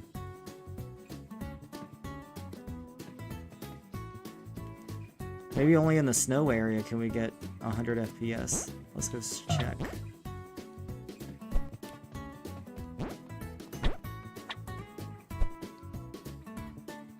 Nope, it's still 60. Weird. I'm sure it's something in Unity. We can look at the profiler.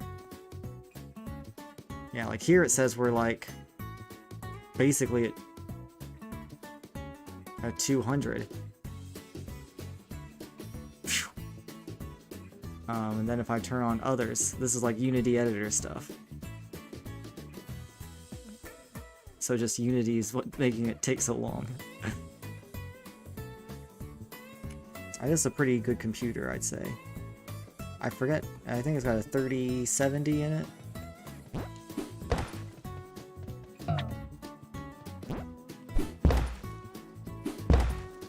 Man, the butt bounce is like... I swear it wasn't that high. You know what? I bet it's based on the frame rate. Can I limit the frame rate somehow? The best way to limit the frame rate is to focus on this game object. See, that makes it 20. Do you think he's jumping higher? Maybe not.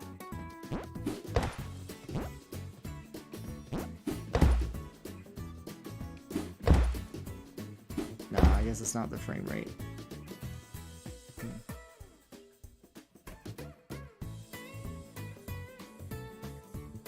Probably just if I reopen Unity, we'll get back up there. There's probably just some like caching issues.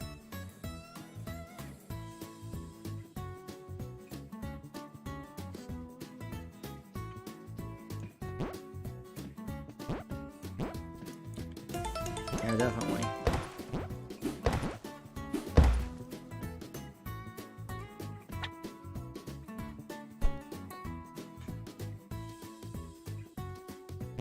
This is the rainbow hydrant. You have to look for it in the demo.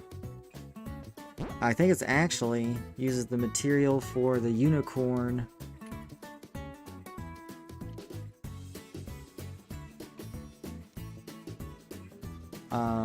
truck in Rock Miner. Yeah. Maybe, I don't know. Where's this come from?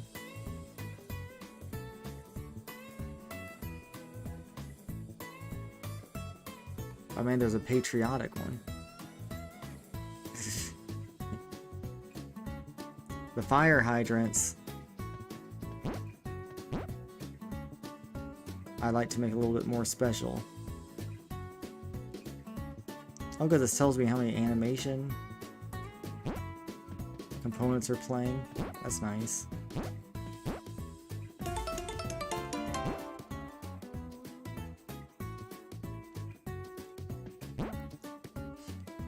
Yeah, definitely. I think maybe it's just timing. Maybe you just time it perfectly right.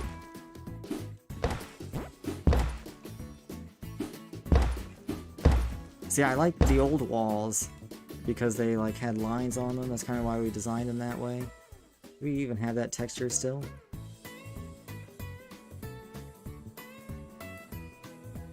I don't even know what it was called.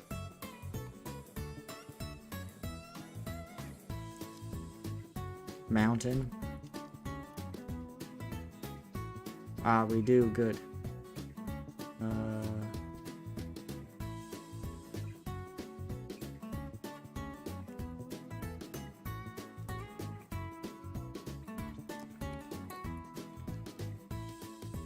Where's the terrain? Okay. So here in the terrain. Tune terrain. No, that's not it.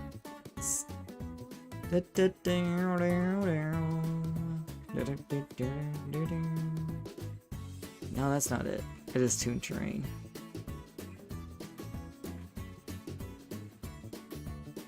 Aha. Oh no. No, no, no.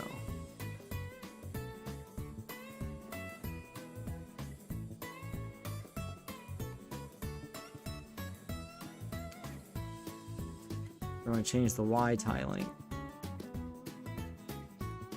Man, that changes the whole atmosphere, doesn't it? Yeah, with this we can see how high we're actually getting.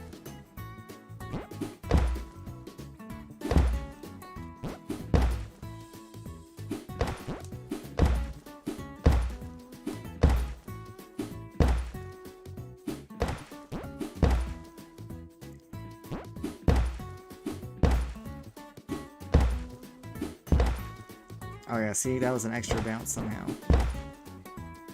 You look at the debug mode here, where we can see all the forces.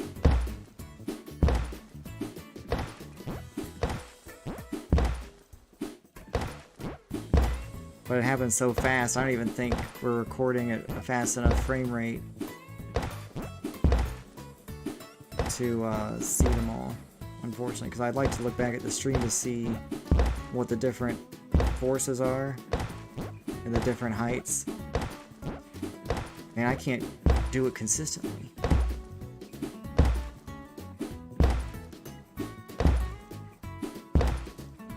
Oh, like that one was really high.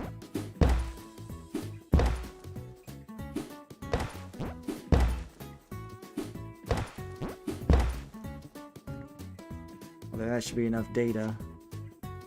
We'll change this back. Ah, that is much more calming.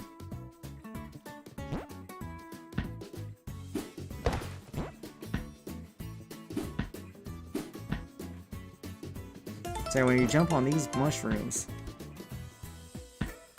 it causes this like effect on the screen. It's a little bit subtle.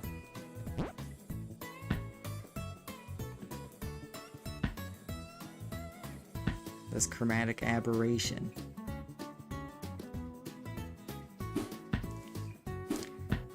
Well, I think I'm about to end the stream, I think, for now, for tonight, but it's been fun. I'm happy to see so many people. Thanks, Lost Mercury, for being around so much.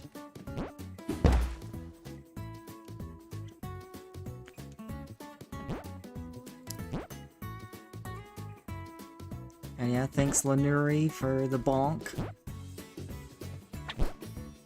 And yeah, we did. Oh, look, did you see that? I went through the cliff. He's looking at the camera too. Of course, I end the stream right on showing that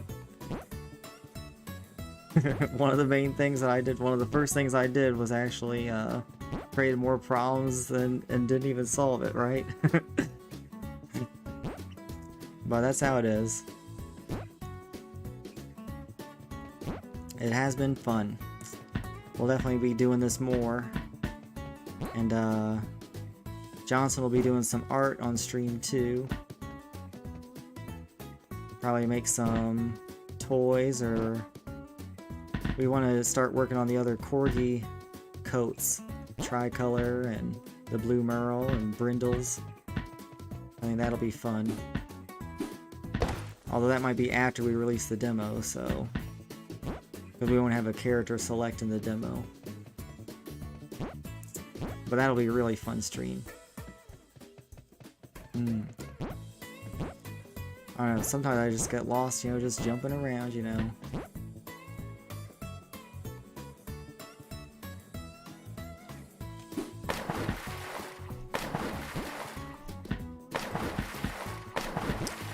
Use the other interact button. Doesn't seem like it does work. Well, okay. Let's end in the beach chair.